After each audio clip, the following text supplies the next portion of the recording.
$1 billion that is being sent out as we speak.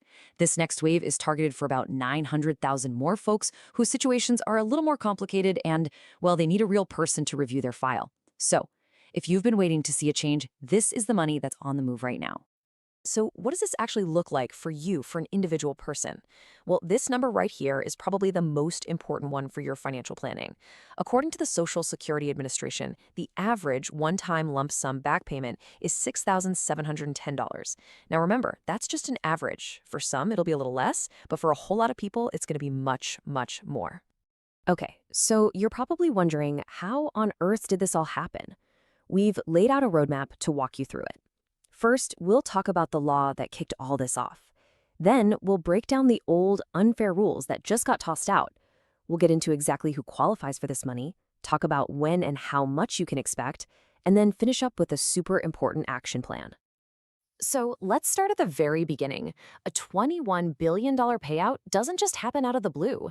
It was the direct result of a major piece of legislation, the Social Security Fairness Act. And this law had one very specific mission: to find and eliminate two old rules that had been cutting people's benefits for over 40 years. The date you need to know is January 5th, 2025. That's the day the bill officially became law. And the moment that happened, it set the wheels in motion for the Social Security Administration to begin this incredibly complex job of recalculating millions of benefits and, of course, issuing these billions in back payments. Now, to really understand why this money is flowing, we've got to go back in time a bit and look at the two rules this new law got rid of. You'll hear them called WEP and GPO, and for decades, these two little acronyms have caused a whole lot of financial heartache for millions of public servants. Understanding them is really the key to this whole story. And what's wild when you look at this timeline is just how long these rules were on the books. The first one, the Government Pension Offset, or GPO, dates all the way back to 1977. Then the Windfall Elimination Provision, or WEP, came along a few years later. We're talking more than 40 years of reduced benefits. So that repeal on January 5th, yeah, that was a truly historic day. Let's break down WEP first. This one was all about your own retirement or disability benefits. So let's say you were a public school teacher for 30 years. You paid into a state pension, but not into Social Security. But maybe you also worked summers at a hardware store where you did pay Social Security taxes. Well, when it came time to retire, WEP would kick in and slash your Social Security check just because you also had that teacher's pension. The Fairness Act completely gets rid of that penalty. And the second rule, GPO, could be even more devastating for families. See, this one didn't touch your own retirement benefits. It went after any spousal or survivor benefits you were supposed to get based on your husband or wife's work history. So if your spouse passed away, that survivor benefit you were counting on could be drastically cut, or in many cases wiped out completely, all because you had your own government pension. That rule is now gone too. So just how many people are we talking about here? Well, getting rid of WEP and GPO has a direct, real-world financial impact on about 3.2 million people. These are the folks who, year after year, have been getting smaller checks than they should have been. This is the group that the Social Security Fairness Act was all about. All right, this is what it all comes down to, right? The biggest question of all. Who, specifically, is getting this money? Because while that 3.2 million number is huge, this isn't for every single person on Social Security. Eligibility is tied to a very specific kind of work history. So the key thing to look for is a pension from a job where you did not pay Social Security taxes. The law most often impacts the people you see on this list: teachers, firefighters, and police officers in certain states.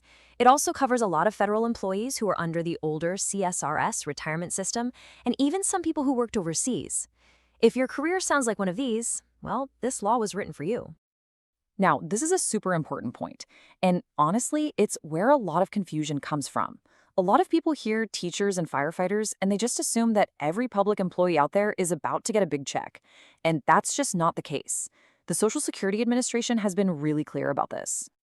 And this chart really puts it all into perspective. According to the SSA's own data, the huge majority, we're talking 72%, of all state and local government workers are already in jobs that are covered by Social Security. They pay into the system just like everyone else, so WEP and GPO never affected them. It's that remaining 28%, the ones with those non-covered pensions, who are now finally seeing their benefits corrected. Okay, let's get down to brass tacks. We've talked about the big picture, but now let's dive into the timeline for the payments and really break down how much you might be looking at. This is the part where you can start to do some real financial planning. So here's something you've absolutely got to understand. This law isn't just about bigger checks from now on. It's retroactive. Even though it was signed in January of 2025, the law's effective date goes all the way back to January 2024.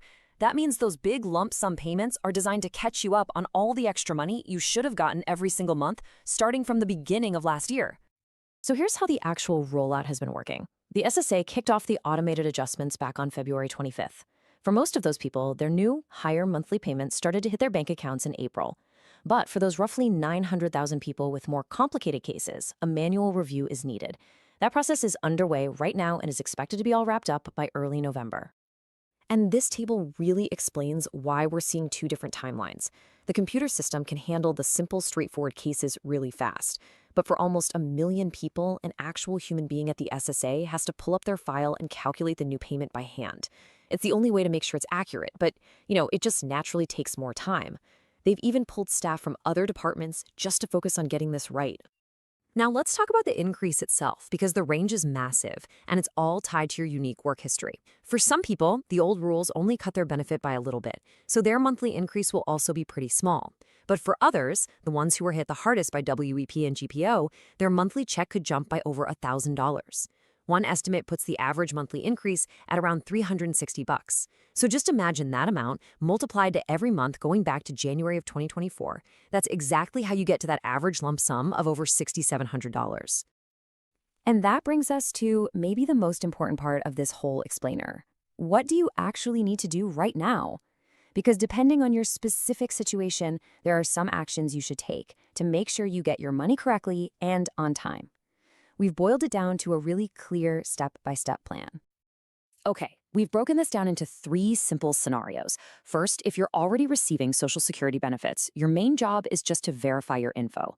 Log into your My Social Security account online and just double-check that your mailing address and your direct deposit are correct.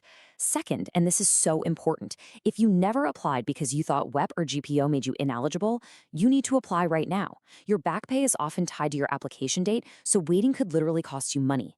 And finally, if you're paying your Medicare premiums directly from your bank account, listen up.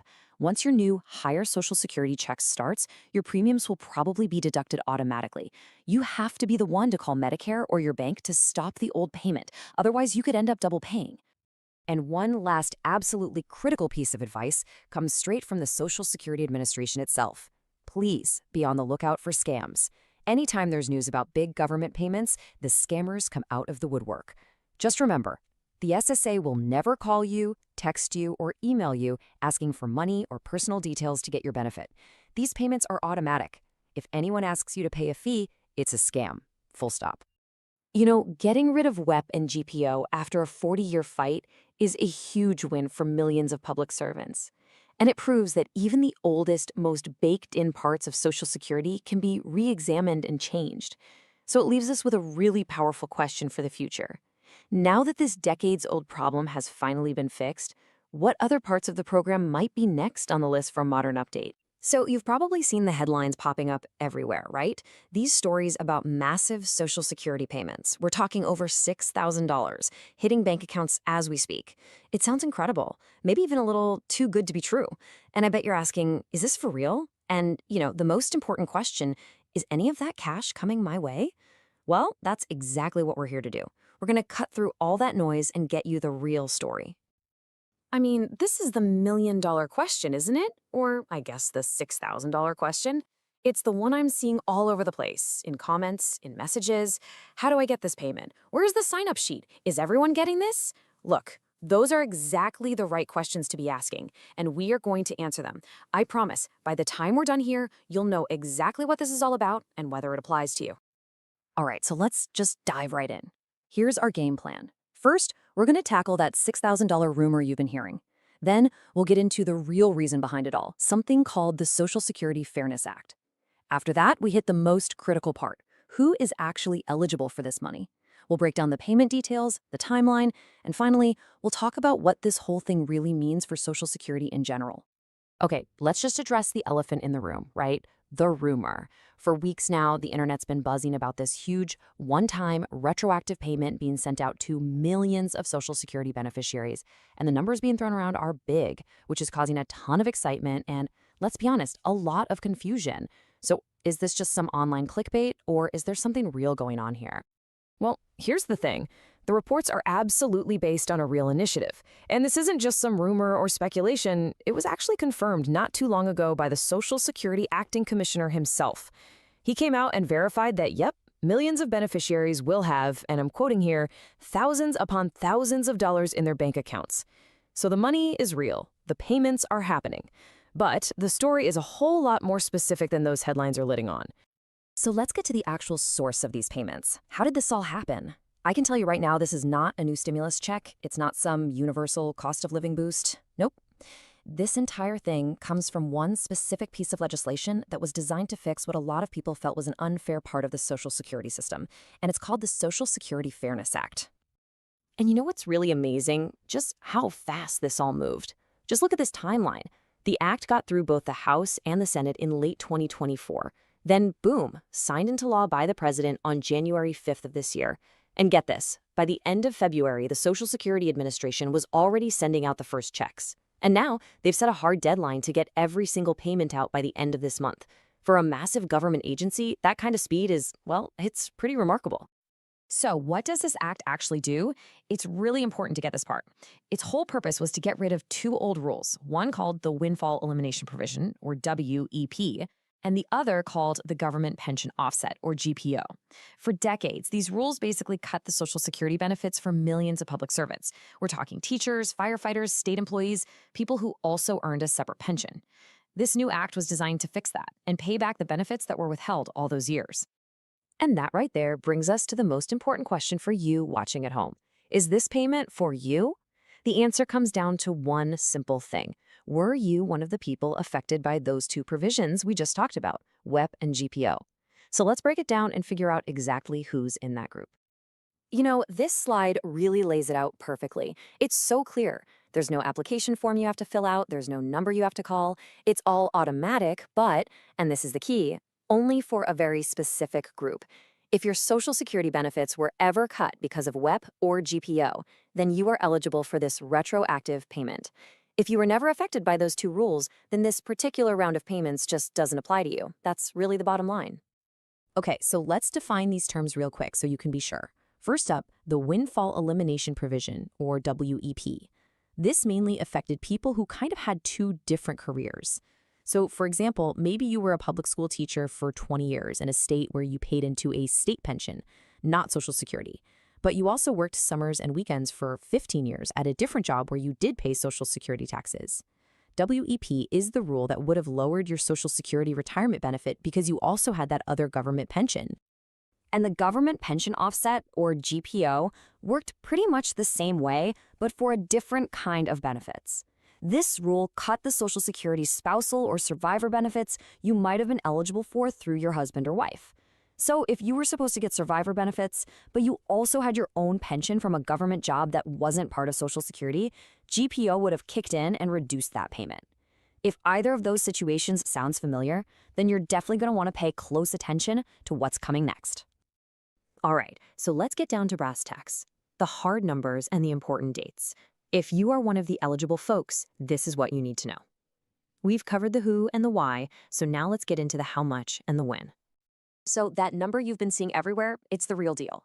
The average retroactive payment is a whopping $6,700. Whenever we talk about Social Security, the conversation always Today, seems to we're be diving into a really big piece of legislation that could change Social Security for pretty much everyone. It's called the Social Security 2100 Act. And we're not talking about little tweaks here and there. This is a massive proposed overhaul of benefits and how they're funded, all designed to last for the rest of the century. So let's start with this number, $1,688. That right there is the average monthly Social Security benefit. And for millions of Americans, that's not just some number on a screen. It's their lifeline. I mean, with the cost of everything going up, that fixed income just doesn't go as far as it used to. And that's exactly why this conversation is so important right now. In this chart, Wow, this really shows you just how crucial this is. Think about this for a second. 4 out of every 10 seniors rely on Social Security for almost all of their income. We're talking 90% or more. And if you zoom out a little, you see that for nearly 3/4 of all seniors, these checks make up more than half of their entire budget. It just goes to show you, this isn't just a safety net. For so many people, it is everything. All right, so here's our game plan for today. We're going to start with the challenges we're facing right now. Then we'll break down the 2100 Act itself. After that, we'll get into the good stuff, how benefits would actually go up. Then the big question, how to pay for it all. And finally, we'll look at the bill's chances of actually becoming law. So let's set the stage. What problems is the Social Security 2100 Act really trying to solve? Let's take a look at the pressures that have brought us to this point. It really boils down to 3 core issues. First, when you're on a fixed income, your buying power just shrinks as inflation drives up costs. Second, like we just saw, dependency on these benefits is incredibly high. And third, and this is a big one, there's a major debate around the yearly cost of living adjustment, or COLA. That's supposed to be the raise you get to keep up with inflation. But a lot of people argue the way we calculate it now just doesn't reflect what seniors are actually spending their money on. Okay, so in response to all those challenges, we have the Social Security 2100 Act. So let's really dig in and see what this proposed solution is all about. So the bill is really built on a few key pillars. First, it wants to boost payments for everyone with an across-the-board increase. It would also change how we calculate that COLA to what supporters say is a much more accurate measure. It also includes some targeted help for specific groups, and it introduces a whole new way to fund the system that would mostly affect the highest earners. All right, so this is the part you've probably been waiting for. What does all of this mean for your wallet? Let's break down the actual dollars and cents of these proposed benefit increases. The first huge change in the bill is an immediate 2% increase for every single beneficiary, right across the board. Now, what makes this so significant is that it would be the first real increase of its kind in over 50 years.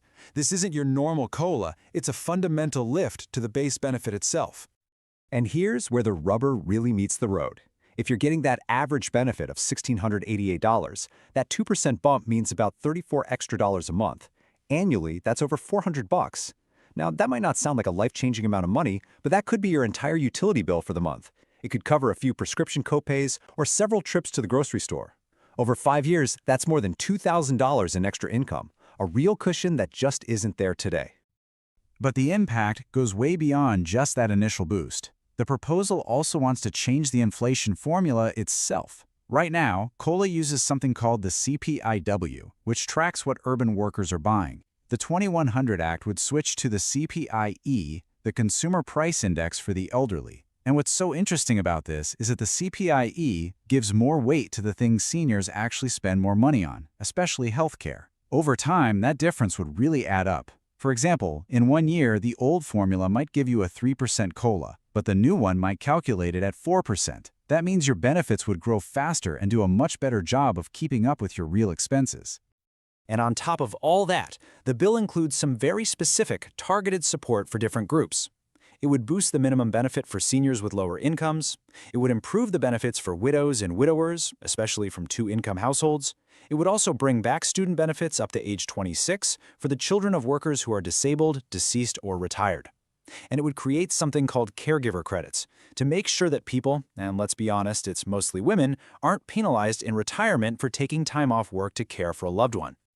Okay, the million-dollar question, or maybe the trillion-dollar question, is how does the bill propose to pay for all of these benefit increases and keep Social Security healthy for the long run?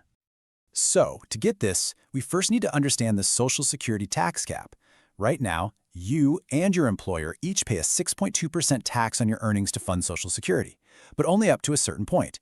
In 2024, that cap was $168,600.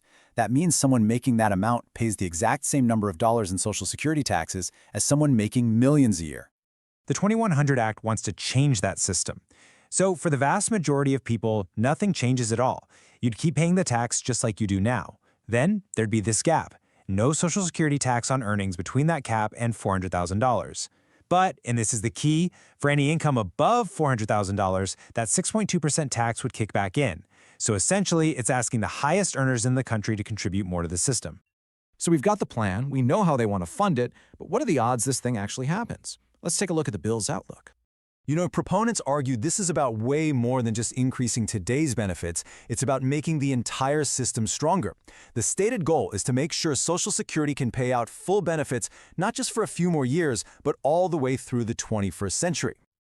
The bill's supporters point to a few key reasons they think it has a real shot. First, polls consistently show that the public is overwhelmingly in favor of protecting and even expanding Social Security. You've also got the senior voting bloc, which is a huge and very influential group. The bill has the backing of major advocacy organizations. And finally, proponents say its funding plan is popular because it specifically targets only the very highest earners.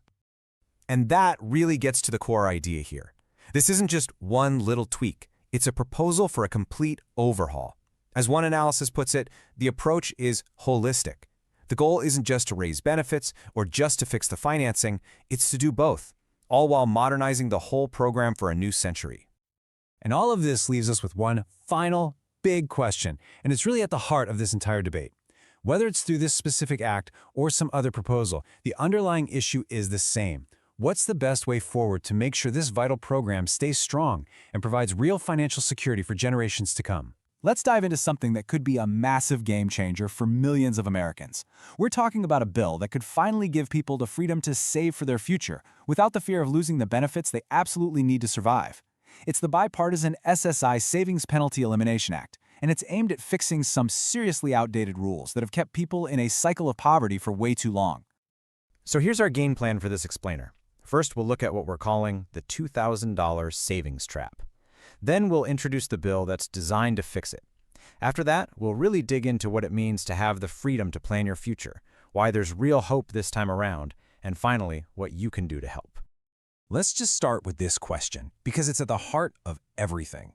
Seriously, can you imagine a system where doing the responsible thing, putting a little money aside for an emergency, could actually cause you to lose the income you need to live?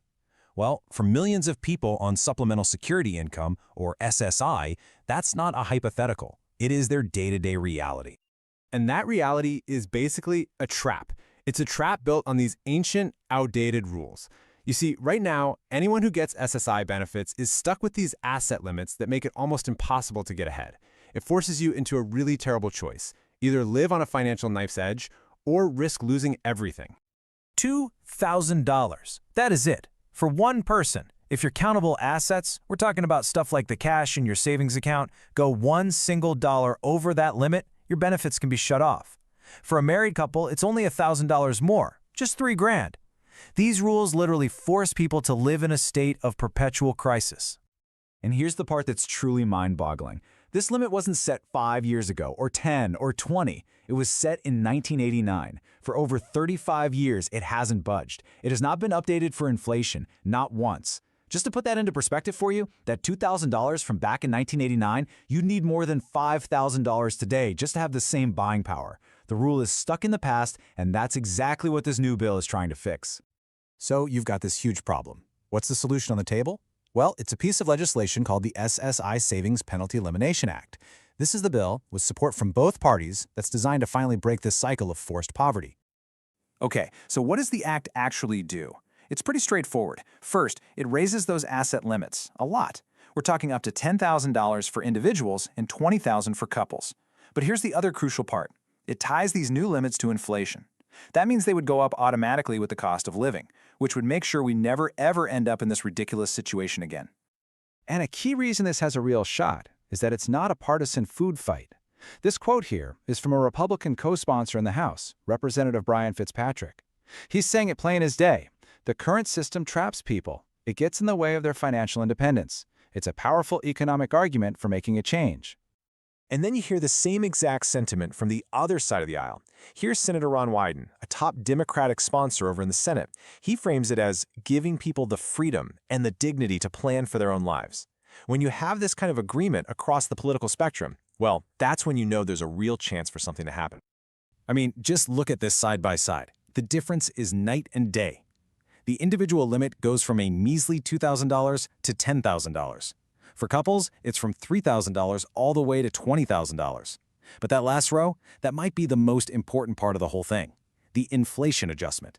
Going from a simple no to a yes is the long-term fix that future-proofs the whole system. Okay, so let's set aside the politics and the policy numbers for a second. Let's talk about real life. What would a change like this actually mean for a person?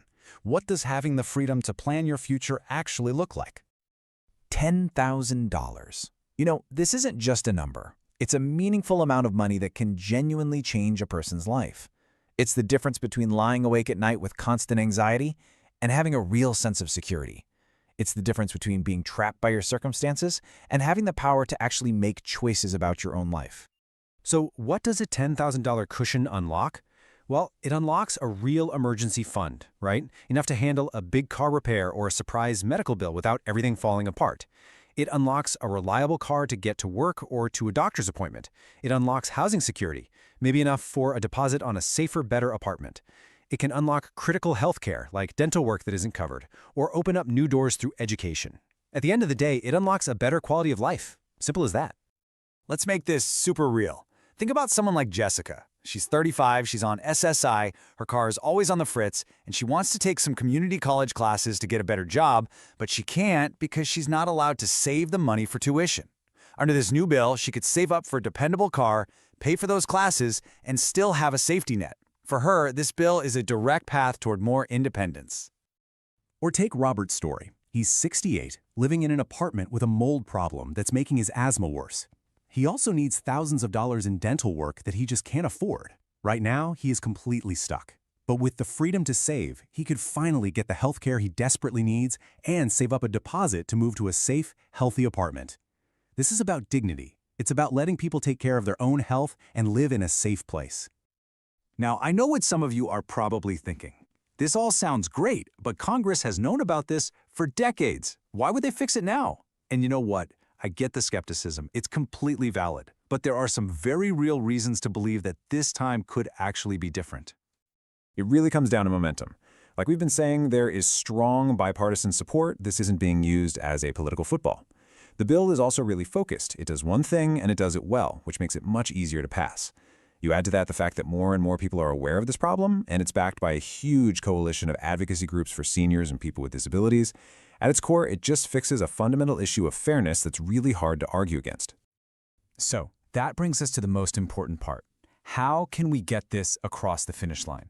This bill has a real shot, but hope alone doesn't pass laws. People do. And there are some simple, concrete things you can do because your voice really is critical here. Okay, here's the playbook. First, contact your representatives in Congress. It's easy to find their contact info online. Just call or email and say you support the SSI Savings Penalty Elimination Act. Second, if you have a personal story about how these limits have affected you or someone you love, share it. Third, spread the word. Post about it on social media to help raise awareness. And finally, when it's time to vote, remember who is actually committed to fixing this broken system. So we'll end right where we started, but maybe with a bit more perspective. What would the freedom to save really mean?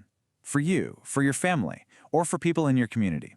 Because this is about so much more than money. It's about freedom, it's about dignity, and it's about the opportunity for everyone to build a secure future.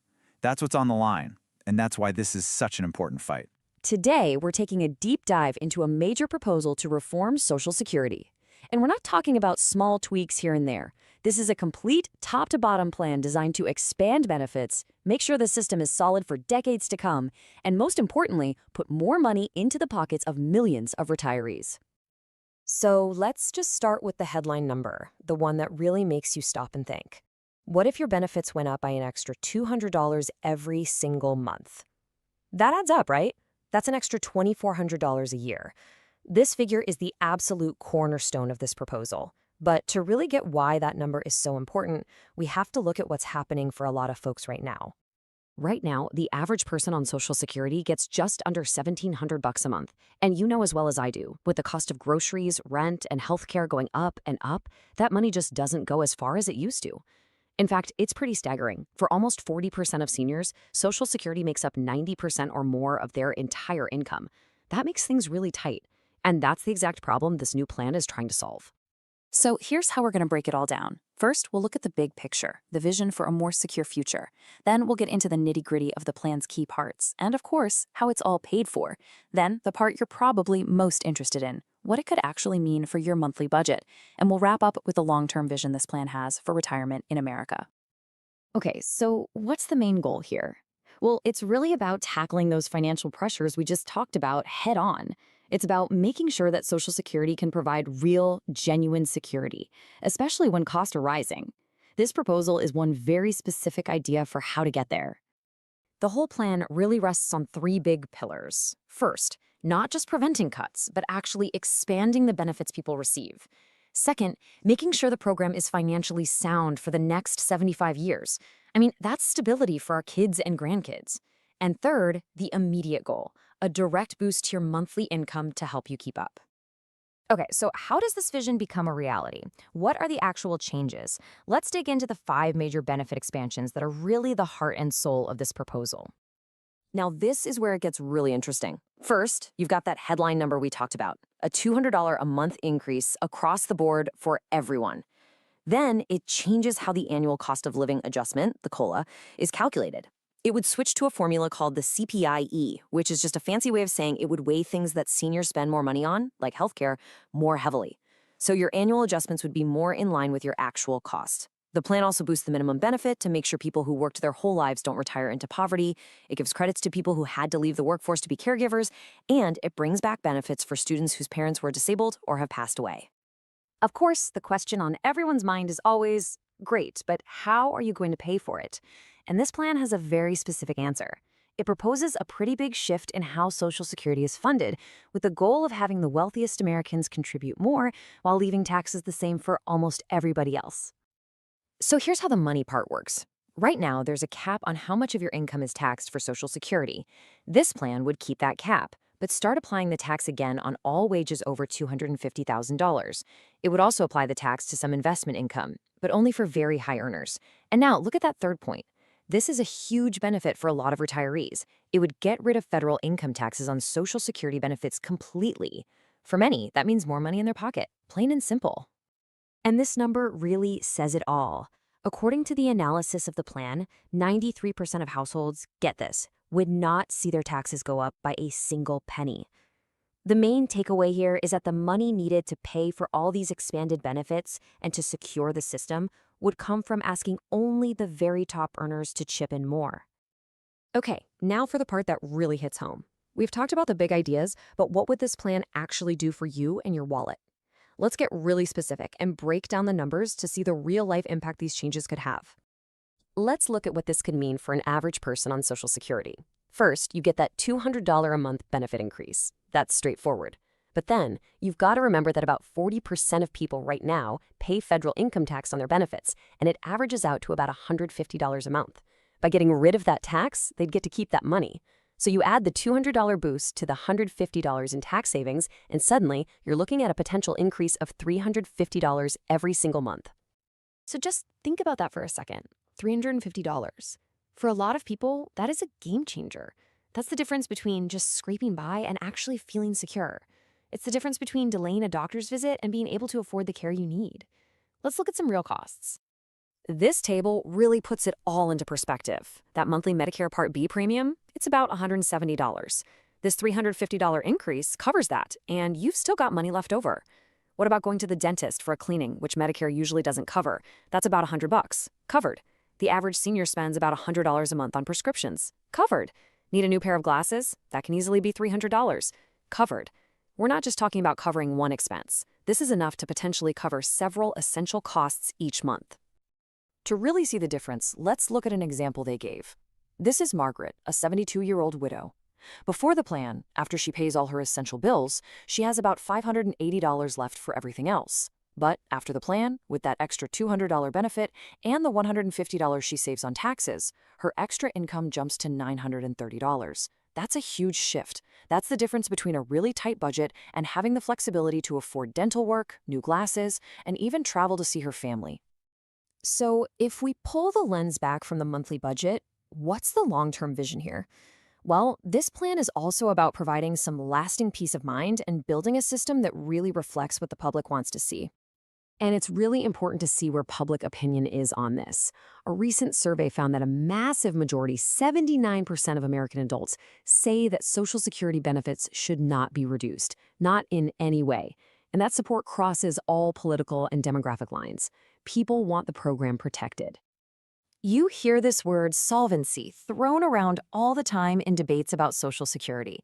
It just means the program's ability to pay all its promised benefits in full, on time. By asking the highest earners to contribute more, this plan would not only fund all the benefit expansions we've talked about, but, according to its supporters, it would extend the solvency of the trust funds for a full 75 years. So in the end, this proposal gives us one very clear vision for the future of retirement. It really makes us to ask that fundamental question. What is the best way forward to make sure Social Security stays that bedrock of economic security for every American?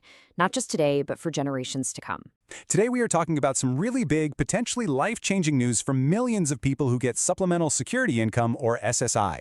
We're going to break down a major proposal called the SSI Restoration Act. And believe me, if you or anyone you know has felt trapped by the current SSI rules, this is an explainer you're going to want to stick around for. Just let that sink in for a second.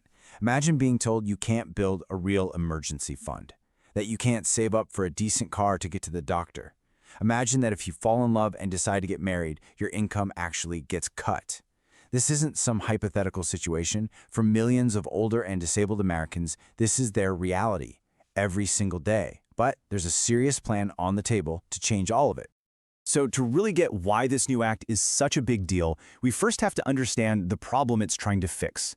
You see, the current SSI program, which is a financial lifeline for over 7 million people, is running on a set of rules that are, well, ancient. They haven't really been updated in decades. And these rules have created what a lot of people call the SSI trap, a system that, by accident or not, can keep people stuck in a cycle of poverty. It really all starts with this thing called the asset limit. That's the total amount of money and resources you're allowed to have.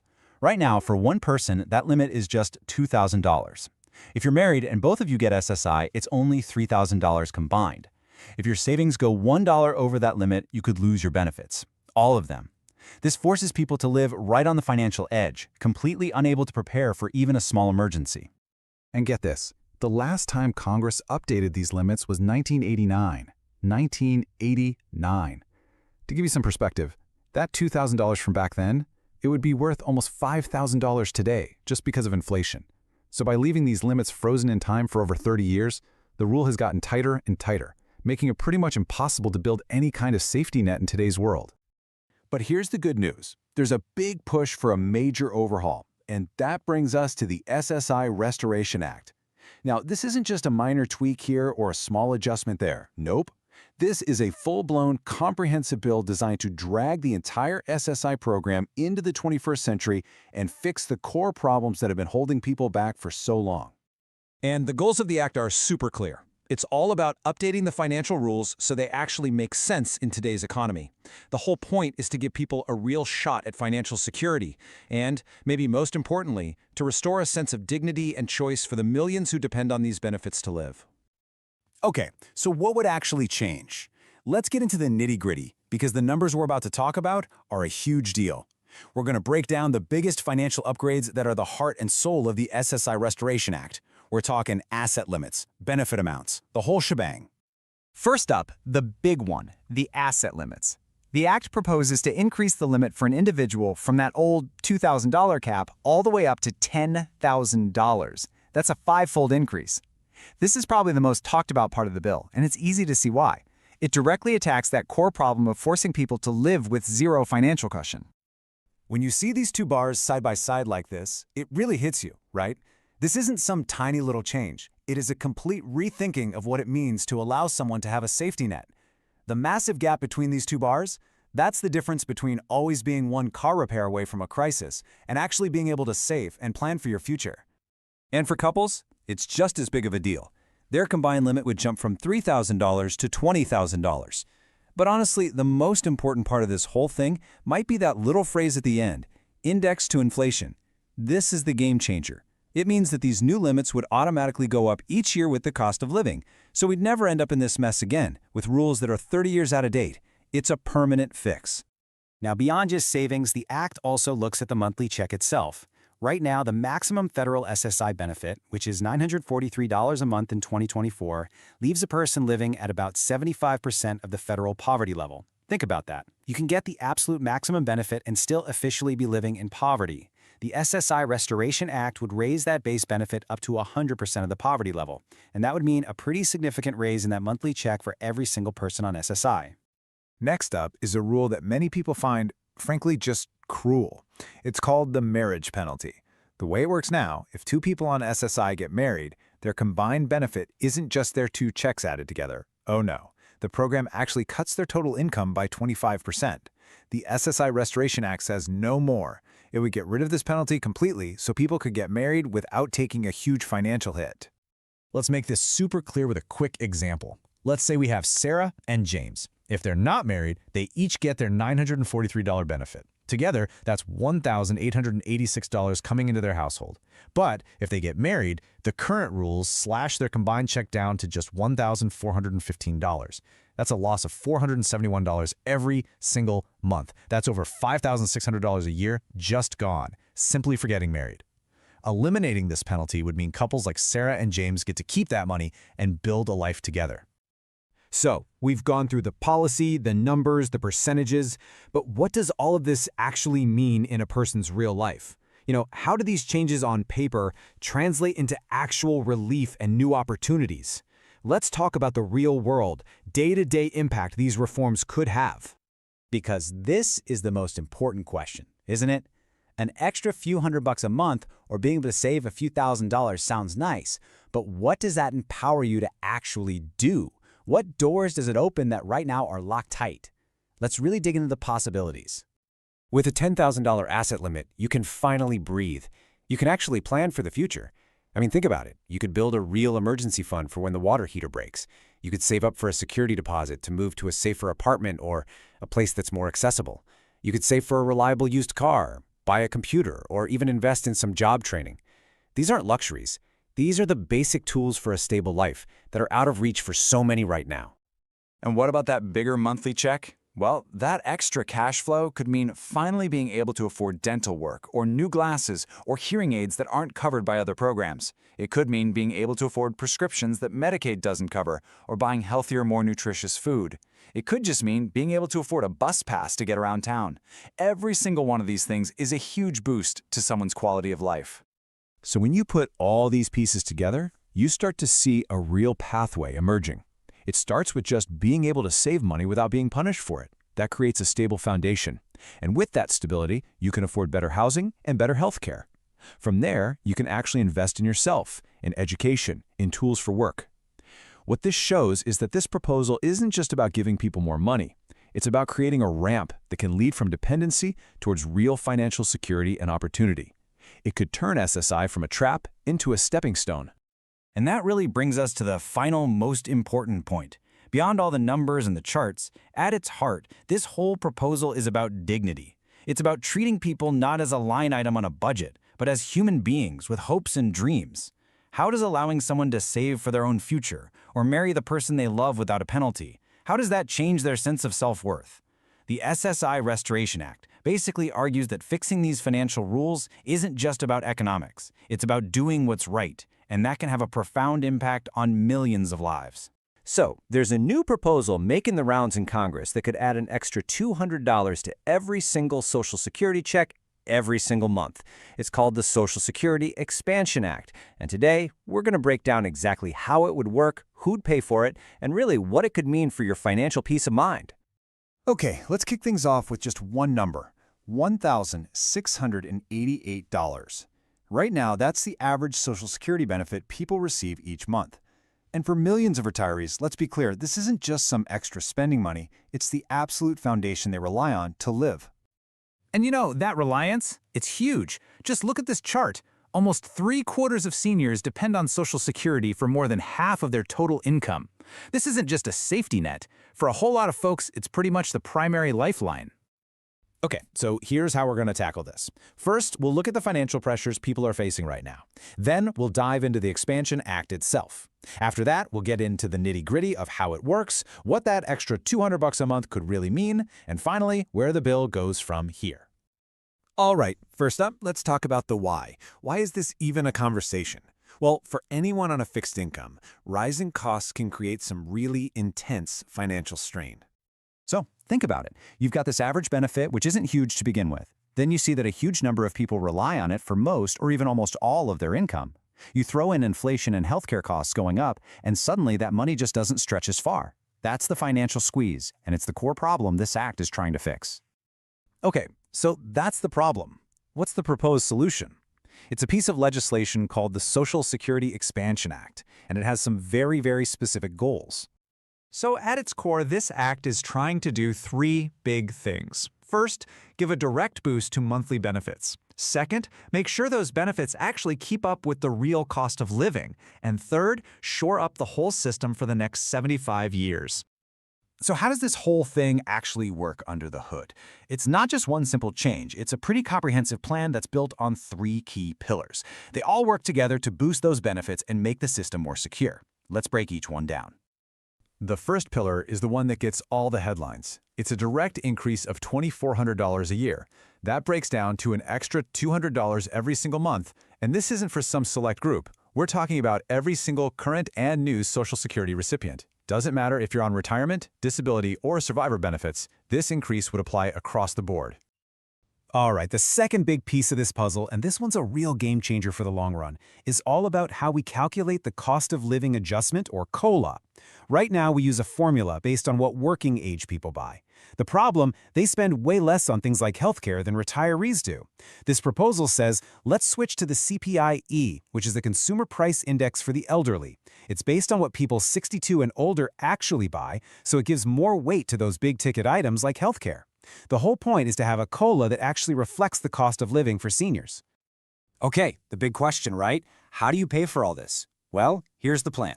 Right now, you only pay Social Security taxes on the first $168,600 or so of your income.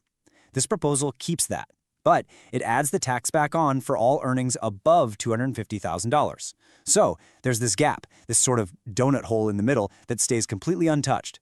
According to the people who wrote the bill, this means over 93% of households wouldn't see their taxes go up at all. And you know, it's not just about those three main pillars. There are a few other really important pieces in this bill.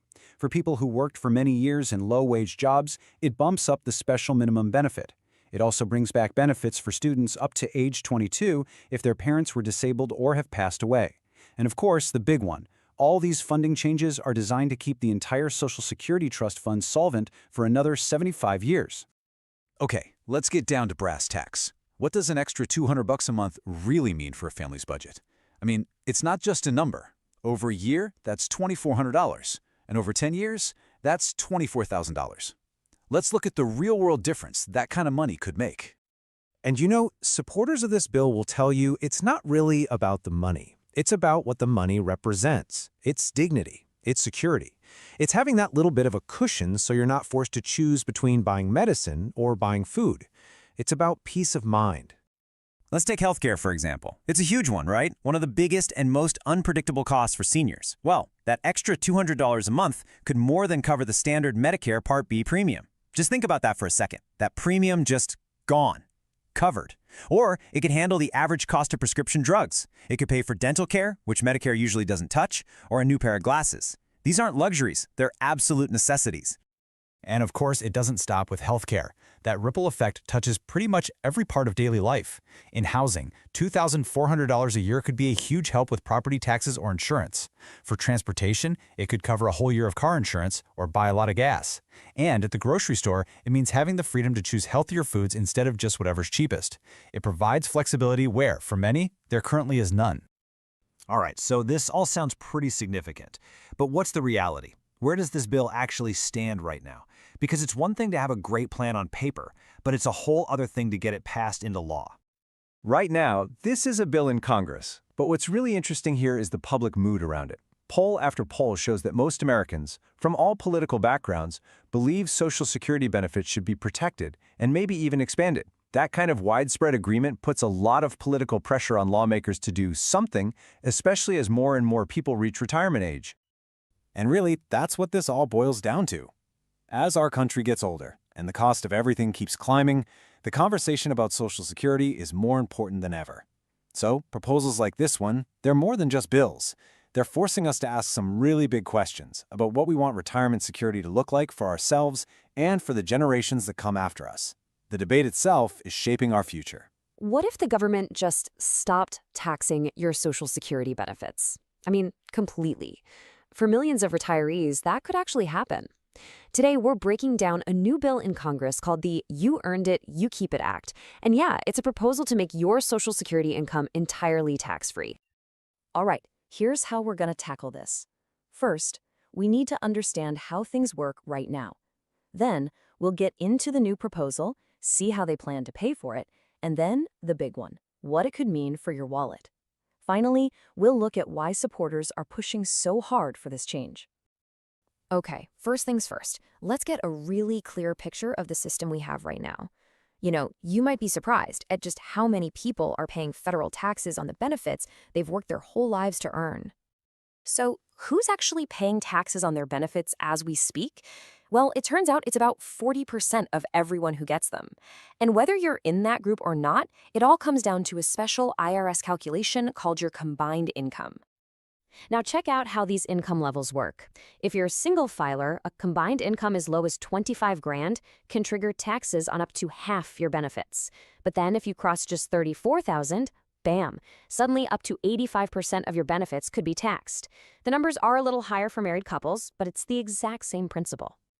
So what on earth is this combined income? Well, it's a specific formula the IRS uses. They take your adjusted gross income, they add in any non-taxable interest you have, and then, and this is the real kicker, they add back in half of your Social Security benefits. That little formula is exactly what pushes so many retirees over those tax thresholds we just saw. Okay, so with that system in mind, let's turn to this new proposal, because it's not just a tweak. It's designed to completely overhaul these rules. The You Earned It, You Keep It Act, which was introduced by Representative Angie Craig, has one very simple, very clear goal: to make sure that the Social Security benefits you receive are no longer considered taxable income by the federal government, period. And this really shows you how profound the change is. We would go from a system where up to 85% of your benefits could get taxed down to zero. A big, fat zero. No more complicated income math, no more worrying about federal thresholds. The benefits you get would be yours to keep. So, a change this big obviously raises a major question. How would this actually work? And more importantly, how would it get paid for? Well, the bill lays out a pretty clear two-part plan. It really does two main things. First, it just gets rid of the tax by saying Social Security doesn't count as part of your gross income. Simple enough? Second, to pay for it, the bill adjusts the Social Security payroll tax so that it also kicks in for all earnings above $400,000. The idea is to make sure the trust fund stays healthy. And the timeline here is pretty direct too. If this bill passes, the changes would apply starting with the 2025 tax year. That means seniors would actually see this relief when they sit down to file their taxes in 2026. All right, now for the part I'm sure you've been waiting for. What could this actually mean for your bank account? Let's take a look at the numbers based on what the source material tells us. So, according to the source material, for the 40% of beneficiaries who are currently paying this tax, the average they're paying is about $1,800 a year. Let's break that down. That's an extra $150 a month that could go right back into their pockets. Let's make this really concrete with an example from the source. Imagine a single person getting $1,800 a month from Social Security plus another $20,000 in other income. Their combined income puts them in a bracket where they're paying almost $700 a year in taxes just on their benefits. This bill would put an extra $58 back in their pocket every single month. Now, let's look at a married couple with a bit more income. Here, the impact is even bigger. In this scenario, their income pushes them into that top tax bracket for benefits. Right now, they're paying over $3,000 a year just on their Social Security. If this bill passes, they'd save a whopping $256 every single month. You can really see it here. For that married couple, the impact is just dramatic. Their monthly tax payment on Social Security benefits, it just vanishes. It drops from $256 all the way down to nothing. For anyone on a fixed income, that kind of change is a true game changer. So what's the argument for making this huge change right now? Why the big push? Let's look at the case that supporters of the bill are making. Well, proponents are pointing to a few key things. First off, the idea is reportedly really popular with voters, no matter their politics, and the bill already has support from both parties in Congress. They also argue the funding plan is fair. It would make a confusing tax process way simpler for millions, and it's already got the backing of major groups like the AARP and the Senior Citizens League. But really, the whole argument boils down to a pretty simple idea of fairness. A lot of people see this as a form of double taxation. You pay taxes on your income your whole life to fund Social Security, and then you get taxed again when you finally receive the benefits. Supporters are basically saying that for people who've earned these benefits, this change is just long overdue. And that brings us to our final thought for today. A proposal like the You Earned It, You Keep It Act isn't just some small tweak to the tax code. It directly affects the financial security of millions of Americans. And really, it raises bigger questions about what retirement should look like in this country. So it leaves us with something to think about. How could a fundamental change like this shift the entire conversation we're having about funding our futures? We're diving into a huge wave of legislative proposals, all aimed at one thing: increasing your Social Security, SSI, SSDI, and VA benefits. Honestly, there's more activity right now than we've seen in a very long time, so we're going to break down exactly what it could mean for your wallet. So the big question on everyone's mind, right? Could your benefits actually go up soon? The potential for a real, significant change is higher now than it has been in decades. Let's unpack what these proposals could mean for your monthly check. Okay, here's how we're going to break it all down. First, we'll cover the wins that are already law. Then we'll look at the bills that have a really high chance of passing next. After that, we'll get into the huge, ambitious reform packages. And finally, the part you've been waiting for, we'll put it all together to see the total potential boost to your benefits. All right, first up, let's talk about the victories that are already on the books. These are concrete changes that are already making a difference and building momentum for what's to come. The first major one is the Social Security Fairness Act. This is a huge deal. For decades, provisions called the Windfall Elimination Provision, or WEEP, and the Government Pension Offset, or GPO, have cut the Social Security benefits of millions of public servants, people like teachers, firefighters, and police officers. Well, this new law gets rid of them. And the impact, it's just massive. We're talking about $17 billion being restored to 3.1 million beneficiaries. This means those teachers, firefighters, and police officers will finally get the full benefits they earned. For some, this could increase their monthly checks by over $1,000. It's truly life-changing stuff. And another huge win that's already signed, sealed, and delivered is for our nation's veterans. The Elizabeth Dole Act is a massive modernization of the entire VA system. It's all about expanding support for caregivers, giving veterans more healthcare choices, and just making the whole claims process a lot smoother. Okay, so building on that momentum, let's look at what's likely coming down the pipeline next. These are the proposals moving through Congress right now with a really strong chance of becoming law, mainly because they have support from both sides of the aisle. Now, this next one, it's probably one of the most significant bipartisan efforts happening right now. We're talking about the SSI Savings Penalty Elimination Act. You see, for decades, folks on SSI have been stuck with these incredibly low asset limits. Basically, they've been punished for trying to save money. This bill is aimed at finally fixing that. And just look at these numbers, because the change they're proposing is well, it's night and day. Right now, the asset limit for an individual on SSI is just $2,000. That number hasn't budged since 1984. This bill would raise that all the way up to $20,000 for an individual, and from $3,000 to $10,000 for a couple. This chart really just drives the point home, doesn't it? That is a massive, tenfold increase. This isn't just a small tweak for inflation, it's a complete shift in thinking. It would finally allow millions of people to save up for an emergency, a car repair, a sudden medical bill, without that constant fear of losing their essential benefits. The support for this is huge, by the way.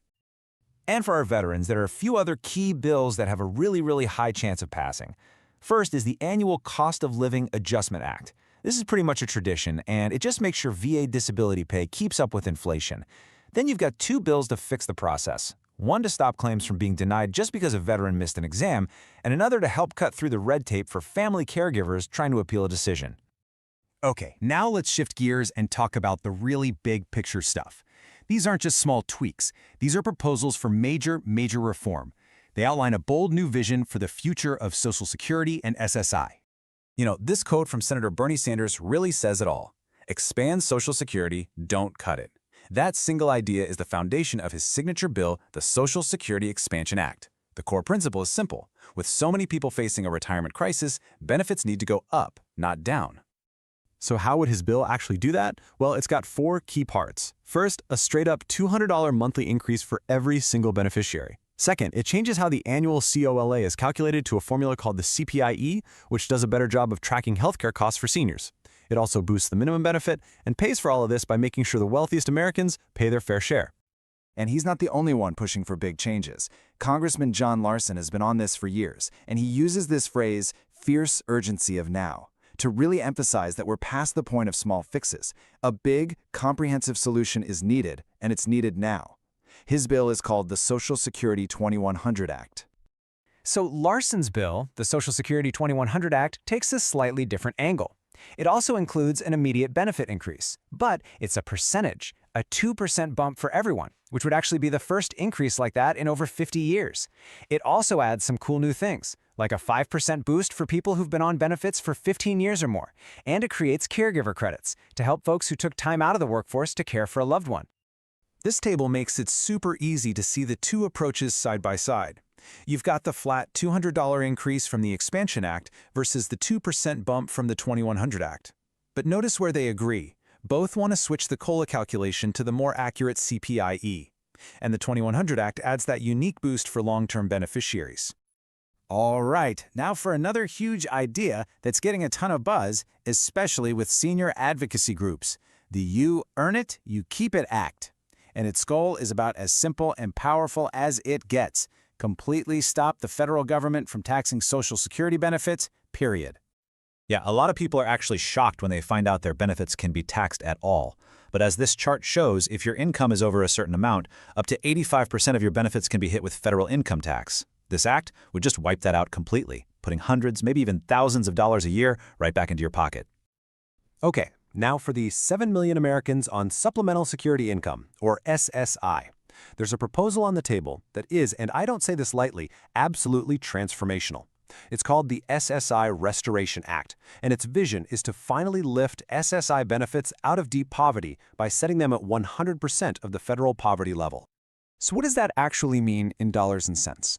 It comes down to this number, a potential increase of around $785 per month for an individual. That would nearly double the current maximum benefit, pushing it over $1,750 a month. This one change could lift millions of our most vulnerable citizens out of poverty. Okay, this is the part you've been waiting for. We've gone through all the different proposals. Now let's add it all up. Let's see what this could really mean for your bottom line if these major reforms actually pass. So to figure this out, let's start with a baseline. In 2025, the average Social Security retirement benefit is about $1,976 a month. Let's use that as our starting point and see what happens. Okay, so if the major proposals we've been talking about actually get passed in some combination, what could that average retiree see? We're talking about an increase of somewhere between $340 and $540 every single month. That's a yearly boost of between $4,000 and $6,500. That is a serious, significant increase. So you might be asking, how do we get to a number that big? Well, here's a quick breakdown. A final bill could have that flat $200 increase from the Expansion Act, or maybe it's the 2% bump from the 2100 Act, which adds about $40. And if they eliminate taxes on benefits, that could add another $100 to $300. You start combining these ideas and you get to that really powerful total. And for folks on SSI, the change is even more staggering. I mean, we're not just talking about a little boost here. We are talking about a fundamental redesign of the entire program to finally provide a real living wage. It's really a three-pronged attack on poverty. First, you double the monthly benefit. Second, you raise that asset limit all the way to $20,000 so people can actually save. And third, you get rid of the penalties for getting married. You put those three things together and you transform the program from a poverty-level safety net into a real living wage. And let's not forget our veterans. For them, all of this boils down to two really important things. First, more financial stability, with that annual COLA making sure their benefits keep up with costs. And second, just dramatically better services, getting claims processed faster, getting fair decisions, and getting more support for their caregivers. So with all this happening, what are the key dates you should circle on your calendar? Well, definitely watch for the official 2026 COLA announcement in October. Keep an eye out for any last-minute deals during the lame duck session after the elections in November, but the biggest action will probably start when the new Congress gets to work in January and really kicks off the budget process in the spring. So, the big question is, with all these proposals swirling around, what's actually going to become reality? And while we don't know exactly which parts of which bills will pass, what is crystal clear is that we're in a historic moment. There is a powerful, undeniable push to finally enhance support for all beneficiaries. What happens next is up to our lawmakers. But for the first time in a long time, a real, tangible boost to your benefits is well and truly on the table. Are you looking for some immediate financial relief? Well, you've come to the right place. In this guide, we're going to cut right through all the noise and focus on one thing: real, actual assistance programs that are funded, active, and paying out benefits today. And this right here is our promise to you. Everything we're about to cover is an existing program that you can apply for right now. We're not talking about future proposals or things that might happen down the road. This is about real support that millions of people are already getting. You know, we've done the homework for you. We've dug through dozens of programs to find ones that can make a real, immediate difference in your budget, all based on confirmed, active government assistance. Our goal is super simple. We want to give you a clear, easy-to-follow guide to programs that can either put more money in your pocket each month or help you cut down on your biggest household costs. All right, let's kick things off with the most direct way to improve your finances. We're talking about programs that actually increase your monthly income through direct cash payments. First up is a benefit that a lot of people on SSI don't even know exists: state supplements. So you have the base SSI payment from the federal government, right? Well, many states actually add their own money on top of that. And we're talking sometimes hundreds of dollars more every single month. And the difference this can make is just, it's huge. I mean, look at this. The federal SSI benefit is $967. But if you live in California, the state supplement brings that total monthly payment to almost $1,600. That is a truly life-changing increase from just one state program. And you might be thinking, okay, that's just California. But nope, it's not. New York also adds a supplement, and it's based on your living situation. As you can see, if you live alone, you get over $1,000. And for some in-care situations, it can go even higher than California's. The key takeaway here is where you live really matters. And these programs are all over the country. We see them in Massachusetts, Connecticut, Hawaii, Michigan. The list goes on. So if you receive SSI, the very first thing you should do after this is check if your state offers one of these supplemental payments. Okay, next, let's shift gears and talk about some crucial support for our nation's veterans. The VA offers pension programs that provide steady and, importantly, tax-free monthly income for those who served during wartime, have limited income, and are either over 65 or have a permanent disability. Let's talk about the numbers, because the financial impact here is massive. For a veteran with a spouse who needs help with daily activities, the maximum annual benefit is $27,609. What does that actually mean for your monthly budget? That breaks down to over $2,300 every single month, completely tax-free. Now, that really big number we just saw, that's for something called the aid and attendance pension. It's an increased amount specifically for veterans or their surviving spouses who need a little help with daily activities, things like bathing or dressing. It's there to help cover the cost of that care. Now, it's really important not to confuse that with VA disability compensation. That's a whole different thing. Here, the income boost is tied directly to your disability rating. And you can see on the chart how it works. A 10% rating gets you about $175 a month. But look at the jump to 50%. That's over $1,100. And at 100%, it's more than $3,800 a month.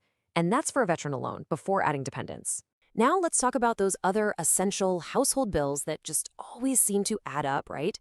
There are targeted programs to help lower your costs for everything from energy and internet to food and housing. When it comes to your energy bills, you've got two amazing options, and they work a little differently. Lehigh is for short-term relief. It's a one-time payment of a few $100s sent right to your utility company. But for a long-term fix, the weatherization program gives you free home energy upgrades, like insulation, saving you thousands of dollars over time. Look, we all know a phone and internet connection aren't luxuries anymore. They are necessities. The Federal Lifeline program gets that. It provides a discount of $9.25 every single month on either your phone or your internet bill. So, most people know SNAP helps with groceries at the supermarket. But here's a question. What if you can't cook for yourself? Well, in the states you see here, there's something called the Restaurant Meals Program, which allows you to use your EBT card for prepared meals at certain restaurants. It's a huge help. Property taxes. They can be a real budget killer for homeowners, so it is crucial to check what your state offers. For example, Pennsylvania has rebates up to $1,000. New Jersey's program goes up to $1,500. A lot of states have programs just like these to help ease that burden. And please, whatever you do, don't forget about this stuff when you file your taxes. A tax credit, like the one for the elderly or disabled, is so powerful because it's a dollar-for-dollar reduction of the tax you actually owe. A tax deduction is also great. It just lowers your taxable income. And you might even be able to claim both. Okay, we have gone through a ton of information. Programs for income, healthcare, household bills, but all of it is useless if you don't know how to actually get these benefits. So this right here is the most important part. This is your action plan. So grab a pen or just listen close. Here is your 5-step roadmap. Number 1, start with your local area agency on aging. They have counselors who can help. 2, go online and use the screening tool at benefits.gov. 3, on the phone, just dial 211 for local resources. 4, for state-specific help, contact your state's Department of Aging. And 5, for anything military-related, go straight to your local VA office. And before you dive in, here are a few pro tips to make this whole process way, way easier. Don't just apply for one program, apply for several at once. Definitely ask for help from benefits counselors, that's what they're there for. Have your documents ready to go and remember to reapply every year because the limits change. All right, there you have it. A full roadmap to real benefits that are out there right now, just waiting for you. From boosting your income with state supplements and VA pensions to slashing your healthcare and utility bills, the help is really there. The only question left is, which of these programs will you investigate first? You know, there's this huge wave of proposals making its way through Washington right now, all designed to give a major boost to Social Security, SSI, and VA benefits. We're going to go deep. We're going to break down exactly what's on the table, what it could mean for your bank account, and what you need to keep an eye on. So let's get into it. So let's just start with the biggest question, right? The one that cuts right to the chase. Could you really see an extra $2,400 a year? Maybe even more? Now, I know that sounds like a flashy headline, but it's a very real number that's at the core of a major legislative push. We're not just talking about your standard cost of living adjustment here. This is about big foundational increases being proposed from a bunch of different directions. And look, that number isn't just wishful thinking, it's based on the fact that there are literally dozens of bills floating around Congress right now. This isn't just one single long-shot bill. No, this is a coordinated effort from many different angles, covering everything from Social Security, retirement, and disability to SSI, and, of course, veterans benefits. So to make sense of all this, we need a clear plan. Here's how we're going to break it all down. First, we'll get into the major Social Security proposals. These affect the biggest group of people. Then, we're going to look at some really transformative changes for SSI and disability. After that, we'll cover the new enhancements being proposed for our nation's veterans. And finally, we'll bring it all home with the bottom line. What does all of this put together actually mean for you? Okay, let's kick things off with the big one, Social Security. The ideas here are all over the map. Everything from raising your monthly check across the board to getting rid of federal taxes on your benefits entirely. The potential financial hit here is, well, it's absolutely huge. So this is the number that's grabbing all the headlines, and for good reason. We're talking about an extra $200 a month, every single month. It comes from one of the most ambitious plans out there. And for millions of people, a flat increase like this would be an immediate life-changing boost. See, it's not a percentage that helps higher earners more. It's a flat boost that lifts everyone up, especially those who need it the most. This whole idea is part of what's called the Social Security Expansion Act. The main event, of course, is that $200 a month raise. But there's more to it. It also wants to change how the cost of living adjustment, the COLA, is calculated. It would switch to something called the CPIE, which is the Consumer Price Index for the elderly. The thinking is pretty simple. This index actually tracks what seniors spend their money on, especially healthcare, which could mean bigger COLAs every year. And, super important, the bill also deals with funding by making sure earnings over $250,000 are taxed, which would keep the whole system solvent for another 75 years. But a flat $200 isn't the only idea on the table. Another major proposal is looking at a percentage-based increase, specifically a 2% bump for every single person.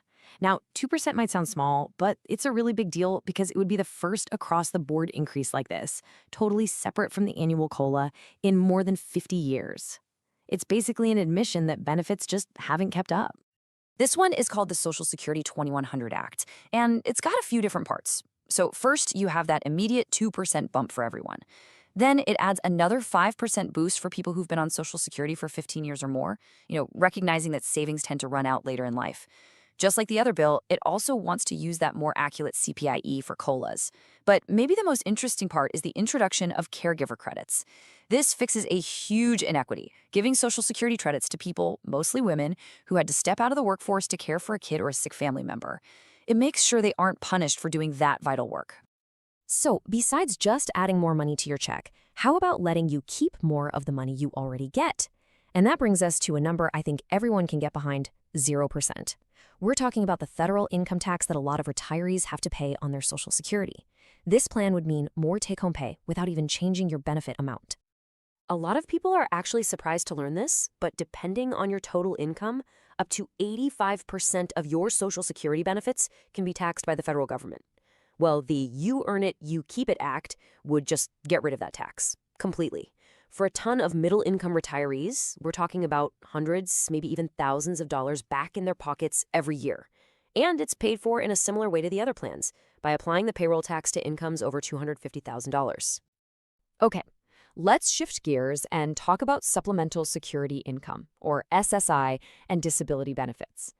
The proposals here are, and I'm not exaggerating, some of the most overdue and potentially life-changing. We're talking about updating rules that literally haven't been touched in decades. I mean, just look at this. To get SSI, you can't have more than $2,000 in assets. That limit was set in 1984. 1984! And it's never been changed.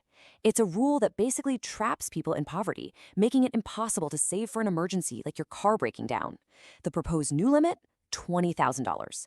That's not just a raise, it's a total change in philosophy that would finally let people with disabilities and low-income seniors build a small safety net for themselves. And here's the kicker. This particular change has a really good chance of actually happening. The SSI Savings Penalty Elimination Act has incredible support from both sides of the aisle. We're talking Republicans and Democrats sponsoring it together. Plus, over 200 organizations are backing it, including some you wouldn't expect, like the U.S. Chamber of Commerce. It's just a common-sense update that everyone seems to agree on. But it's not just about savings. There are plans to seriously increase the monthly payment itself.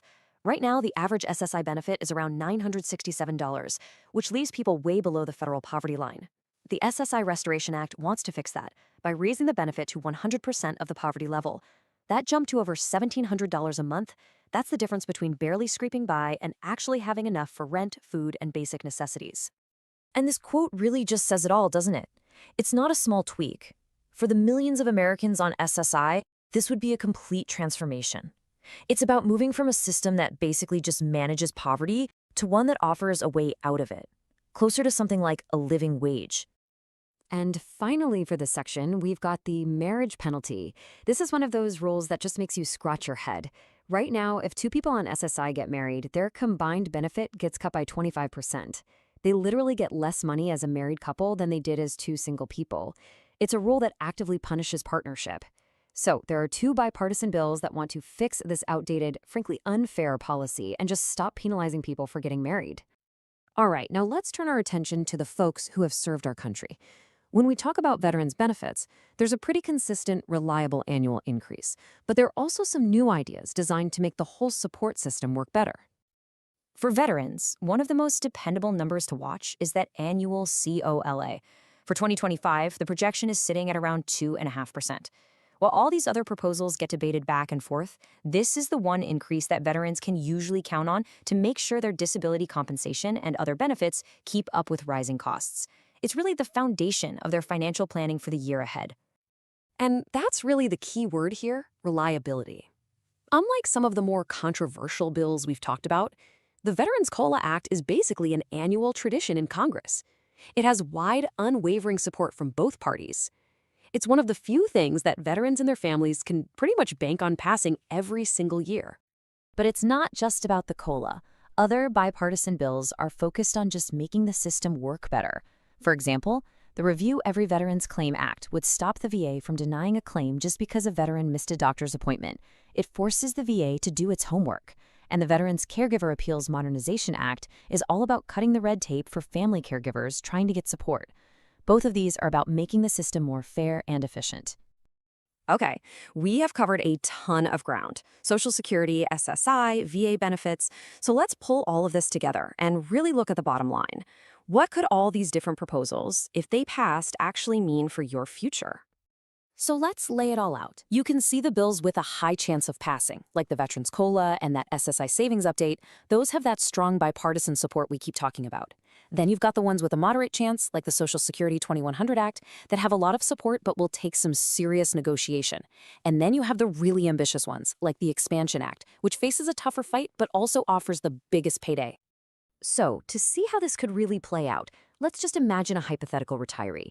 If the Social Security Expansion Act passed, boom, that's an extra $200 a month. The 2% boost from the 2100 Act might add another $40. And getting rid of federal taxes could save them, let's say, $150 a month. All of a sudden, you're looking at a combined increase of $390 a month. That's over $4,600 a year. It just shows you how all these different bills could stack up to make a huge difference. The Social Security Expansion Act, well, it's not about short-term relief at all. This is designed to deliver a permanent, structural change to your retirement income. This isn't just a one-time check, it's a fundamental increase to your monthly benefit from now on. And here's the heart of it, the big number, a proposed increase of $200 per month for every single recipient. That's a direct, across-the-board raise. An extra $200 a month isn't just a small tweak. For so many people, that's the difference between just getting by and actually falling behind. It's money for prescriptions, for keeping the lights on, for just having a little breathing room in your budget, month after month after month. And this chart just lays out the long-term difference perfectly. The tariff rebate, it's a one-and-done $600 boost. But the Expansion Act's $200 a month, that adds up to $2,400 over the course of a year. That is 4 times the financial impact, and that higher amount becomes your new baseline for every single year after that. I mean, the difference is just night and day. But hold on, because the Expansion Act goes even further. It's not just about raising benefits for everyone. It's also about creating a really critical safety net. The plan would establish a new minimum benefit, what they're calling an income floor, to make sure that no one who depends on Social Security is forced to live below the poverty line. So what does a number like this actually mean for someone's wallet? Well, the bill sets this new minimum benefit at 125% of the federal poverty line. In 2025, that would work out to about $1,630 a month. Think about that. For a retiree who's struggling on just $1,000 a month right now, this would be a raise of over $600 every single month. For the lowest earning seniors, a change like this would be absolutely life-changing. And there's one more huge piece to this puzzle. The Expansion Act would completely change how your annual cost of living adjustments, your COLs, are calculated. For years, seniors have been saying that their annual raises just don't keep up with what they're actually spending. And they're right. That's because the current formula is tied to an inflation index for city workers, not retirees. This bill would switch to a senior-focused index, one that gives more weight to the things retirees spend the most on, like healthcare and housing. The whole goal is to deliver bigger, more accurate annual raises that actually reflect the inflation you experience. Okay, we've just explored some incredible possibilities for bigger checks. But now we really need to ground ourselves back in reality. These are still just proposals. And in a divided Congress, as we all know, nothing is ever guaranteed. So let's talk about what you can control, right here, right now. Look, it is exciting to think about an extra $2,400 a year. But it would be a huge mistake to start spending that money before it's actually signed into law. The most powerful tool you have right now isn't hope, it's knowledge and preparation. Really understanding your current situation is the key to navigating whatever comes next. Are these plans actually enough to secure your retirement for the long haul? They're a huge step, for sure, but they also shine a spotlight on this much bigger debate about the future of Social Security. The best thing you can do is stay informed, stay prepared, and keep planning like your future depends on it. Because, well, it does. If you receive Social Security, SSI, or VA benefits, you really need to pay attention to what's happening in Washington right now. It's not an exaggeration to say there's a flood of new proposals, ideas that could seriously increase your monthly check and completely change the rules. So we're going to break it all down and figure out what this could actually mean for you and your financial security. And when I say a flood, I mean it. To give you a sense of the scale here, we're talking about more than 80 distinct legislative proposals. Just let that number sink in. This isn't just one or two little bills. This is a massive, system-wide effort to reform and, in many cases, expand these absolutely critical programs. We're talking about everything from the dollar amount you get each month, to the rules about saving money, to whether you have to pay taxes on your benefits at all. Look, this is not business as usual. The sheer volume of bills being debated right now is historic. We are seeing more legislative activity on this front than at any time in recent memory. And what that means for you, the beneficiary, is that this is probably the single biggest opportunity for real positive change that we've seen in decades. The conversation has hit a boiling point. Okay, 80+ proposals is a lot. It's kind of overwhelming, right?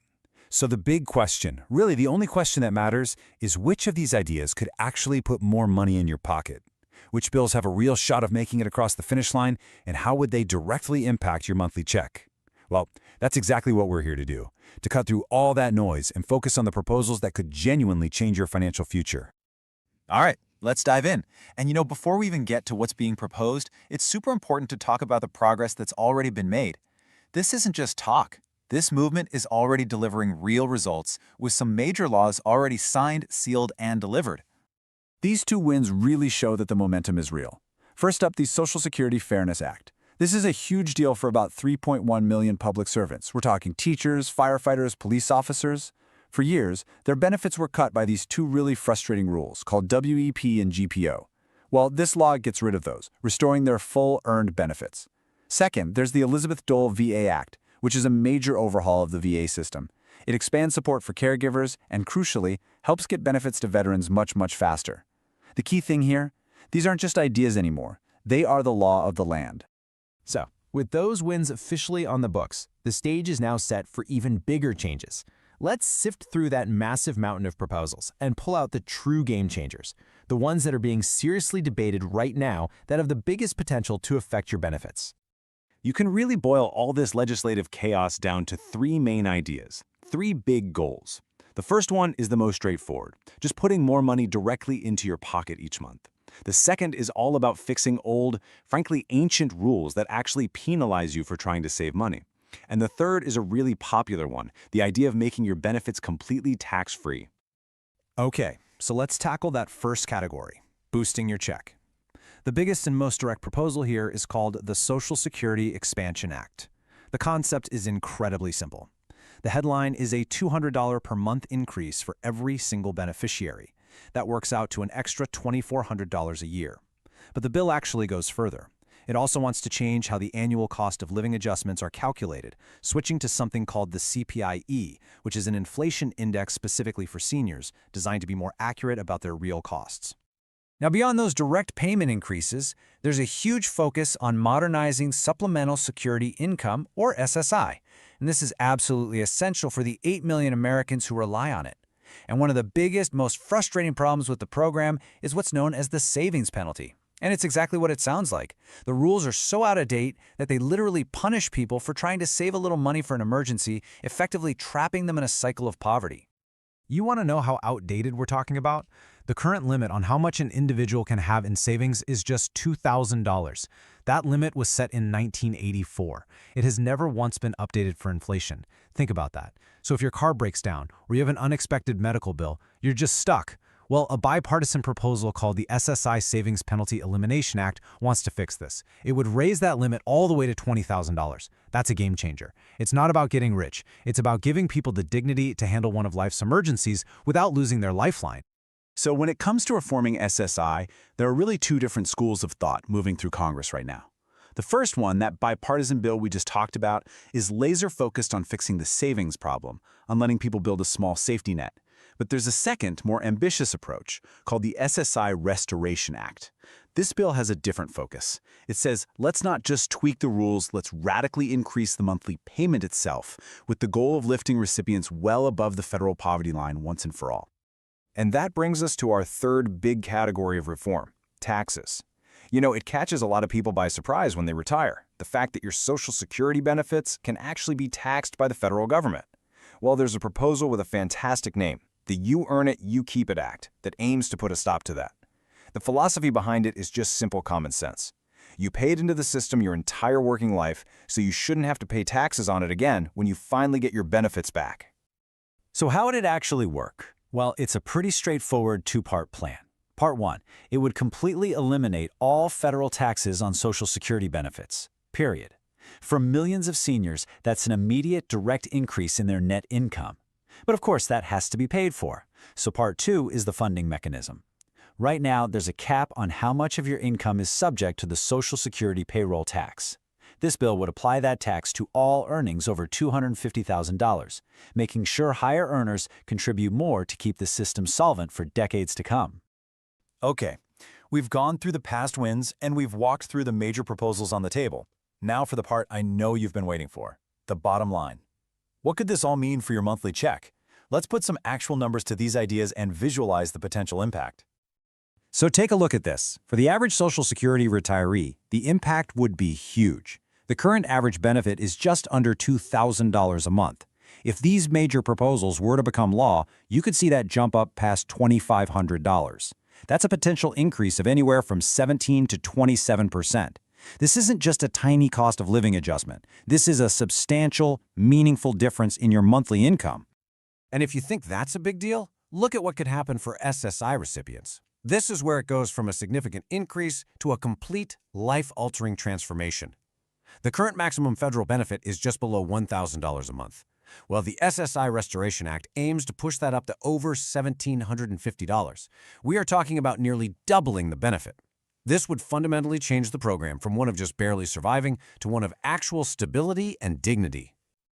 Okay, so those numbers are really exciting, but we have to be realistic. Potential is one thing. The political reality in Washington is another thing entirely. The truth is, not all of these proposals have the same odds. Some of those common-sense bipartisan reforms, like fixing the SSI savings rules, they have a really high likelihood of passage. But the most ambitious bills, like a massive expansion of all benefits, they face a much tougher uphill political battle. With this, that we'll see progress happen incrementally, piece by piece, rather than one giant bill that changes everything all at once. So we've covered the laws that have passed, the proposals on the table, and the potential impact on your wallet. Where do we go from here? In this final section, we're going to look ahead and give you the key dates and events you need to watch as this historic debate continues to unfold. So when you step back and look at the whole picture, we are in this fascinating and honestly very rare moment. On one hand, you have real bipartisan agreement on modernizing some of the most outdated parts of these programs. But on the other hand, you have these deep, fundamental divides on how far we should go with a broader benefit expansion. The potential for transformative change is absolutely real, but so are the political hurdles.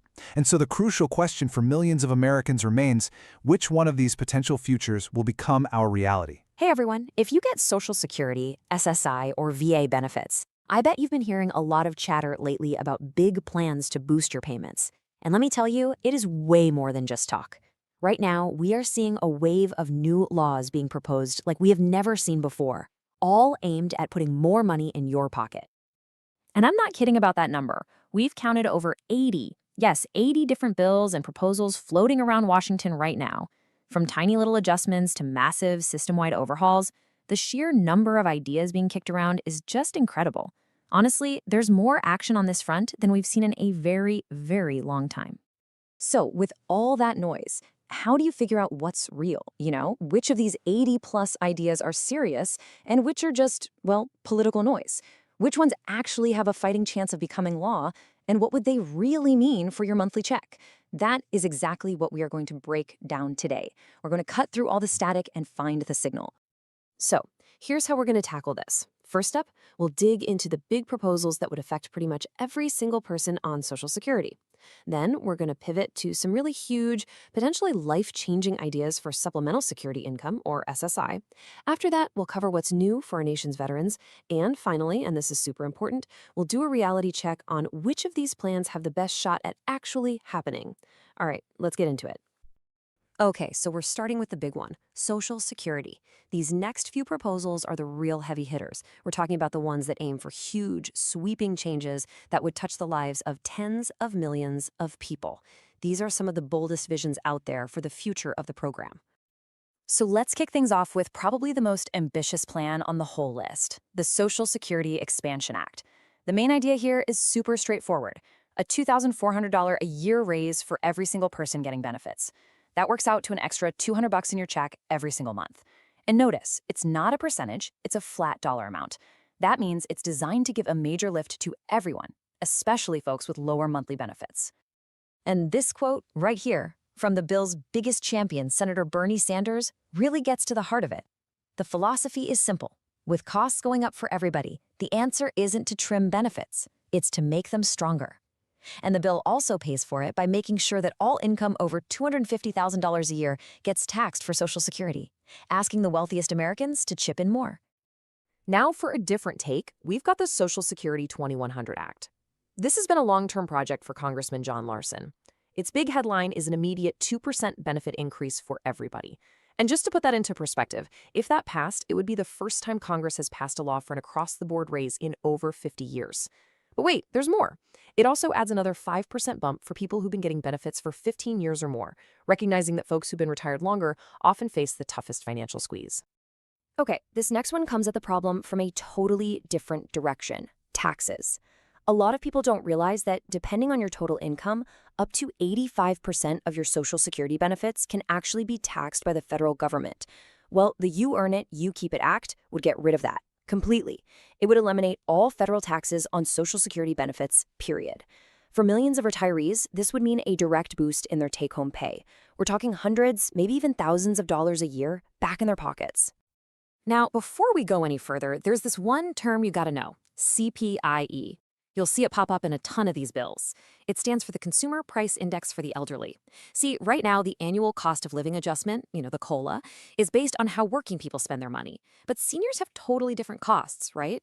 A much bigger chunk of their budget goes to things like healthcare, and those costs are rising way faster than everything else. The CPIE is a new formula designed to track those specific costs, which advocates say would give seniors a bigger, more accurate COLA every year. All right, let's switch gears now and talk about the Supplemental Security Income Program, SSI. This is a critical lifeline for about 8 million low-income seniors and people with disabilities. And honestly, while those Social Security plans are big, some of the most profound, truly life-altering proposals being talked about are happening right here with SSI. I mean, just look at this. To really get what's going on with SSI, you have to see how ridiculously out of date the rules are. Right now, to get SSI, you can't have more than $2,000 in assets. That limit has not been updated since 1984. No joke. It basically punishes people for saving. You can't put away money for a car repair or a medical emergency without risking your benefits. So the SSI Savings Penalty Elimination Act would finally bring this into the modern age, raising the limit to $20,000 for individuals and $10,000 for couples. This would be a game changer, letting people save for the future without fear. And you know what makes this bill a really serious contender? It has support from everywhere. This isn't a Democrat or Republican thing at all. It's just seen as a common sense fix. It's got sponsors from both parties, and it's backed by everyone from disability groups to the U.S. Chamber of Commerce. When you've got Microsoft and JP Morgan Chase agreeing with advocates, you know you have a real shot at getting something done. Now, as big as updating the asset limits is, the SSI Restoration Act is aiming for something even bigger. Just look at this chart. That first bar, that's the current maximum SSI benefit, around $967 a month. Now look at that second bar. That's what this act wants to do. Bring the benefit up to around $1,752. The goal is to raise the benefit to 100% of the federal poverty line to make sure that no one who relies on SSI has to live in poverty. This would nearly double the income for millions of America's most vulnerable people. Okay, next up, let's talk about our nation's veterans. When it comes to VA benefits, the conversation is often about making sure the system is reliable, fair, and truly honors their service. And the proposals we're seeing really reflect that, from the annual cost of living increases to some much-needed fixes to the system itself. There are a bunch of other important bills trying to fix problems in the VA system. For instance, the Review Every Veterans Claim Act would stop the VA from just denying a claim because a veteran missed one medical exam. There's another one to make the appeals process easier for family caregivers, and it's important to see that progress is happening. The Elizabeth Dole Act was just signed into law, and it's already expanding support for those very caregivers and modernizing VA services. All right, we have talked about some huge, really exciting ideas. An extra $200 a month, doubling SSI benefits, no more taxes on Social Security, but now it's time for the big reality check. Which of these ideas could actually go from being a bill to being actual law? This little table really tells the story. Up top, with a high chance of passing, you've got the annual Veterans COLA and that SSI Savings Penalty Elimination Act. Why? Simple. They're bipartisan. They have support from both sides, and they're seen as common sense fixes, not radical changes. Then you get to something like the Social Security 2100 Act, with a moderate chance. It's got some things Republicans might like, but it's still a big, complex package. And then, at the bottom, with a low chance, you have that massive Social Security Expansion Act. It's popular, for sure, but the plan to pay for it by raising taxes on high earners faces a ton of political opposition, making it a very tough sell in a divided Washington. So if you're trying to figure out what to really keep an eye on heading into 2026, this is your list. The VA COLA, it's pretty much a sure thing. The SSI Savings Penalty Bill, it has so much momentum. Those bills to make the VA system work better are also really strong contenders. And finally, that idea of getting rid of federal taxes on Social Security benefits is gaining a lot of steam and could be a major focus. And really, that's the bottom line here. The dream of a huge $200 a month raise is fantastic, and it keeps the conversation moving forward. But the most realistic path to actually getting more money in your pocket, at least in the near term, comes from these practical, bipartisan efforts to just update old broken rules, like those SSI asset limits from 1984, and to make sure those yearly increases are fair. Real progress is happening, even if it feels a little slow sometimes. So we'll leave you with this to think about. We've gone over a lot, from a flat $200 raise to being able to finally save $20,000 on SSI to not having your benefits taxed at all anymore. Each of these could change lives in really different ways. So for your own situation, which one of these ideas would make the biggest difference for you and your family? It's something to think about as this debate continues. Today, we are going to get into something that really hits home for tens of millions of people: Social Security. But look, this isn't going to be some dry lecture about spreadsheets and trust funds. We're going to explore a completely different vision for the future, one where financial security isn't just a far-off dream for seniors and people with disabilities, but something they can actually count on. The ideas we're covering today could mean a total transformation, not just in bank accounts, but in peace of mind, in health, and in simple human dignity. So here's what we're going to cover. We'll start with the big picture, the vision. Then we'll break down 3 major proposals: a $200 monthly boost for everyone, some huge changes for SSI, and a plan to make sure the whole system is secure for the long haul. And then we'll put it all together to see what the real combined financial impact looks like for different people. Let's dive in. All right, first things first. It is so easy to get lost in all the numbers, the percentages, the names of these different acts. But we have to remember what's really at stake here. This is not just some accounting problem. It's all about the human side of these policies. And this quote just hits the nail on the head.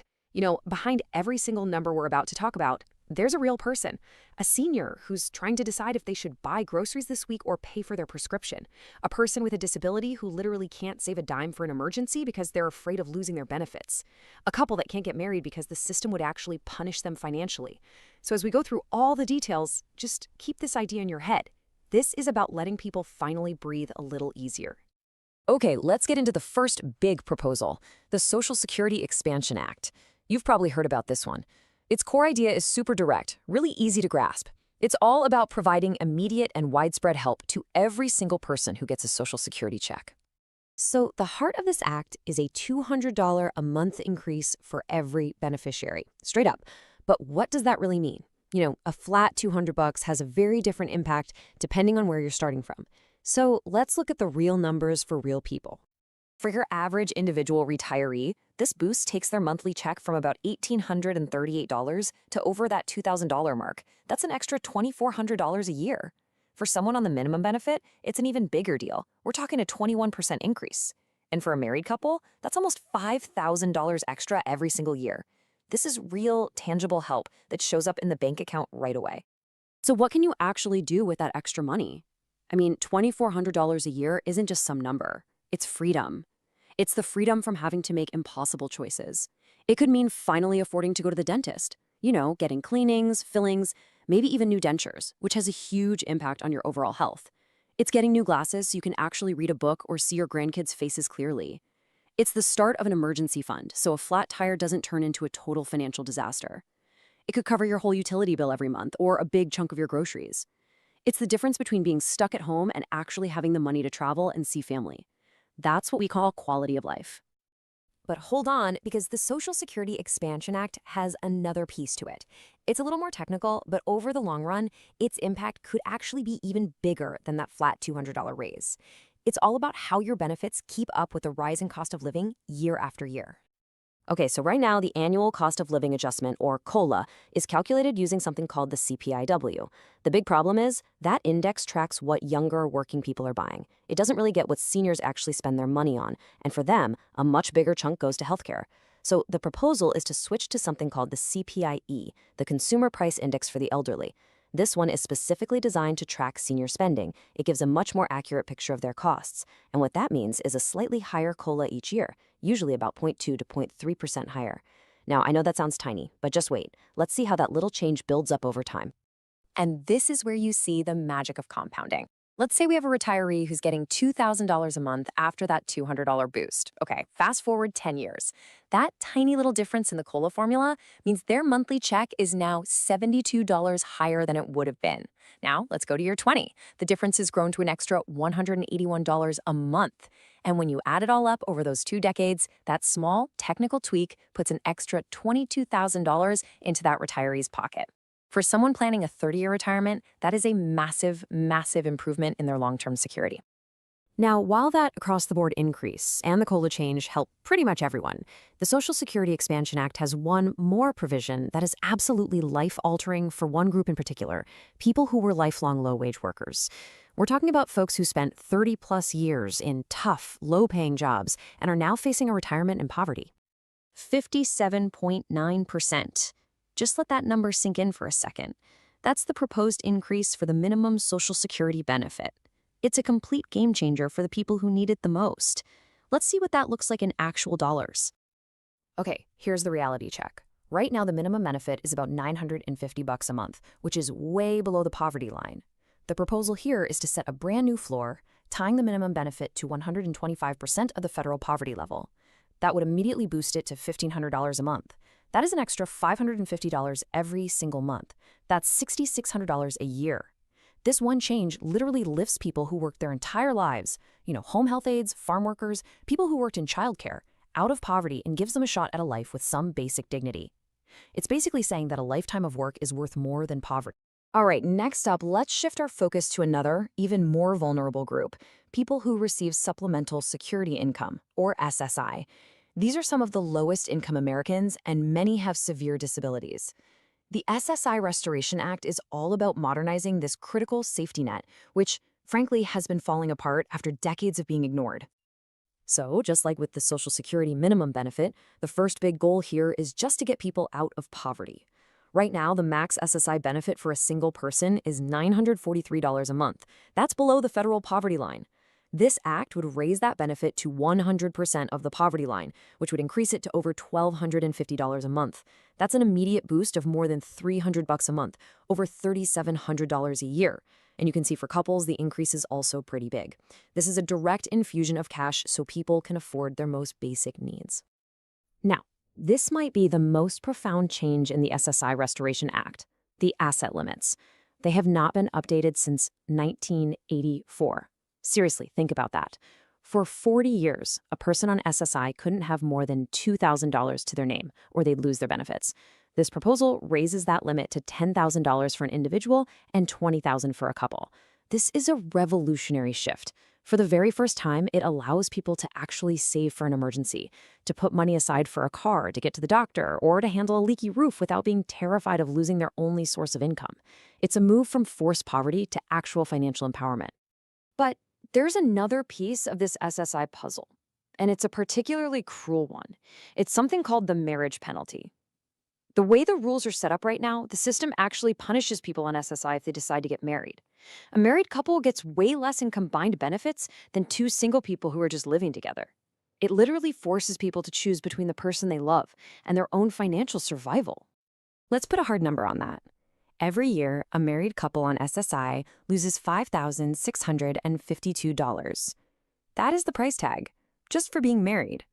It's a policy that creates an impossible choice between love and money. The solution in the SSI Restoration Act is as simple as it is powerful. It just gets rid of the penalty completely.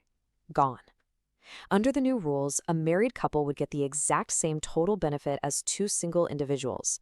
It's a change that says people with disabilities have the right to build a life together, to love, and to marry without facing financial ruin because of it. So, we've talked about immediate help and lifting up the most vulnerable.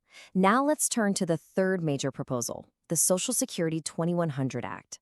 This one is all about the long-term health of the entire system, making sure it's solvent for generations to come, while also adding in some other smart benefit improvements. So, the big question is always, how do you pay for all this? Well, the Social Security 2100 Act proposes a really key change to how it's funded. Right now, you only pay Social Security taxes on the first $176,000 or so of your income. That means a CEO making millions pays the exact same amount into the system as someone making $177,000. This proposal would make that tax apply again on all earnings above $400,000. So you'd have this donut hole, no new tax between $176K and $400K. The bottom line is, this change would only affect the absolute highest earners. We're talking the top 0.4%. For 99.6% of Americans, their taxes would not go up by a single penny. And at the same time it asks the wealthiest to pay a little more, the 2100 Act actually gives a big tax break to millions of seniors. A lot of people don't even realize that your Social Security benefits can be taxed if you have other income. The income levels where those taxes kick in were set decades ago, and they've never been changed for inflation. This act would finally dramatically raise them. It would double the threshold for single people to $50,000 and more than triple it for married couples to $100,000. So what does that mean in real dollars? Well, for a single senior with a total income of 25 grand, maybe from a small pension plus Social Security, their federal tax bill on their benefits would drop to zero. That's an extra $1,000 to $1,500 back in their pocket every year. For a couple with a combined income of $40,000, their tax bill on benefits would also disappear, saving them between $1,500 and $2,000 annually. It's just another way of boosting people's income by letting seniors keep more of the benefits they earned over a lifetime. Okay, so we've looked at three different, really powerful proposals: the Social Security Expansion Act, the SSI Restoration Act, and the Social Security 2100 Act. Now, for what I think is the most important part of this whole explainer, let's stack them all on top of each other and see what the combined financial transformation actually looks like for real people. This is where a whole new reality starts to take shape. Let's start with our average senior retiree. Right now, they're getting about $22,000 a year from Social Security. With these reforms, that $200 monthly boost adds $2,400 a year right off the bat. Then the tax relief from the 2100 Act could save them another $1,400 or so. All of a sudden, their annual income from Social Security is almost $26,000. That's an increase of more than $3,800 a year, a 17% boost. That is a huge leap in financial security. Now, take a look at the lifelong low-wage worker. They're starting at just $11,400 a year, deep in poverty. The combination of that $200 boost and the new higher minimum benefit lifts their annual income to around $18,400. This is a staggering increase of $7,000 a year, a more than 60% boost. This is what it looks like when policy is targeted to make a profound difference. This isn't just an increase, it's an escape hatch from poverty. For an individual on SSI, the story is just as transformative. Their annual benefit jumps from about $11,300 to over $15,000. That's a 33% increase that pulls them above the poverty line. But remember, the money is only half the story here. The other, equally crucial benefit is that they can now save up to $10,000 without being penalized. So it's a 1-2 punch. More income for everyday life, and for the first time, the freedom to build a safety net for the future. And finally, maybe the most dramatic transformation of all, a married couple with disabilities on SSI. Today, because of that marriage penalty, they get just under $17,000 a year. By raising the benefit for each person and getting rid of that unjust penalty, their combined annual income skyrockets to over $30,000. That is a 77% increase. It is, and I'm not exaggerating, a complete financial rebirth that allows them to build a life together with real security and dignity. As powerful as those charts are, we've got to circle back to where we began. The true impact of all these changes can't really be captured in a bar graph. The transformation goes so much deeper than just dollars and cents. It's about what that money, that security, makes possible in a person's life. This is the real payoff, right here. It's freedom from that constant nagging anxiety of wondering how you're going to pay the next bill. It's the dignity of being able to choose healthier food or a safer apartment. It's the joy of being able to be part of your community, to maybe volunteer or just go out for coffee with a friend instead of being isolated by poverty. And of course, it's the profound security of being able to build a life with the person you love without the government standing in your way. This is a total transformation in well-being. So, how does this all become real? Well, these aren't just abstract ideas. They are actual bills being debated in Congress right now. The path forward means moving through committees, getting votes in both the House and the Senate, and finally getting a signature from the president.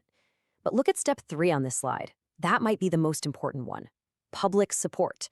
Polls consistently show that over 80% of Americans, and that includes big majorities of both Democrats and Republicans, support expanding Social Security. That overwhelming public will is what creates the political pressure to turn these bills into laws.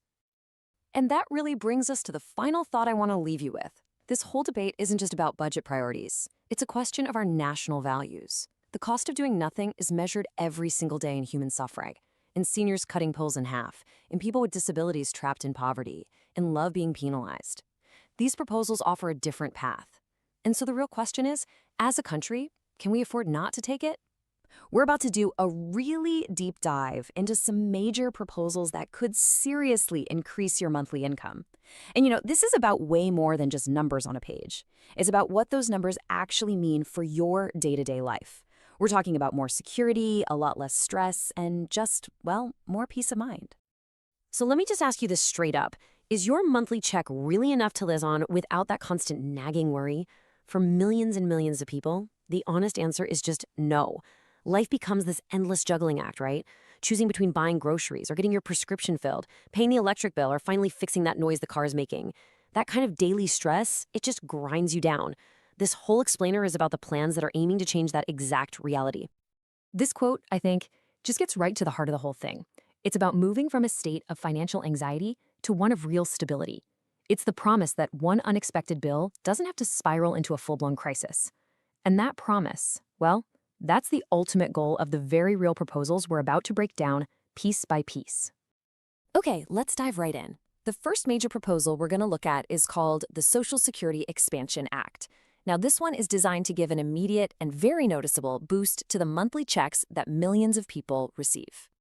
The big headline number for this act is a proposed annual increase of $2,400. Now just think about that for a second. For so many people, that amount of money could finally cover some long overdue dental work or get a safe set of new tires for the car. Or maybe, just maybe, be the start of a real emergency fund. So that big annual number breaks down to an extra $200 in every single check. And let's be clear, this isn't some one-time payment. No, this is a proposed permanent, reliable boost to your monthly income. And it's that consistency, that really allows for actual planning and gives you a true sense of security.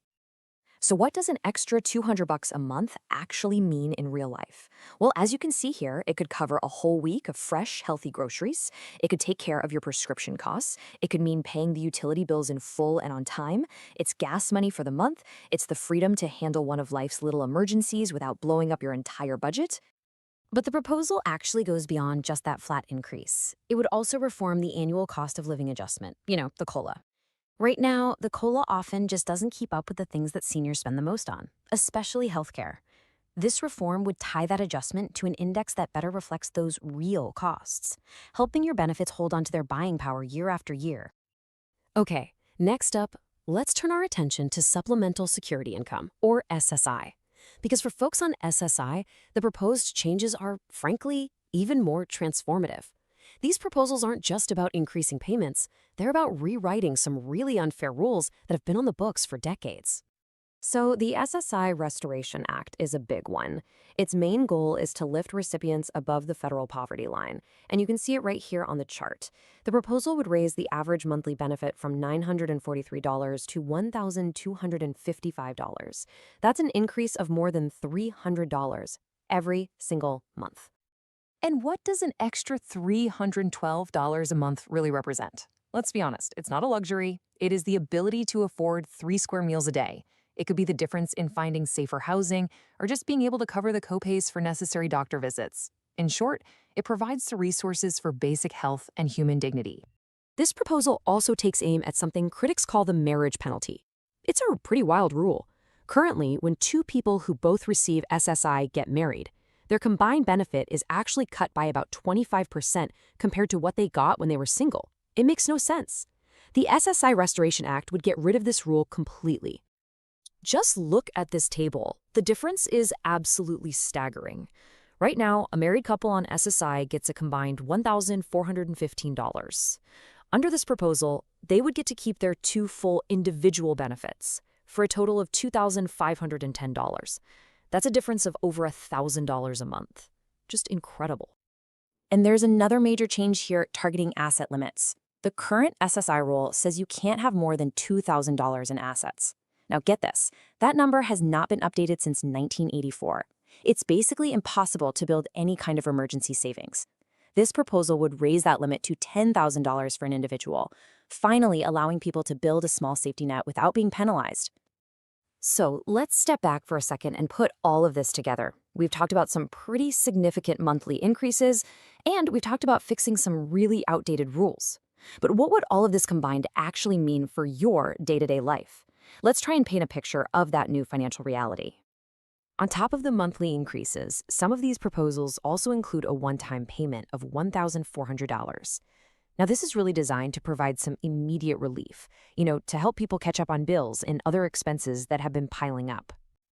And this isn't just some abstract number. Think about what $1,400 could do right now. It could be enough to finally get caught up on those past due bills. It could pay for that urgent car repair you've been dreading. Or maybe it means finally getting that dental work done or buying new glasses you've been putting off. It's a tool to solve an immediate, pressing problem. Now, these different proposals are often part of a few larger legislative packages. One of the big ones is called the Social Security 2100 Act, and it includes a provision to increase the minimum benefits. The idea is simple. Anyone with a 30-year work history would receive a benefit that is at least 25% above the federal poverty line, period. So when you start stacking all these pieces on top of each other, the total potential impact becomes incredibly clear. You've got the proposed $200 monthly increase, potential savings from tax cuts that are also in the 2100 Act, a more accurate COLA that keeps up with your real costs, and that one-time payment. It's really a multi-layered approach to creating genuine financial stability. And the difference these changes could make, it isn't just about the money. It's emotional. It's the shift from that constant, grinding money stress to actual peace of mind, from skipping things you need to being able to afford them, from feeling stuck and isolated at home to being able to go out and join friends for coffee. It's a fundamental shift from just surviving to actually feeling secure. So how could these proposals actually become reality? This is so important to understand. They are being debated by lawmakers as we speak. They are not law yet, and that's exactly where you and your voice come into the picture. Here are the actual names of the key proposals we've been talking about. You have the Social Security Expansion Act, the SSI Restoration Act, and the Social Security 2100 Act. These are the specific pieces of legislation that contain all of the various improvements we've just explored in detail. Your voice has real power in this debate. This slide lays out some concrete steps you can actually take. Calling or emailing your representatives to share your personal story, that's a powerful and direct action. You can also talk about it with your friends and family, support advocacy groups that are on the front lines, and of course, vote for candidates who align with your views on this. Let's end on the core principle that supporters of these changes always come back to. They argue that this isn't about giving a handout. It's about honoring a lifetime of contributions, and it's about making sure that people can live their later years with the security and the dignity that they have absolutely earned. So, I'll leave you with this question to think about. What would be the very first weight lifted off your shoulders if you had a more secure income every month? This isn't just abstract policy. It's about your life, your health, and your peace of mind. A more secure future that proponents say is absolutely within our reach. Today, we are going to dive deep into some really ambitious proposals that could completely reshape Social Security as we know it.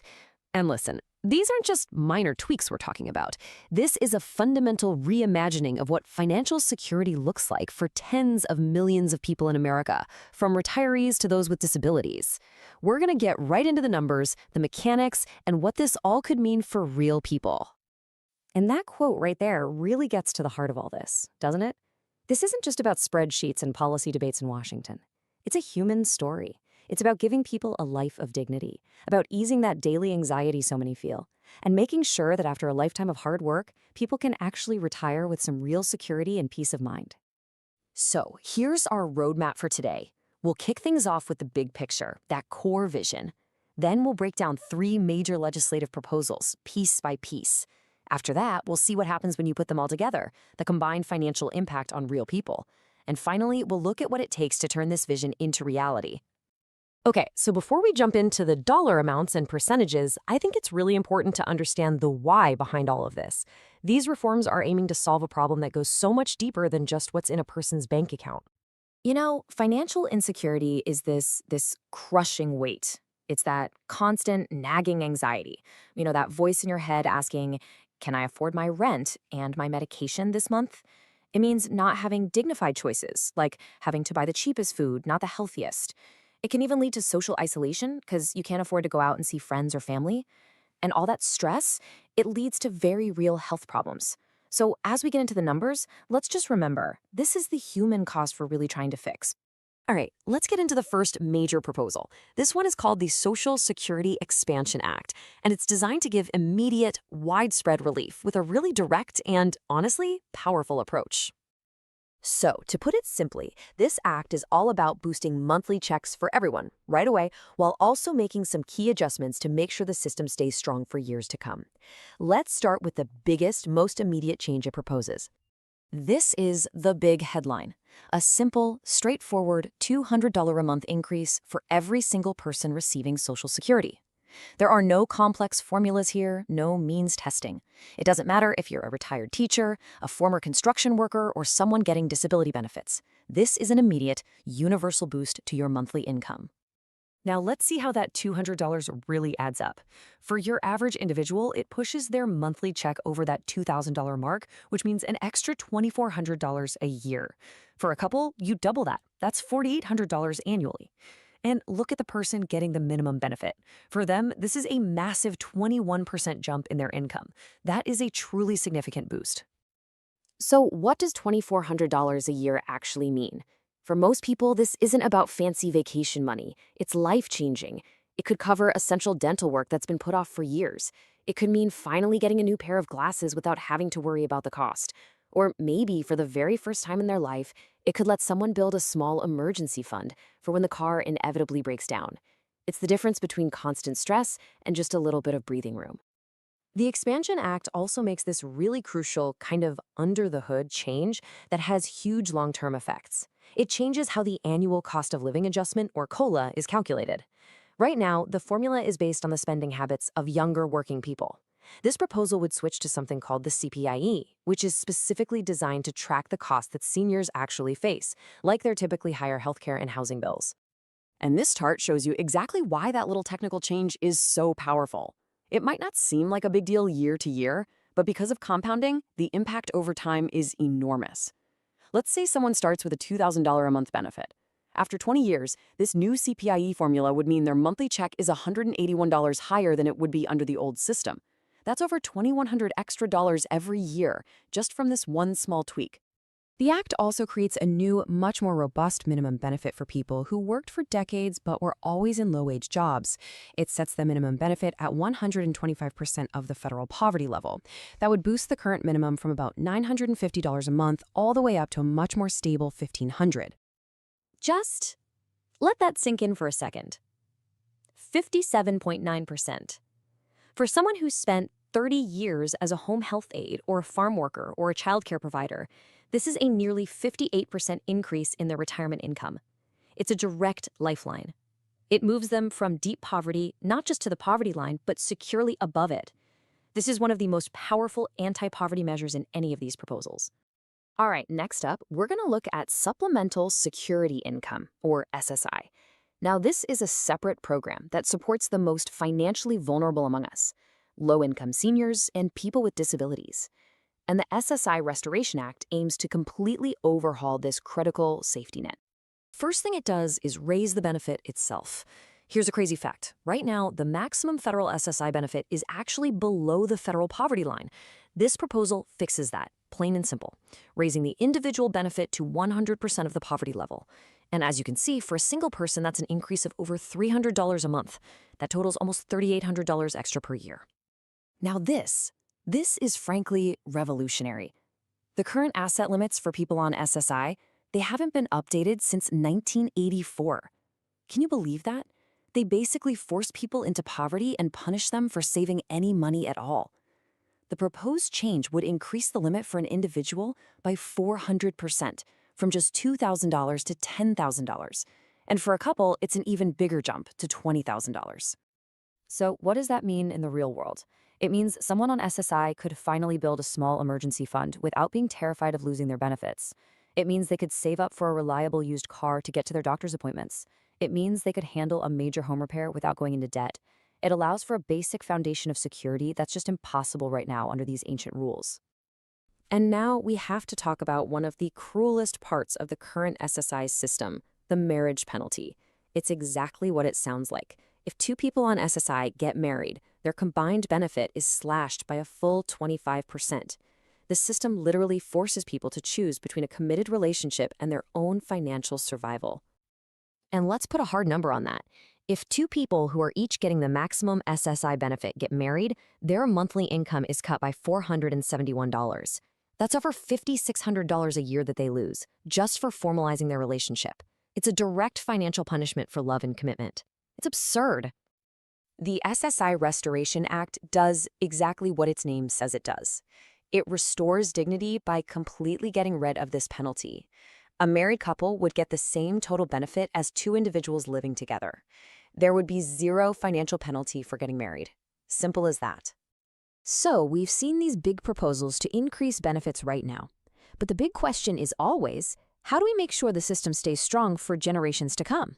Well, that's where our third piece of legislation comes in, the Social Security 2100 Act. It's all about long-term solvency. So, how is all of this paid for? Well, the main funding idea is to ask the highest earners to contribute a little more. Right now, there's a cap on how much of your income is subject to Social Security taxes. This proposal keeps that current cap, but then it reapplies the tax on all earnings above $400,000 a year. It just ensures that those with the highest incomes contribute on a larger chunk of their earnings. And here is the single most important takeaway on the funding. This change would not increase taxes for 99.6% of working Americans. Only the top 0.4% of earners, people making over $400,000 a year, would contribute more. For the vast majority of the country, your payroll taxes wouldn't change at all. And get this, the 2100 Act also includes a significant tax cut for millions of seniors. It does this by raising the income level where your benefits themselves start to become taxable. For single folks, that threshold doubles to $50,000, and for married couples, it more than triples to $100,000. This is a direct boost to the take-home income for millions of middle-class retirees. Okay, we've looked at 3 different acts with a whole bunch of different provisions. Now for the most exciting part. Let's put it all together and see what the total financial transformation would actually look like for real people. So first, let's take a look at a typical senior retiree. This is someone who's getting the average Social Security benefit, and maybe they have a small pension or some retirement income that puts them at a modest tax bracket. When we combine that $200 across-the-board increase with the tax savings from the 2100 Act, their financial picture changes pretty dramatically. Their annual income gets a boost of up to $3,900. That's almost an 18% raise. It provides significant relief from the rising cost of healthcare and just, daily living. Now let's look at someone who's spent their life in low-wage work and is now retiring on the minimum benefit. This is where the impact becomes truly life-altering. So this person benefits from multiple proposals all at once. You've got the new higher minimum benefit plus that $200 flat increase, and it pushes their annual income up by over $7,000. That's more than 60% raise. This isn't just a number on a page. This is the end of that constant anxiety we talked about at the beginning. This is what lifting someone firmly out of poverty and into a life of basic financial dignity actually looks like. And for our final case study, let's look at the couple we discussed earlier, two people with disabilities, both on SSI, who just want to build a life together. This is the most profound transformation of all. Right now, the system slashes their benefit just for getting married. With these reforms, their individual benefits rise to the poverty line, and the marriage penalty is eliminated. Their combined monthly income jumps to over $2,500. That's an annual increase of over $13,000. It is a staggering 77% raise that affirms their right to love, to marry, and to build a secure life together. These numbers, they represent an incredible vision for a more secure America. But they are not just ideas on a piece of paper. These are active legislative proposals. So the big question is, how do we get from this vision to an actual reality? Well, the path to any law has a few key steps. A bill has to pass through committees in both the House and the Senate. Then it has to get a full vote in both chambers. If the versions are different, they have to be reconciled into one. And then finally, that single version goes to the president to be signed into law. And one of the most compelling points in all of this is this. While Washington might seem completely divided, the American public really isn't. There's overwhelming bipartisan support for expanding Social Security. A recent poll found that 84% of all Americans are in favor, including a staggering 78% of Republicans. For the public, this isn't a partisan issue. It's just a common sense priority. So we end with this question. Beyond all the dollar amounts and the percentages, these proposals represent a potential future with a lot less fear and anxiety for millions of people. The real question they pose is about the kind of society we want to be, one that honors its elders, supports its most vulnerable, and ensures a lifetime of contribution is met with real security. Ultimately, these numbers ask all of us to define what financial dignity truly looks like for America. Today, we are taking a deep look at some huge proposals that are on the table right now aimed at completely reshaping Social Security and supplemental security income, SSI. And listen, these aren't just little tweaks around the edges. We're talking about a whole new vision for what retirement and disability support looks like in America. So let's break it all down. This quote from the source material, it just hits the nail on the head. It perfectly frames this entire conversation. This isn't just about spreadsheets and budgets. It's about dignity, it's about security, it's about the kind of promise we want to make to our seniors and our most vulnerable neighbors. It's a really powerful way to think about the human side of all the numbers we're about to get into. So here's the game plan. We're going to break down three major pieces of proposed legislation: the Social Security Expansion Act, the SSI Restoration Act, and the Social Security 2100 Act. We'll look at exactly what they do, who they're going to affect, and, of course, the big question, how they'd be paid for. First up, let's talk about the Social Security Expansion Act. Honestly, this is the cornerstone of the whole vision. It's the foundation for a lot of the other changes, and its main goal is super direct: to provide immediate, substantial financial relief to every single person receiving Social Security benefits. The headline feature of this act is a real game changer: a proposed across-the-board increase of $200 per month. And let me be clear, this is not a one-time check. This would be a permanent boost added to every single monthly payment for everyone, from retired workers to people on disability. So what does that look like over a year? Well, it adds up to an extra $2,400. For any household on a fixed income, that is not just a number. That's real security. That's money for a car repair you didn't see coming. It could cover months of utility bills. Frankly, it can be the difference between just getting by and facing a real crisis. Okay, let's put some real numbers to this. The average Social Security benefit right now is about $1,838 a month. With this change, it would jump to over $2,000, $2,038 to be exact. That's an 11% increase. I mean, think about that. For someone on a fixed income, an 11% raise just like that is absolutely massive. It provides some serious breathing room in a budget that is often stretched way too thin. Next up is a change that sounds a little technical, but stick with me because this is so important. It has to do with the annual cost of living adjustment, or COLA. Right now, the formula is based on how younger urban workers spend their money. The problem? That formula really doesn't account for the massive healthcare and housing costs that seniors actually face. So the proposal is to switch to something called the CPIE, which is an index based on how the elderly actually spend.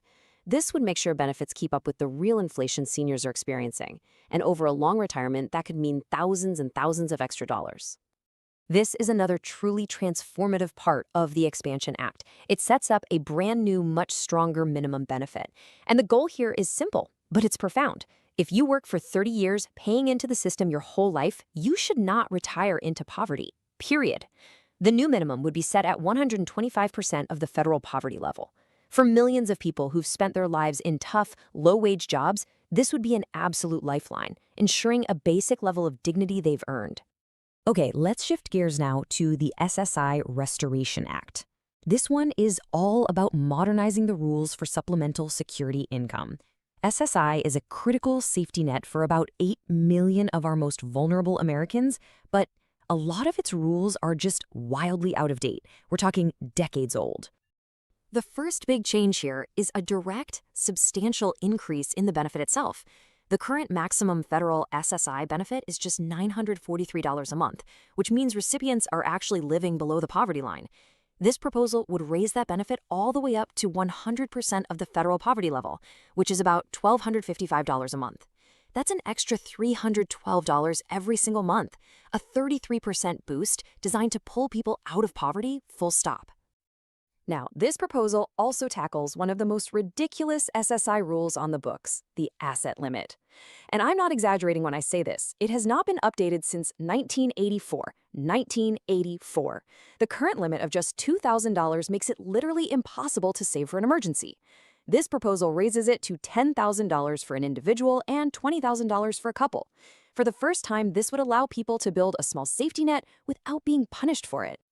The current SSI rules also create what is just an impossible choice for so many people.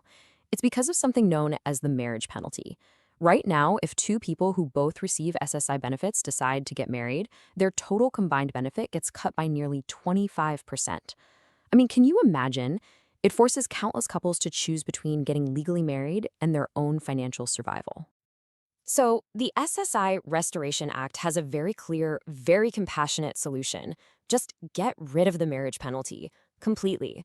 Under this change, two SSI recipients who get married would continue to receive the exact same total benefit they did as two single people. It basically says that people with disabilities have every right to build a life together without facing a devastating financial punishment for it. Okay, so we've looked at all the individual pieces of these proposals, but the real magic, the real power happens when you start stacking them all together.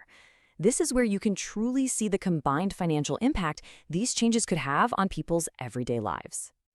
So let's take a real-world example. Imagine someone who's worked their entire life in low-wage jobs. First, they'd get that flat $200 boost that everyone gets. Then, on top of that, the new minimum benefit rule could add another $300 to $500 to their monthly check. You add it all up, and their monthly retirement income could increase by $500, $600, maybe even $700. For many people, that could nearly double their income, transforming their retirement from a struggle to one of basic security. And if you thought that was incredible, wait until you see the impact for a married couple with disabilities on SSI. It's just revolutionary. The benefit increase adds $624 a month. Then, eliminating that cruel marriage penalty restores another $471. That is a total monthly gain of $1,095. Annually, that's over $13,000 more a year, a 77% income boost that would fundamentally change their quality of life. Of course, a big question is probably popping into your head right about now. Expanding benefits is great, but how do we make sure the system is strong for generations to come? Well, that's where the third proposal, the Social Security 2100 Act, comes into play. It's all about long-term solvency, and it adds a few more really key improvements. This is it. This is the question on everyone's mind, right?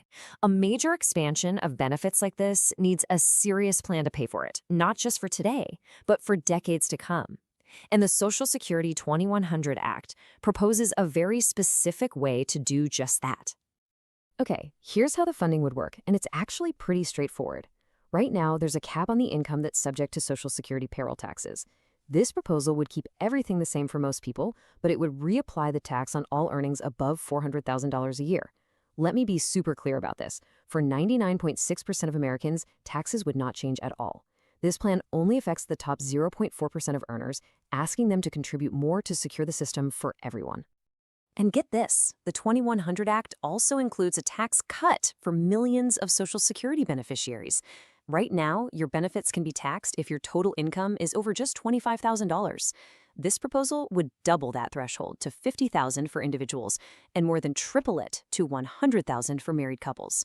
For a whole lot of middle-income retirees, that means an immediate increase in their take-home pay. So, with all these transformative ideas on the table, what's the real chance of them becoming law? It's really important to understand that what we've been talking about are proposals. They're being debated right now in Congress. They aren't established law yet. Yeah, the legislative process is a long road. These bills have to get through committees in both the House and the Senate, then they have to get a vote on the floor. And a lot of the time, the House and Senate pass different versions, which then have to be worked out before one final bill can be sent to the president. It's a whole process, and public support really does play a crucial role. And that public support, it's incredibly strong. A recent poll found that 84% of all Americans, including a remarkable 78% of Republicans, support increasing Social Security benefits. So while the politicians in Washington might be debating, it seems the public has pretty much made up its mind. This is not a partisan issue for most people. It's just a widely shared belief that this system needs to be strengthened. Ultimately, all these proposals, all these numbers and tables, they force us to ask a really fundamental question. They move the conversation beyond just accounting and ask us all to think about the value of dignity, of security, and of peace of mind for millions of our fellow citizens. What is the true value of a secure retirement and of a society that actually honors the promises it makes to people who've worked their whole lives? That's the real question at the heart of this entire debate. Today, we are jumping right into a topic that really hits home for millions of Americans: Social Security. We're going to go way beyond the headlines to look at some specific proposals on the table right now, ideas that could seriously change your monthly budget, your peace of mind, and really your whole future. We're going to break down the numbers, the rules, and what it could all mean for you. So let's just start with a question. I want you to take a second and really think about this. What if your monthly check actually covered all of your bills? I mean, everything. The rent, the lights, food, your prescriptions, and you still had money left over at the end of the month. How would that feel? That feeling? Well, that's the promise behind the reforms we're going to explore today. You know, for so many people, the end of the month is this constant, stressful tightrope walk, figuring out what gets paid and what has to wait. But the proposals we're about to dive into, they're not just abstract ideas. They represent a potential path to real, tangible relief from that day in, day out financial pressure. All right, so let's get down to the nitty-gritty. We're going to look at the actual dollar figures being proposed and translate them into what really matters, the real-world impact on your wallet. This is where a policy written on paper starts to feel like a meaningful change in your actual life. So the most straightforward ideas are the ones that, well, put more money in your pocket each month. Let's start right there and look at what could be a pretty significant across-the-board increase for Social Security beneficiaries. Okay, so a major piece of legislation that's being discussed is called the Social Security Expansion Act, and the cornerstone of this act is a direct across-the-board increase for every single person receiving Social Security, an extra $200 each and every month. And this isn't some temporary fix. We're talking about a permanent boost to your base benefit. You know, an extra $200 isn't just a number on a statement. In real life, that's a week's worth of fresh, healthy groceries instead of just relying on canned goods. It's being able to cover your prescriptions without having to choose between your health and some other bill. It's paying the electric bill in full, on time, without that constant worry about a late fee or a shutoff notice. For a lot of folks, it's just the peace of mind knowing that if your glasses break, you can actually afford to get them fixed without a full-blown crisis. And when you zoom out and look at it over a whole year, the impact gets even bigger. That $200 a month adds up to an extra $2,400. That is a really significant amount of money. Think about what that could do. Maybe it's that essential dental work you've been putting off for years, or a new set of tires for the car so you feel safe on the road. It creates a financial cushion that right now just doesn't exist for so many people. Now, beyond just a flat-out raise, another really crucial proposal tackles the annual cost of living adjustments, or COLA. Right now, the COLA is calculated using a formula that tracks what younger working people buy. The problem? Well, retirees and seniors spend their money very differently. A much, much bigger chunk of their income goes to things like healthcare, and healthcare costs are rising way faster than general inflation. So this proposal would switch to a new formula, one designed specifically for the elderly that gives more weight to the things people are actually spending their money on. The bottom line is, your benefits wouldn't just get a one-time boost. They'd be better protected from losing their buying power year after year. Now let's switch gears and talk about supplemental security income, or SSI, because here the proposed changes are even more dramatic. The SSI Restoration Act is aiming to lift benefits from the current level of around $943 a month all the way up to the federal poverty line, which would be about $1,255. That's an increase of $312 every single month. I mean, that is a genuine lifeline that could pull millions of people out of poverty and give them a shot at real stability. On top of all these permanent monthly increases, there's also serious discussion happening about another round of one-time stimulus payments. This idea would provide an immediate cash injection of $1,400 to help people deal with urgent, pressing needs that have been piling up. This isn't for long-term planning. This is about immediate help right now. A lump sum payment like this is all about tackling those big, stressful problems that keep you up at night. It could mean finally getting caught up on past due bills, getting that dental work you've been putting off for years, or paying down a high-interest credit card. And that last one is huge, because paying off that kind of debt doesn't just solve an immediate problem, it frees up more of your cash every single month going forward. It's a chance to hit the reset button. All right, so putting more cash in people's pockets is absolutely critical, but it's really only half of the puzzle. The other half is about fixing these outdated and frankly unfair rules that can trap people in poverty and limit their most basic life choices. So let's look at how these proposals want to fix the system itself. This quote, it just says it all, doesn't it? It gets right to the heart of one of the most punishing rules in the current SSI system, what's known as the marriage penalty. Right now, the system literally penalizes two people on SSI financially if they decide to get married. These new reforms are built on a very simple principle. Your benefits shouldn't force you to choose between financial security and the person you love. Just take a look at these numbers. It's kind of shocking when you see it laid out like this. Right now, two individuals on SSI get a combined $1,886. But if they get married, their benefit gets slashed to $1,415. They lose almost $500 a month just for getting married. The proposal gets rid of that penalty completely. And when you combine that with the benefit increase we just talked about, a married couple would bring in over $1,000 more per month than they do today. This is a complete game changer that restores dignity to relationships. Here's another rule that's just incredibly out of date. Since 1984, that's right, 1984, SSI recipients have not been allowed to have more than $2,000 in assets without losing their benefits. Just to put that in perspective, $2,000 back then would be worth over $6,000 today. The rule is stuck in the past. The proposal would raise this limit to a much more realistic $10,000. This means you could finally have a real emergency fund. If the car breaks down, you don't have to go into debt, you can have some money set aside. It provides a level of security that is basically impossible right now. So we've looked at the direct payments and we've looked at the rule changes. Now let's try to put it all together. What would daily life actually feel like if all of this became reality? Because this is about more than just numbers on a page. It's about a total shift in your day-to-day existence. So picture your morning. Instead of waking up with that familiar knot of anxiety in your stomach about which bill you can afford to pay, you wake up with a sense of calm.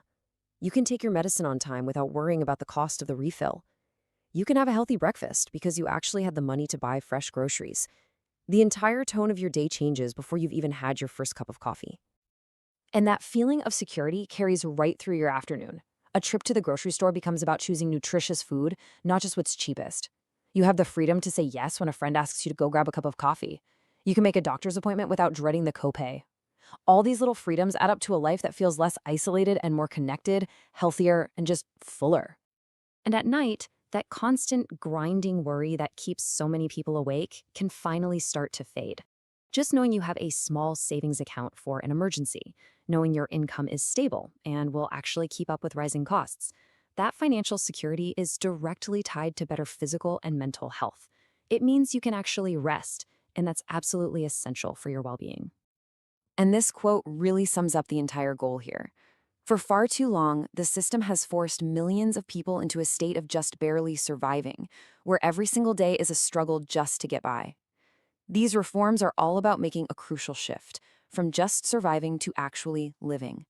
It's about having the resources and the peace of mind to enjoy your retirement, your relationships, and your life with the dignity that you absolutely deserve. Now, it is really important to remember that this more secure future we're talking about isn't a guarantee just yet. All the ideas we've discussed are inside legislative proposals that are being debated right now. They need political will and, just as importantly, public support to actually get signed into law. So let's just quickly run through the key proposals we touched on. You've got the Social Security Expansion Act, which is where that big $200 monthly increase comes from. There's the SSI Restoration Act, which would raise those benefits and fix the marriage penalty and asset limits. You also have the Social Security 2100 Act, which includes benefit improvements and tax relief. And then separate from all that is the ongoing talk about another one-time stimulus payment for immediate help. So, for anyone who believes in these changes, the path forward really involves taking action. That means things like contacting your elected representatives to let them know where you stand. Sharing your own personal story can be incredibly powerful. It puts a human face on all these numbers. And of course, voting for candidates who support these issues and joining advocacy groups adds your voice to a growing chorus that's demanding change. So, we're going to end right where we began, with a question for you to think about. After hearing all these details, the numbers, the potential changes, what would this level of financial security truly mean for you, for your family, for your future? What doors would it open? What worries would it finally close? That vision, that's what this entire conversation is really about. And it's a future that a lot of people believe is worth fighting for. Today, we're going to get into a topic that is on a lot of people's minds, the future of Social Security. There are some major proposals being discussed right now that can mean a huge increase in benefits. So we're going to break down exactly what these changes could mean for your wallet. You know, this one sentence really gets to the heart of what's driving these reforms. It's such a powerful idea.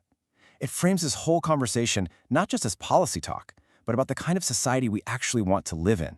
You know, one where a lifetime of hard work is rewarded with security, not constant worry. And that is the billion-dollar question, isn't it? It's the one we're here to answer today. I mean, it's one thing to talk about big ideas like dignity and security, but it's a whole other thing to see what that means in actual dollars and cents. How does this vision translate into cold, hard cash for you or the people you care about? Okay, so here's our game plan. We'll start with that big vision, then we'll break down the 3 key legislative proposals that are making all this happen. After that, we're getting into the real numbers, looking at the financial impact on 3 different groups: the average retiree, the person who's worked low-wage jobs their whole life, and SSI recipients. And then we'll wrap it all up by looking at the big picture. So let's be clear. Our focus today is 100% on the numbers. We're going to move past all the political back and forth and just give you a clear financial picture of what these potential reforms could mean for millions of Americans. Okay, so to really understand these potential financial shifts, we first have to look at the 3 main legislative acts that are the engines behind all this.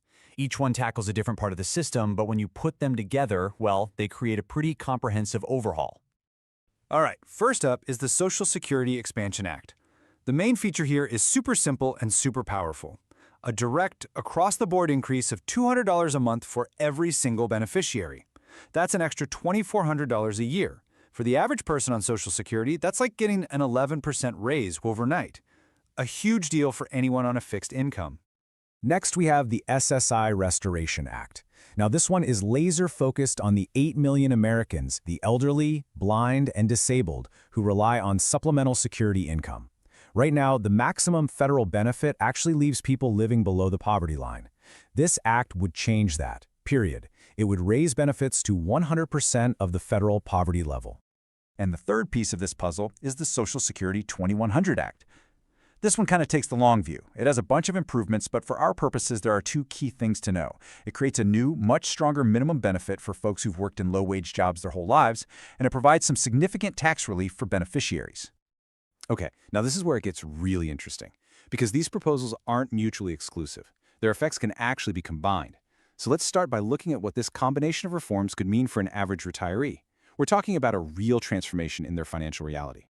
So the average Social Security benefit today is hovering around $1,838 a month. Right off the bat, the Expansion Act adds a flat $200.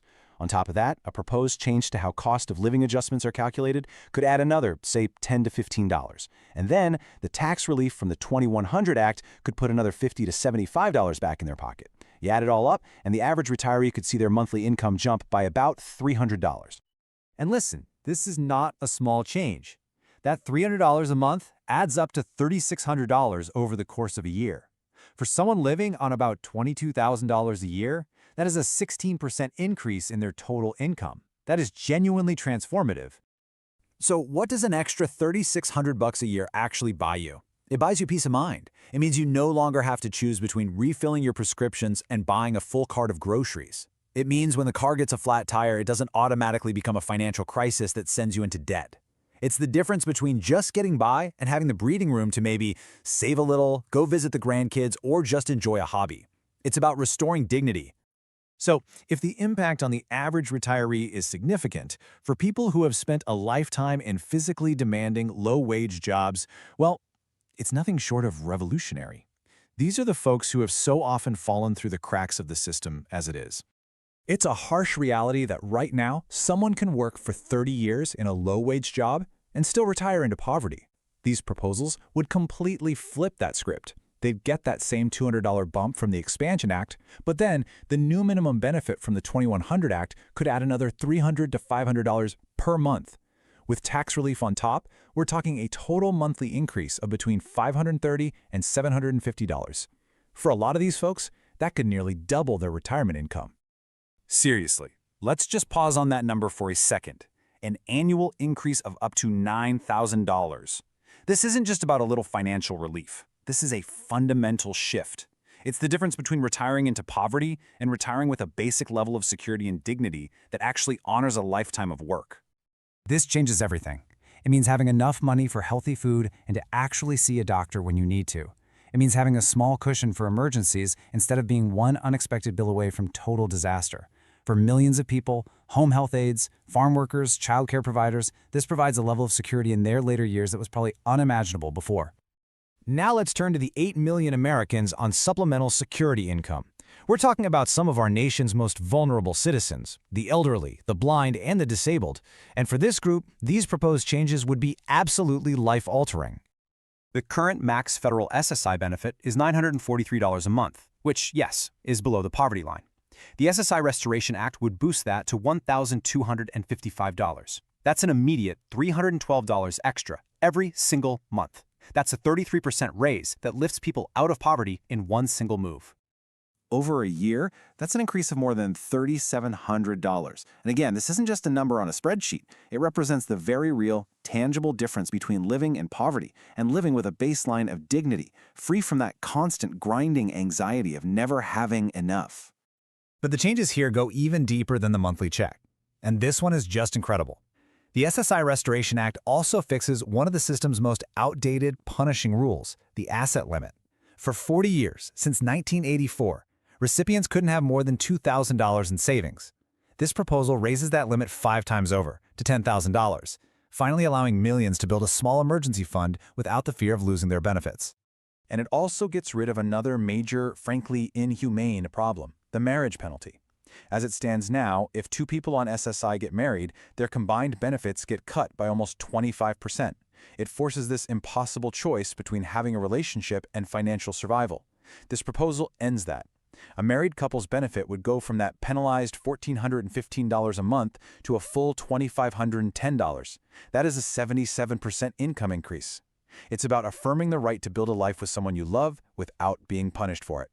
So when you take a step back and you look at the combined effect of all these proposed changes, the across-the-board increase, the stronger minimum benefits, the tax relief, and these really humane reforms to SSI, it's clear we're not just talking about a small adjustment. We're talking about fundamentally redrawing the map of financial security for millions of Americans.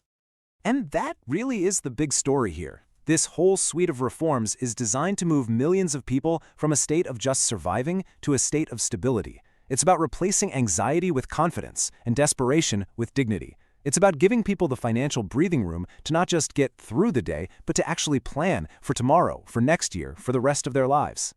So we end with this question. Because these proposals, with all their numbers and details, they really represent a choice about what we value as a society. They present a very clear vision of a future with more security, more dignity for millions.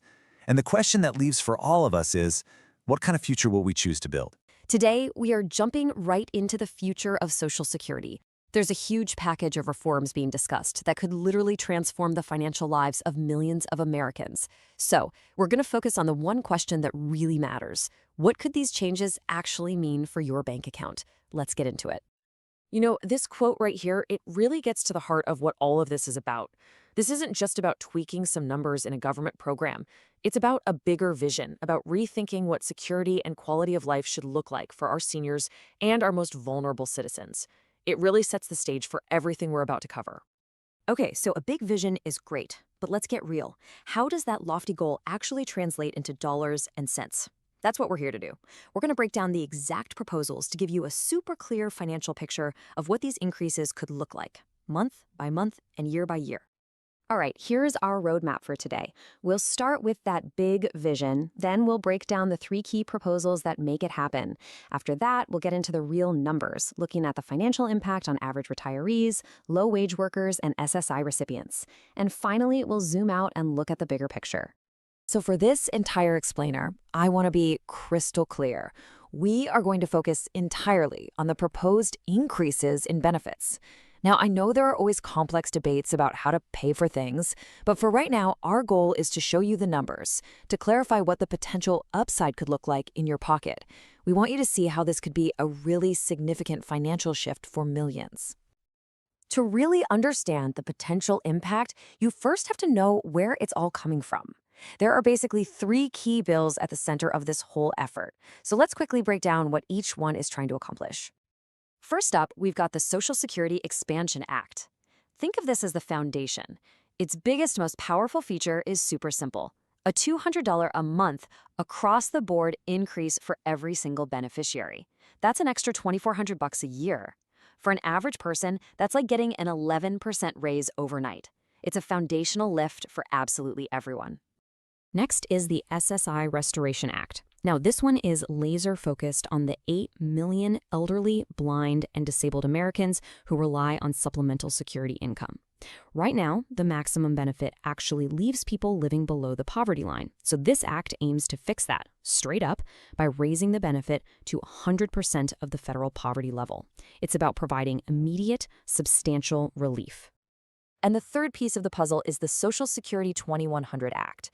This is a really broad proposal, but we're going to zero in on its 2 major benefit boosts. First, some pretty significant tax relief for beneficiaries. And second, a much, much stronger minimum benefit for people who've spent their entire lives working in low-wage jobs. Okay, this is where it gets really interesting. See, these proposals aren't designed to exist in a vacuum. They're meant to stack on top of each other. So let's start our financial breakdown by looking at what happens when you combine their effects for the average retiree in America today. Let's just walk through this table together. So an average retiree today gets about $1,838 a month. Okay. Under these reforms, boom, the Social Security Expansion Act immediately adds a flat $200. On top of that, that same act changes the cost of living formula, which could add another $10 to $15 a month. And then the Social Security 2100 Act kicks in with tax relief, adding another $50 to $75 to their take-home. You put it all together, and you're looking at a jump of around $300 every single month. And that monthly increase adds up fast. We're talking about an additional $3,600 in income every single year. For somebody on a fixed income, that's a 16% boost. That's not a small tweak. That is a really significant enhancement to their financial stability. But what does $3,600 a year actually do? It means you're no longer having to choose between refilling a prescription and buying a full cart of groceries. It means when the water heater breaks, it's an annoyance, not a financial disaster that shoves you into debt. It gives you the breathing room to maybe actually save a little, to plan, to visit your grandkids without feeling guilty. It's a shift from just surviving to actually living. Now, the impact on an average retiree is huge, but for those who have spent an entire lifetime in low-wage jobs, the effect is even more profound. I mean, for people who currently work for decades just to retire directly into poverty, these changes could completely redefine what retirement means. Just take a look at these numbers. A lifetime low-wage worker gets that same $200 flat increase, right? But then the new minimum benefit rules kick in, and that could add another $300 to $500 per month. You throw in some tax relief, and the total monthly increase could be between $530 and $750. In a lot of cases, that would nearly double their retirement income. Annually, This could be an increase of up to $9,000. Let that sink in. This isn't just about making things a little bit easier. This is a fundamental change that lifts a person from a state of poverty, where every single day is a struggle, to a basic level of security and dignity that actually honors a lifetime of hard work. So, what does this transformation look like in real life? It means being able to afford healthy food and consistent medical care. It means having a small cushion for emergencies, so a flat tire doesn't completely derail your entire life. For someone who has worked for decades in physically demanding jobs for very little pay, this provides a level of security in their later years that was probably unimaginable before. It's a profound shift. Now let's turn to the 8 million Americans who get supplemental security income. For this group, which includes many of our most vulnerable elderly and disabled citizens, the proposed changes from the SSI Restoration Act would be, and I don't say this lightly, truly life-altering.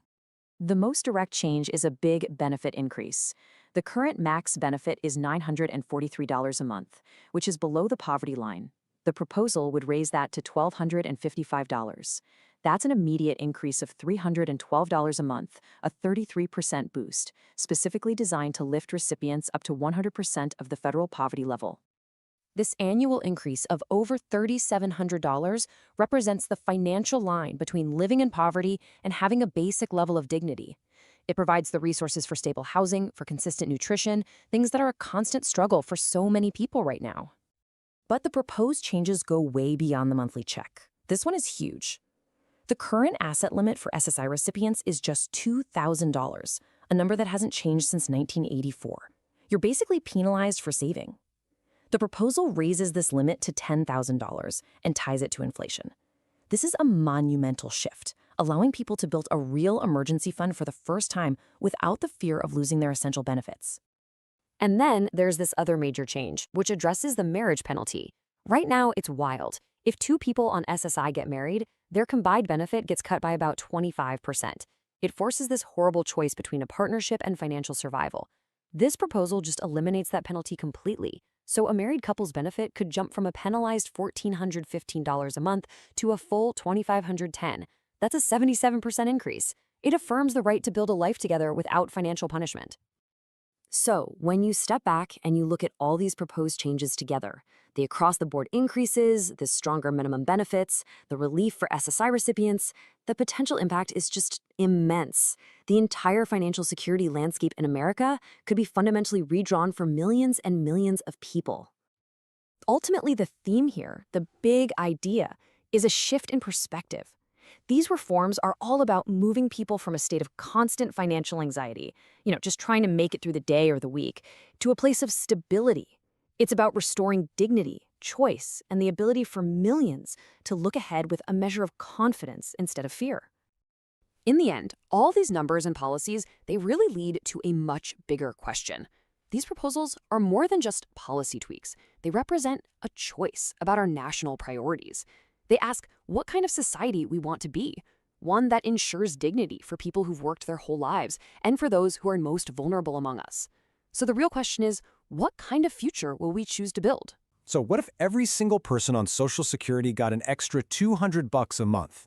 Today we're diving into several major proposals that want to do exactly that, and a whole lot more. We're going to get into the precise numbers, don't worry. But this is about something much bigger than a spreadsheet. It's about a whole new vision for what financial security could look like for millions of us. And this quote right here, it really gets to the heart of it. The whole idea behind these proposed changes is to focus on the human impact. It's not just about tweaking the numbers, it's about fundamentally changing lives for the better. All right, so here's our game plan for this explainer. First, we'll talk about that big picture vision for security. Then we'll dive right into the details of the proposed increases. After that, we'll see what those numbers actually mean in real life. And we'll finish up by looking at what all this means beyond just the bank account. So, the first big idea here is this huge shift in thinking. The goal of these proposals isn't just to help people scrape by or merely survive. The vision is to create a future where seniors and people with disabilities can actually thrive, with real financial security and dignity. Okay, let's get into the nitty-gritty.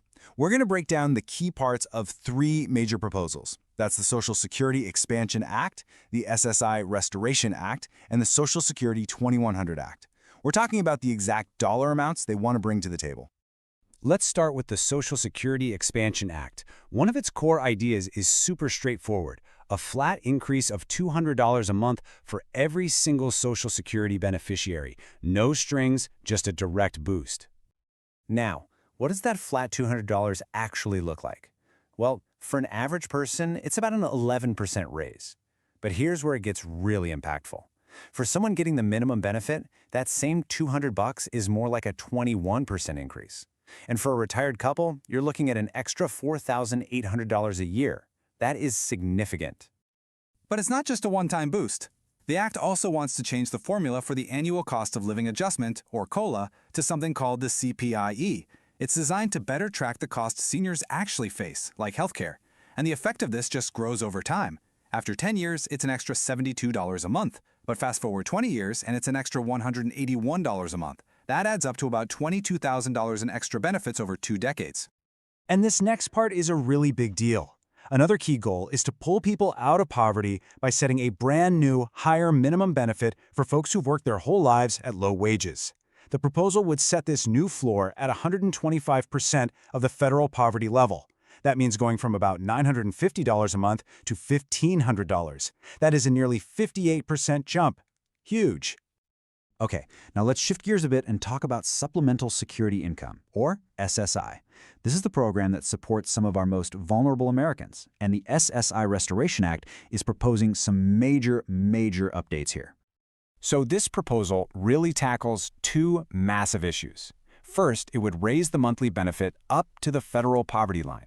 Second, and this is wild, it would update the asset limit for the first time since 1984. Think about that. It would go from just $2,000 to $10,000. That means people could actually save for an emergency without getting kicked off their benefits. Now here's something in the current SSI system that a lot of people find shocking. It's often called the marriage penalty. Right now, if 2 people on SSI decide to get married, their combined benefit gets cut by 25%. We're talking a drop from nearly $1,900 a month down to just over $1,400. That's an annual loss of more than $5,600. So, the SSI Restoration Act has a very simple solution: get rid of it completely. Under the proposed new benefit rates, a married couple would get the exact same amount as 2 unmarried people. No penalty. You get married, your benefits stay the same. Simple as that. And finally, let's look at the Social Security 2100 Act, which focuses on some serious tax relief. Right now, your benefits can start getting taxed if your income is over just $25,000 for an individual or $32,000 for a couple. This proposal would double that threshold for single folks to $50,000 and more than triple it for couples to $100,000. For millions of seniors, this is basically another pay raise because their benefits would suddenly become tax-free. Whew. Okay, so we've just thrown a ton of numbers at you. What does all of this actually mean for someone's wallet at the end of the month? Let's connect these proposals to the reality of everyday life and see what the combined impact really looks like. For your average retiree, when you combine that $200 monthly boost with the tax savings, you could be looking at an extra $283 to $325 a month. That's not just a number on a page. That's your prescription copays covered, that's your utility bill, that's a few weeks of groceries. It creates real breathing room in a tight budget. Now, for a lifetime low-wage worker, the effect is absolutely life-altering. You see it happen in stages. First, that $200 increase brings them up to $1,150. Then, that new minimum benefit floor kicks in and lifts them all the way up to $1,500 a month. All told, that's an increase of over 60%. It's literally a ladder out of poverty. And for a married couple with disabilities, the change is just staggering. By getting rid of that marriage penalty and raising the benefits, their monthly income could leap from around $1,400 to over $2,500. That's a 77% increase. And at the same time, their savings limit would jump from $3,000 to $20,000. But you know, this whole story isn't just about the money. You can't just measure the impact in dollars and cents. Let's zoom back out and talk about the human side of all this. What does this kind of security really mean for a person's well-being? One of the biggest goals here is relief. Relief from that constant low-level hum of anxiety that comes with financial instability. It's about being able to answer the phone without fearing it's a bill collector. It's about being able to go to the doctor when you're sick, not just when it's an emergency. It creates peace of mind. And that brings us to the dignity of choice. You see, poverty shrinks your world. It takes away your options. When you have enough, you can make choices based on your health and well-being, not just on what's cheapest. You can choose to buy fresh, healthy food. You can choose to get preventative care. It puts people back in control of their own lives. And that idea of control extends to our most basic human relationships. Supporters of these changes see eliminating the marriage penalty as a fundamental human rights issue. The argument is simple. People with disabilities should be able to marry for love without the government slapping them with a devastating financial punishment for it. So let's wrap this all up. What's the big picture? These proposals are aiming for a totally new level of financial security. We're talking monthly increases from a couple hundred to over $1,000, new benefit floors to lift millions from poverty, much higher savings limits, and an end to the SSI marriage penalty. It's all about restoring dignity and dialing down that daily anxiety. We've been through all the detailed numbers, the specific plans, and the profound human impact, and it leaves us with this final thought. What could this kind of security truly unlock for millions of Americans, for their families, and for all of our communities? What does a future where we move from just surviving to actually thriving, what does that really look like? Today, we're diving deep into some major Social Security reforms that are being talked about right now. These proposals could literally change the entire financial picture for millions of people. We're going to get into the specific dollar amounts, the different plans on the table, and what it all could actually mean for you. So, let's start with a feeling I think a lot of people know all too well. You know, it's that pit in your stomach at the end of the month, looking at the bills piling up, looking at what's left, and just wondering, how am I going to make this stretch? That constant stress is exactly what these new proposals are trying to fix. All right, so to make this super clear, here's how we're going to break it down. First, we'll talk about the big idea, the promise behind all of this. Then we'll get into the nitty-gritty of the plans for Social Security and for SSI. And finally, we'll piece it all together to see what your new financial reality could look like. Okay, let's jump in. Before we even get to the numbers, it's really important to get what the goal is here. The whole point of these reforms is to close that massive gap between what people get in their benefits and what it actually costs to live today. It's all about building a bridge from financial struggle to financial security. This right here, this gets to the absolute heart of it. This isn't just about dollars and cents. It's about getting rid of that constant nagging anxiety. You know, the freedom to just live your life without worrying that one small emergency, one flat tire, could derail everything. It's about moving from just surviving to actually feeling stable. So how exactly would these plans build that kind of stability? Well, let's look at the first big proposal, which is all about a simple idea: putting more money directly into your pocket every single month. The first piece of the puzzle we're looking at is called the Social Security Expansion Act, and its main goal is super straightforward: to increase the monthly benefit check for every single person receiving Social Security, no exceptions. So what's the headline number? It's a flat increase of $200 a month. And what's really key here is that this isn't some complicated formula. It's an across-the-board boost for every single recipient. But let's be real. What does $200 actually mean in day-to-day life? Well, for a lot of people, that could be a full week of groceries. It could cover your prescription copays for the month, or maybe the entire utility bill. It could mean a small emergency, like your glasses breaking, is just an inconvenience, not a full-blown crisis. And if you zoom out and look at the whole year, that $200 a month adds up to an extra $2,400. Now that's a serious amount of money. That could be what you need for some major dental work you've been putting off, or maybe even a trip to finally go visit your grandkids. Okay, stick with me because this next part's a little technical, but it's so important. The proposal also wants to fix the annual cost of living adjustment, you know, the COLA. Right now, it's calculated based on what younger working people spend, but seniors spend way more on things like healthcare, right? So this plan would switch to a new formula, the CPIE, that actually reflects what seniors spend their money on. In simple terms, it would likely mean bigger, more realistic benefit increases each year. All right, next up, we're shifting gears to look at some proposed reforms for Supplemental Security Income, or SSI. And for folks on SSI, the changes we're about to talk about are, well, they're even more dramatic. Supporters say this is about restoring the original promise of the program. So right now, the maximum federal SSI benefit is around $943 a month. The problem, that's actually below the federal poverty line. This SSI Restoration Act would raise that benefit to over $1,250. That's a jump of more than $300 a month, and it's designed specifically to lift people out of poverty. But it's not just about the monthly check. These reforms also try to fix some really old rules that, frankly, just don't make sense anymore. And one of the biggest ones is something called the marriage penalty. You're not going to believe this, but under the current rules, if two people on SSI get married, their combined benefit is actually cut by about $471 a month. I mean, think about that. It forces people to choose between their relationship and their financial survival.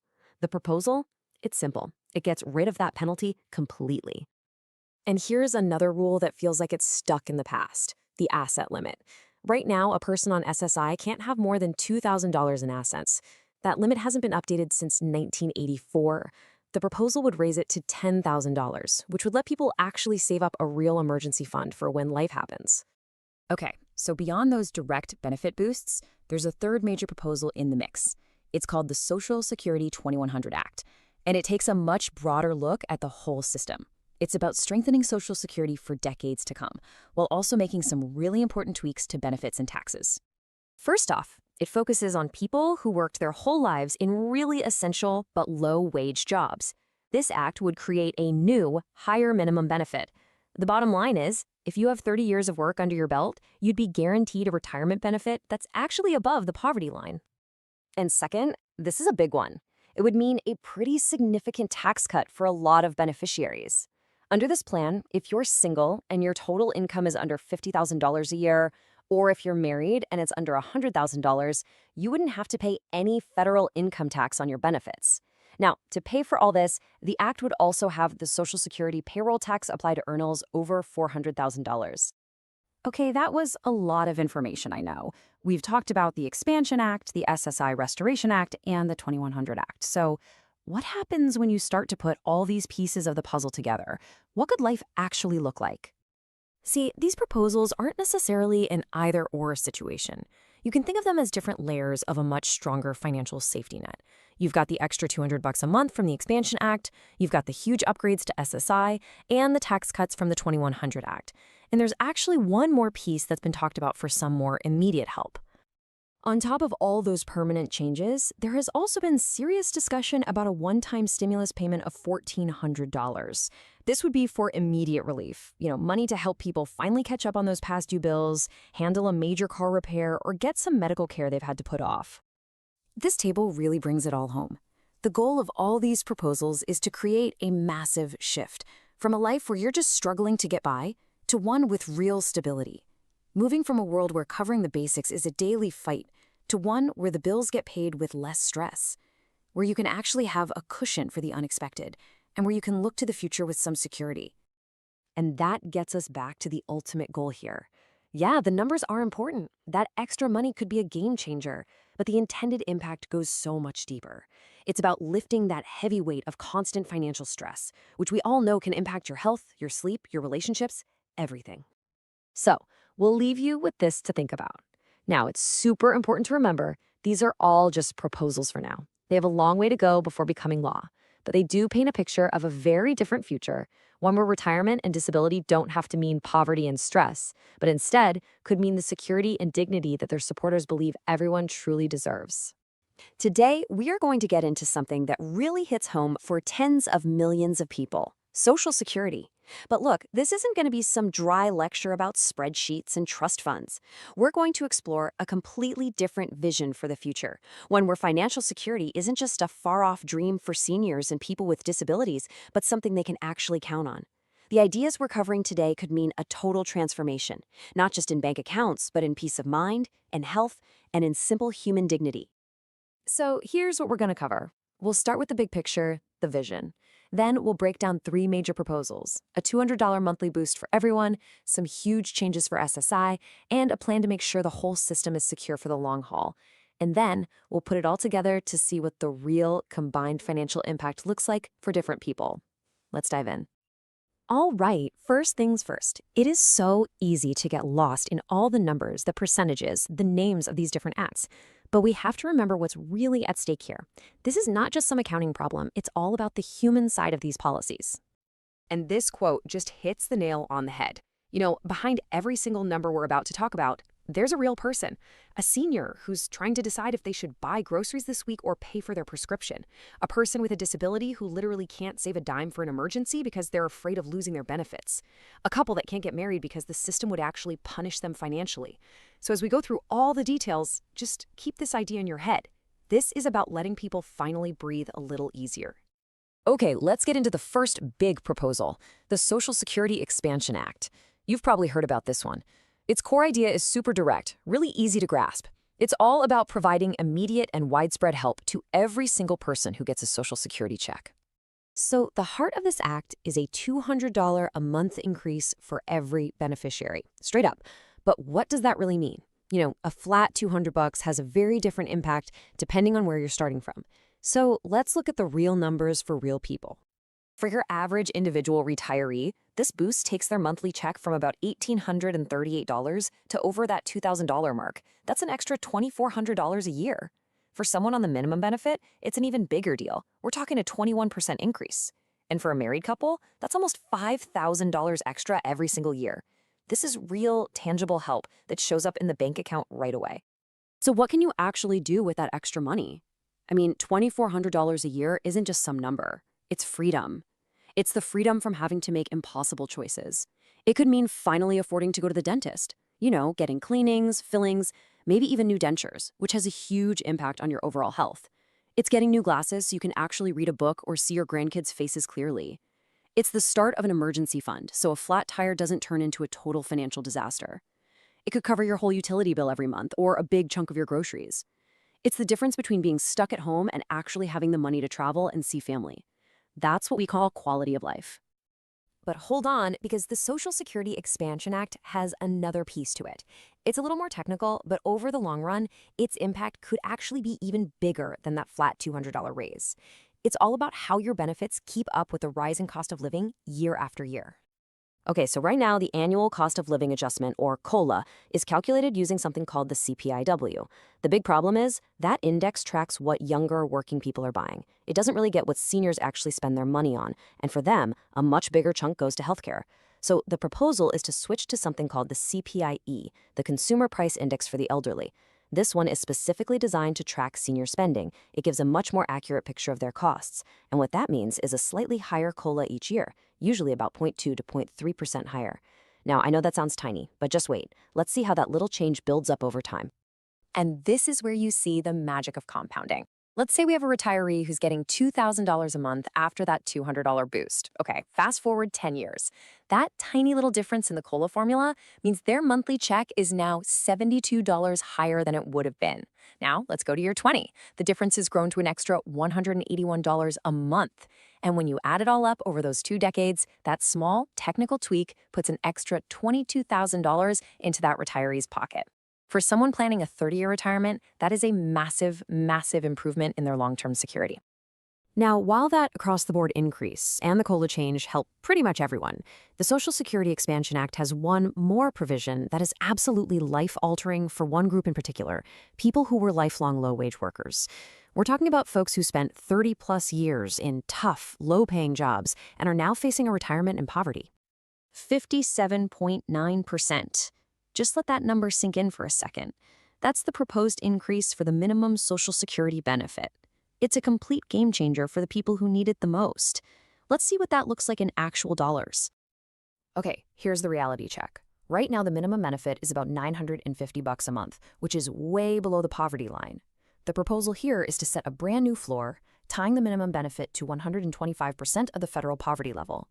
That would immediately boost it to $1,500 a month. That is an extra $550 every single month. That's $6,600 a year. This one change literally lifts people who worked their entire lives, home health aides, farm workers, people who worked in childcare, out of poverty and gives them a shot at a life with some basic dignity. It's basically saying that a lifetime of work is worth more than poverty. All right, next up, let's shift our focus to another, even more vulnerable group, people who receive supplemental security income, or SSI. These are some of the lowest income Americans, and many have severe disabilities. The SSI Restoration Act is all about modernizing this critical safety net, which, frankly, has been falling apart after decades of being ignored. So, just like with the Social Security minimum benefit, the first big goal here is just to get people out of poverty. Right now, the max SSI benefit for a single person is $943 a month. That's below the federal poverty line.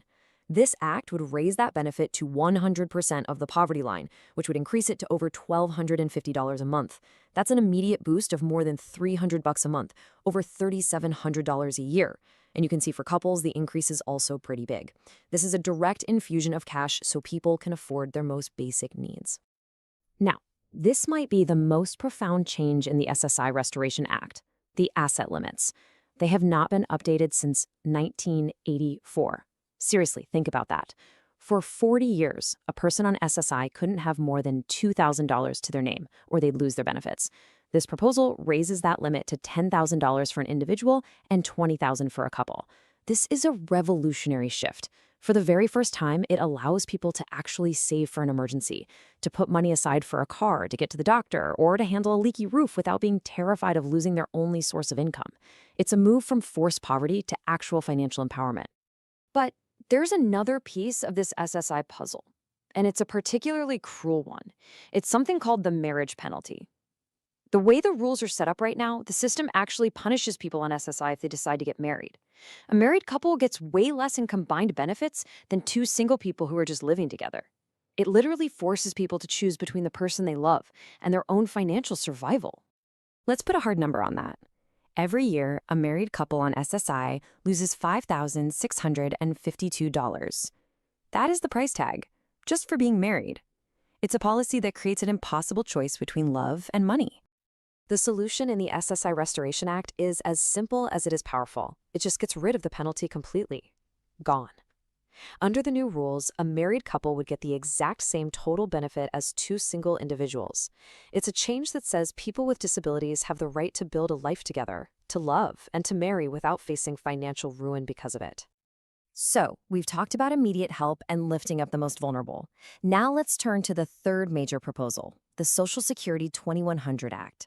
This one is all about the long-term health of the entire system, making sure it's solvent for generations to come, while also adding in some other smart benefit improvements. So, the big question is always, how do you pay for all this? Well, the Social Security 2100 Act proposes a really key change to how it's funded. Right now, you only pay Social Security taxes on the first $176,000 or so of your income. That means a CEO making millions pays the exact same amount into the system as someone making $177,000. This proposal would make that tax apply again on all earnings above $400,000. So you'd have this donut hole, no new tax between $176K and $400K. The bottom line is, this change would only affect the absolute highest earners. We're talking the top 0.4%. For 99.6% of Americans, their taxes would not go up by a single penny.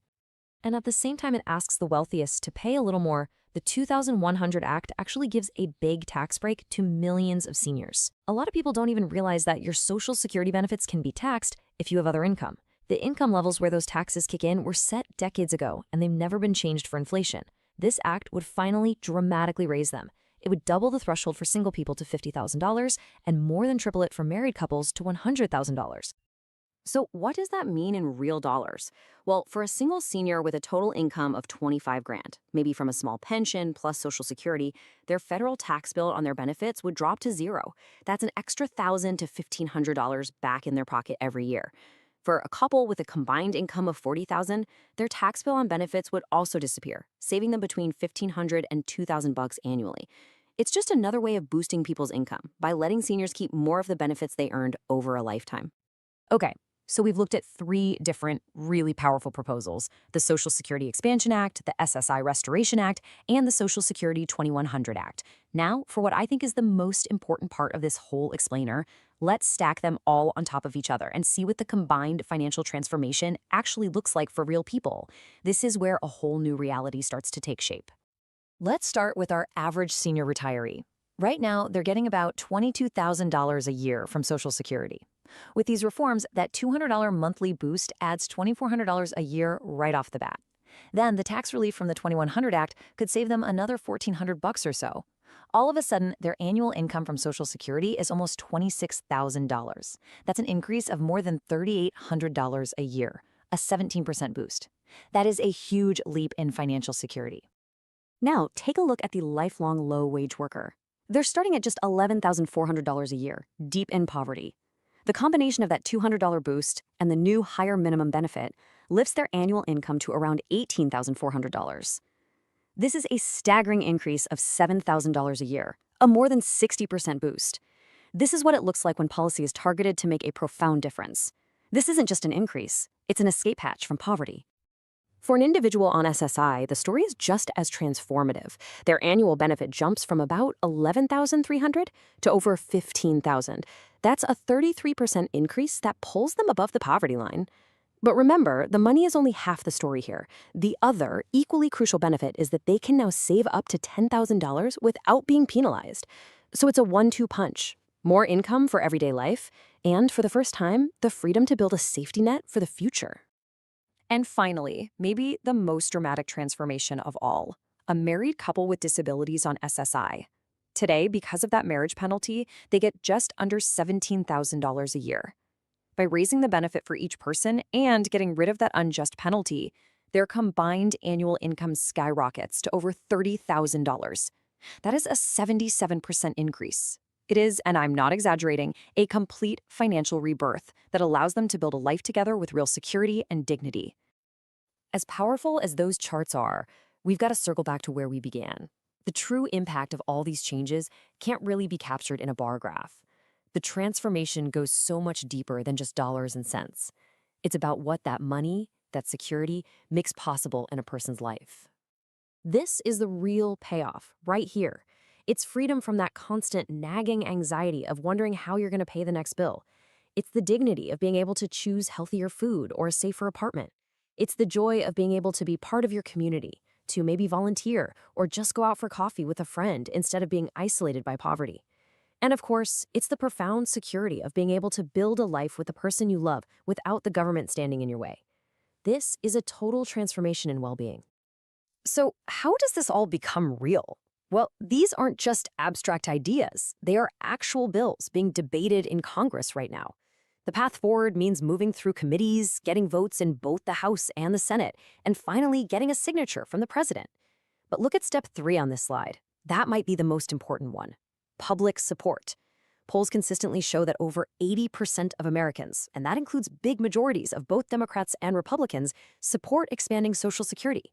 That overwhelming public will is what creates the political pressure to turn these bills into laws.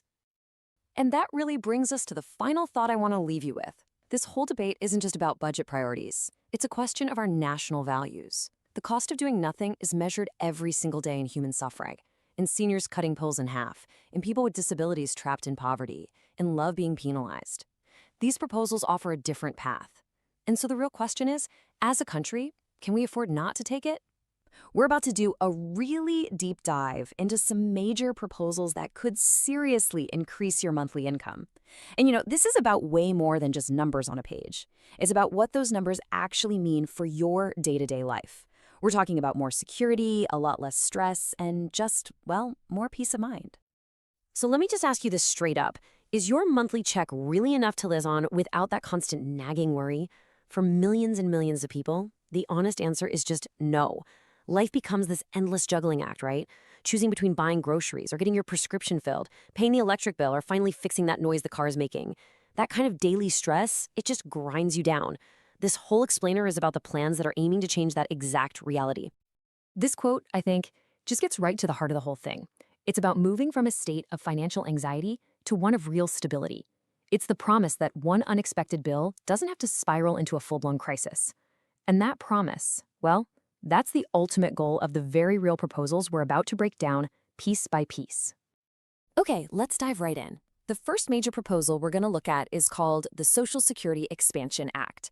Now, this one is designed to give an immediate and very noticeable boost to the monthly checks that millions of people receive.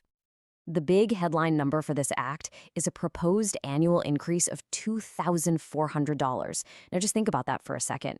For so many people, that amount of money could finally cover some long overdue dental work or get a safe set of new tires for the car. Or maybe, just maybe, be the start of a real emergency fund. So that big annual number breaks down to an extra $200 in every single check. And let's be clear, this isn't some one-time payment. No, this is a proposed permanent, reliable boost to your monthly income. And it's that consistency, that really allows for actual planning and gives you a true sense of security. So what does an extra $200 a month actually mean in real life? Well, as you can see here, it could cover a whole week of fresh, healthy groceries. It could take care of your prescription costs. It could mean paying the utility bills in full and on time. It's gas money for the month. It's the freedom to handle one of life's little emergencies without blowing up your entire budget. But the proposal actually goes beyond just that flat increase. It would also reform the annual cost of living adjustment, the COLA. Right now, the COLA often just doesn't keep up with the things that seniors spend the most on, especially healthcare. This reform would tie that adjustment to an index that better reflects those real costs, helping your benefits hold onto their buying power year after year. Okay, next up, let's turn our attention to supplemental security income, or SSI. Because for folks on SSI, the proposed changes are, frankly, even more transformative. These proposals aren't just about increasing payments, they're about rewriting some really unfair rules that have been on the books for decades. So the SSI Restoration Act is a big one. Its main goal is to lift recipients above the federal poverty line, and you can see it right here on the chart. The proposal would raise the average monthly benefit from $943 to $1,255. That's an increase of more than $300 every single month. And what does an extra $312 a month really represent? Let's be honest, it's not a luxury. It is the ability to afford 3 square meals a day.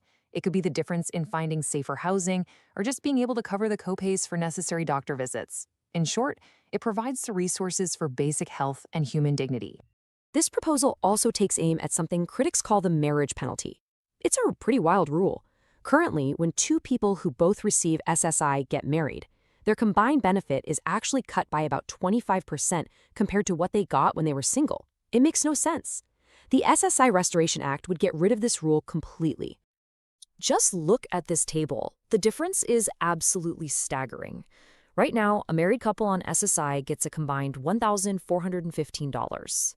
Under this proposal, they would get to keep their 2 full individual benefits for a total of $2,510. That's a difference of over $1,000 a month. Just incredible. And there's another major change here targeting asset limits. The current SSI rule says you can't have more than $2,000 in assets. Now get this, that number has not been updated since 1984. It's basically impossible to build any kind of emergency savings. This proposal would raise that limit to $10,000 for an individual, finally allowing people to build a small safety net without being penalized. So let's step back for a second and put all of this together. We've talked about some pretty significant monthly increases, and we've talked about fixing some really outdated rules. But what would all of this combined actually mean for your day-to-day life? Let's try and paint a picture of that new financial reality. On top of the monthly increases, some of these proposals also include a one-time payment of $1,400. Now, this is really designed to provide some immediate relief, to help people catch up on bills and other expenses that have been piling up. And this isn't just some abstract number. Think about what $1,400 could do right now. It could be enough to finally get caught up on those past due bills. It could pay for that urgent car repair you've been dreading. Or maybe it means finally getting that dental work done or buying new glasses you've been putting off. It's a tool to solve an immediate, pressing problem. Now, these different proposals are often part of a few larger legislative packages. One of the big ones is called the Social Security 2100 Act, and it includes a provision to increase the minimum benefits. The idea is simple. Anyone with a 30-year work history would receive a benefit that is at least 25% above the federal poverty line, period. So when you start stacking all these pieces on top of each other, the total potential impact becomes incredibly clear. You've got the proposed $200 monthly increase, potential savings from tax cuts that are also in the 2100 Act, a more accurate COLA that keeps up with your real costs, and that one-time payment. It's really a multi-layered approach to creating genuine financial stability. And the difference these changes could make, it isn't just about the money. It's emotional. It's the shift from that constant, grinding money stress to actual peace of mind, from skipping things you need to being able to afford them, from feeling stuck and isolated at home to being able to go out and join friends for coffee. It's a fundamental shift from just surviving to actually feeling secure. So, how could these proposals actually become reality? This is so important to understand. They are being debated by lawmakers as we speak. They are not law yet, and that's exactly where you and your voice come into the picture. Here are the actual names of the key proposals we've been talking about. You have the Social Security Expansion Act, the SSI Restoration Act, and the Social Security 2100 Act.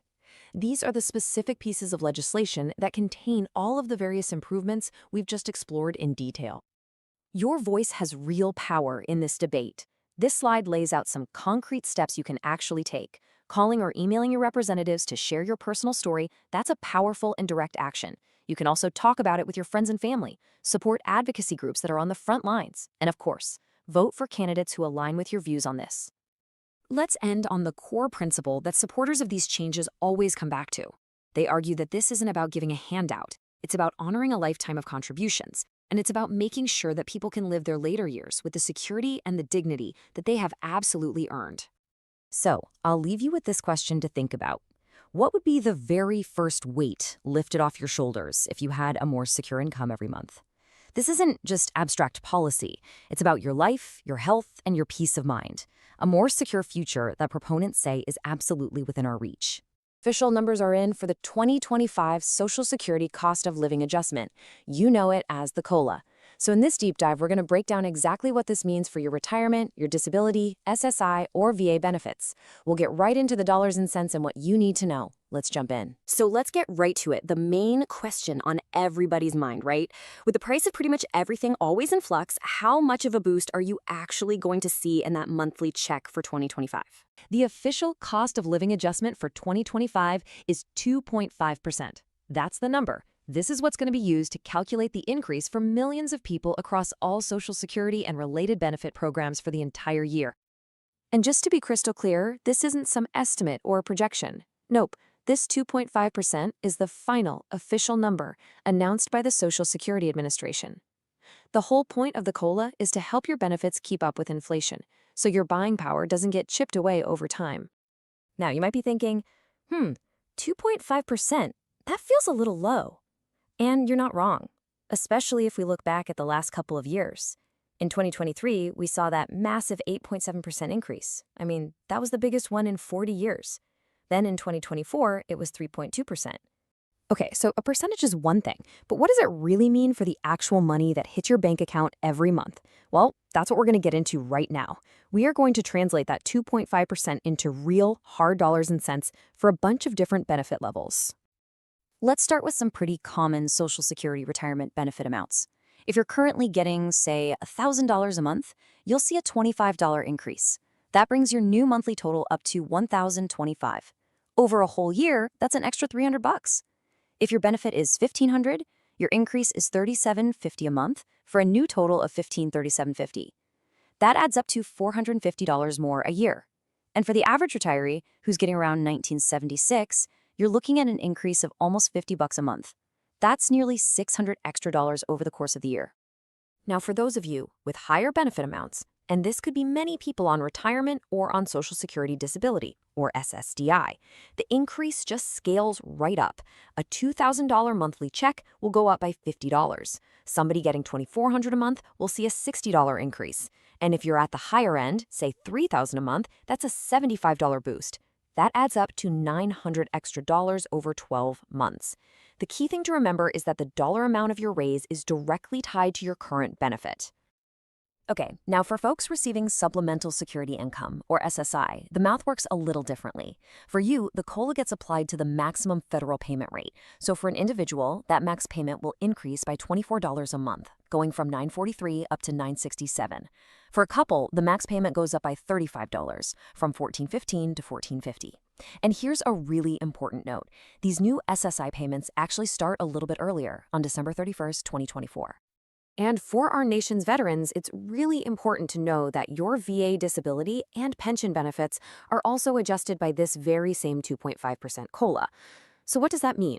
Well, a veteran with a 100% disability rating, for example, is going to see their monthly compensation increase by about $93.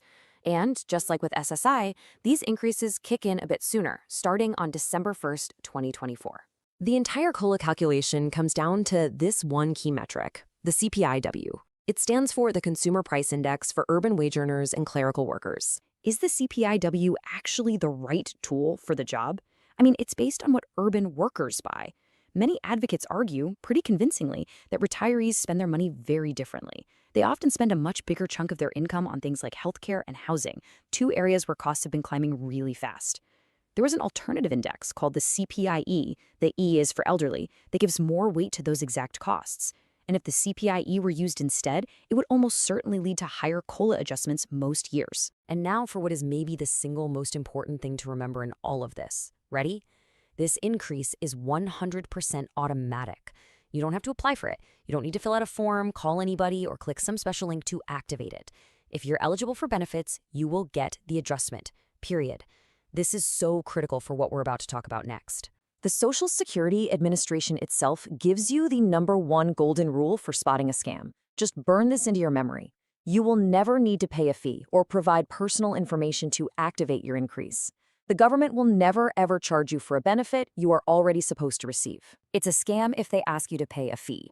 It is a scam if they threaten to cut off your benefits. It's a total scam if they ask for your Social Security number, your bank info, or any passwords over the phone, text, or email.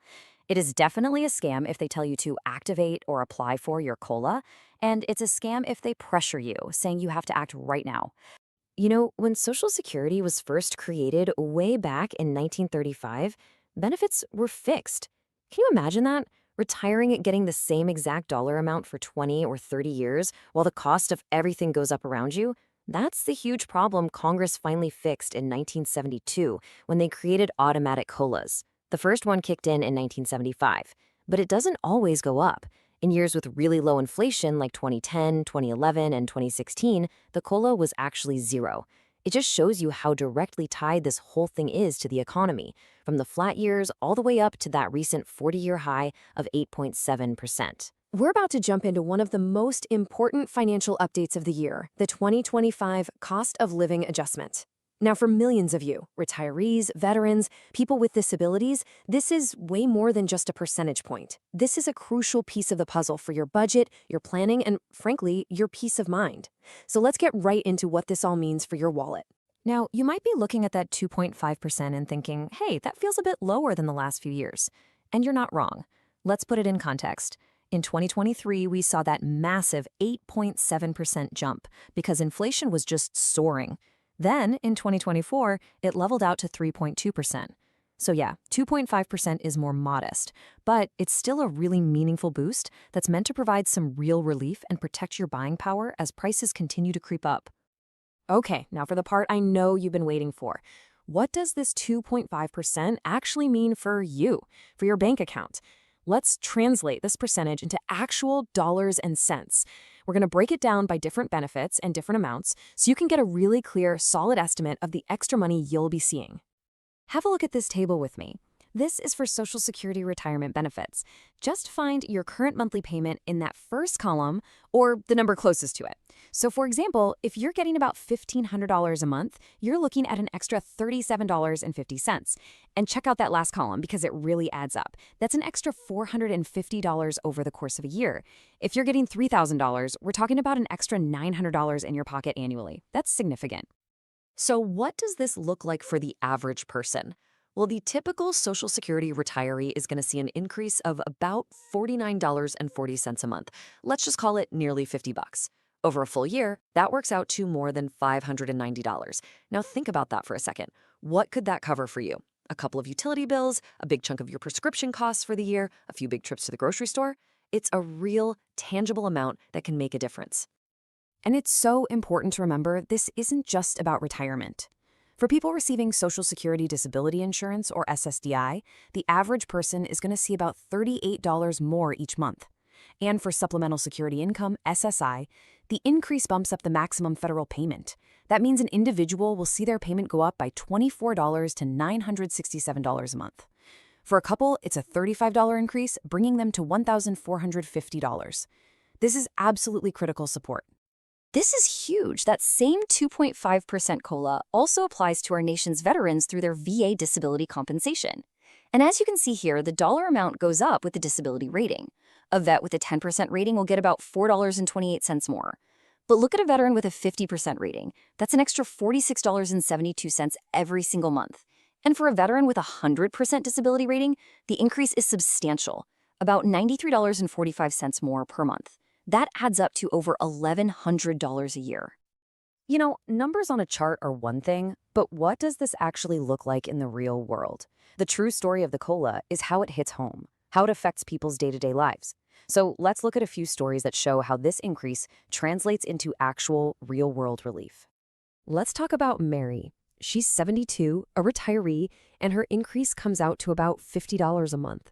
For her, that is not just some extra cash. She says that $50 means she can afford her essential blood pressure medication without having to skimp on groceries.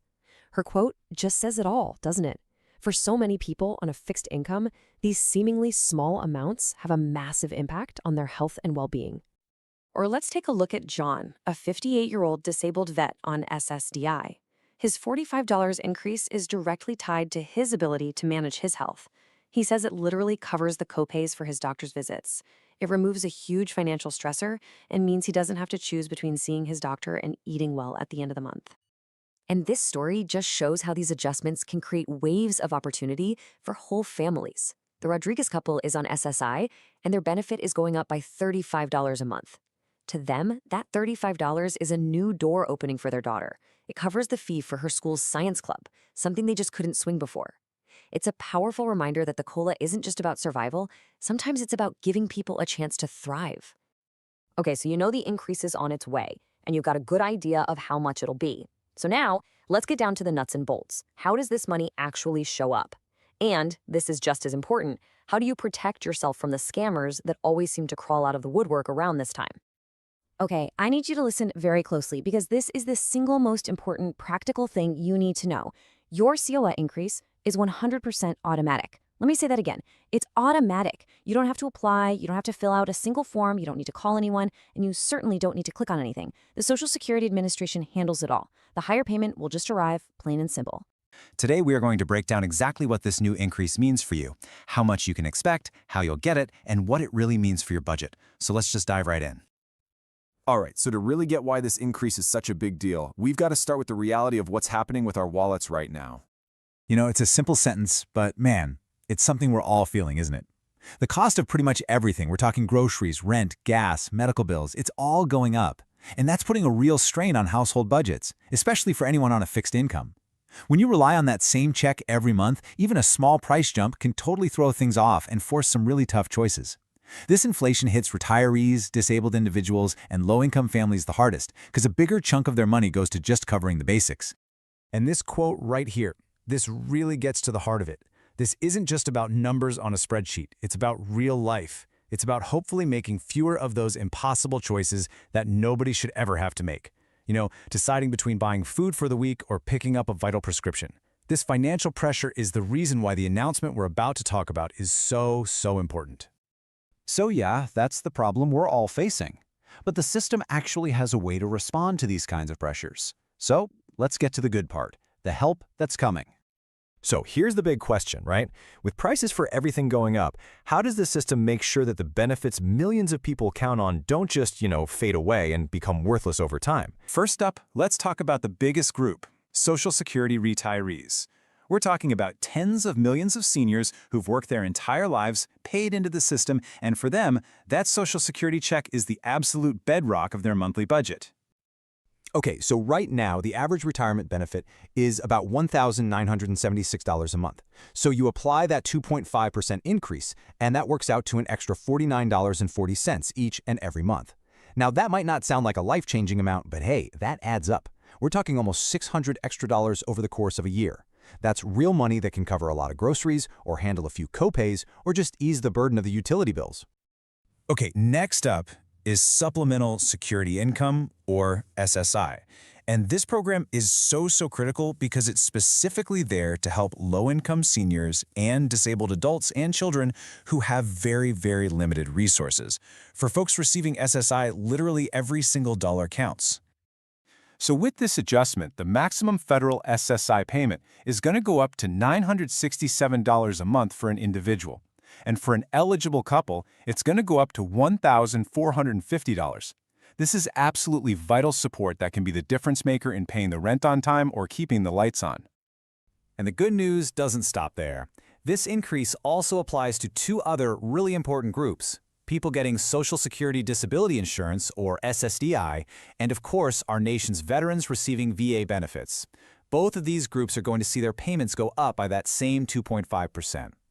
You know, for somebody on SSDI who can't work because of a disability, this increase means extra funds to help manage some really unique and often expensive challenges like specialized medical treatments or support services. And for our veterans, making sure their disability and pension benefits keep up with the economy, well, it's a real tangible way that we as a nation can honor their service and sacrifice. It ensures the benefits they earned aren't just chipped away by inflation. Of course, not everyone gets the same amount, so let's make this really personal for you. Let's say you get $900 a month right now. You can expect to see about $22.50 more. If your check is closer to $2,000, that's an extra $50 a month, which is a solid $600 a year. Here's a quick tip. Just take your current monthly benefit and multiply it by 0.025. That'll give you a pretty good estimate of your personal increase. So we've gone through the numbers, the logistics, and that super important warning, but let's just zoom out for a second. Beyond all the dollars and cents, what does an increase like this really, truly mean? When you boil it all down, these numbers translate into something very real and very human: breathing room. That's what it's all about. For millions of families whose budgets are already stretched to the limit, this increase just provides a little bit of relief from that constant pressure of rising costs. It can ease some of that anxiety that comes with trying to make ends meet every month. And that touches on something even deeper. This isn't just about financial stability. It's also a measure of dignity and security.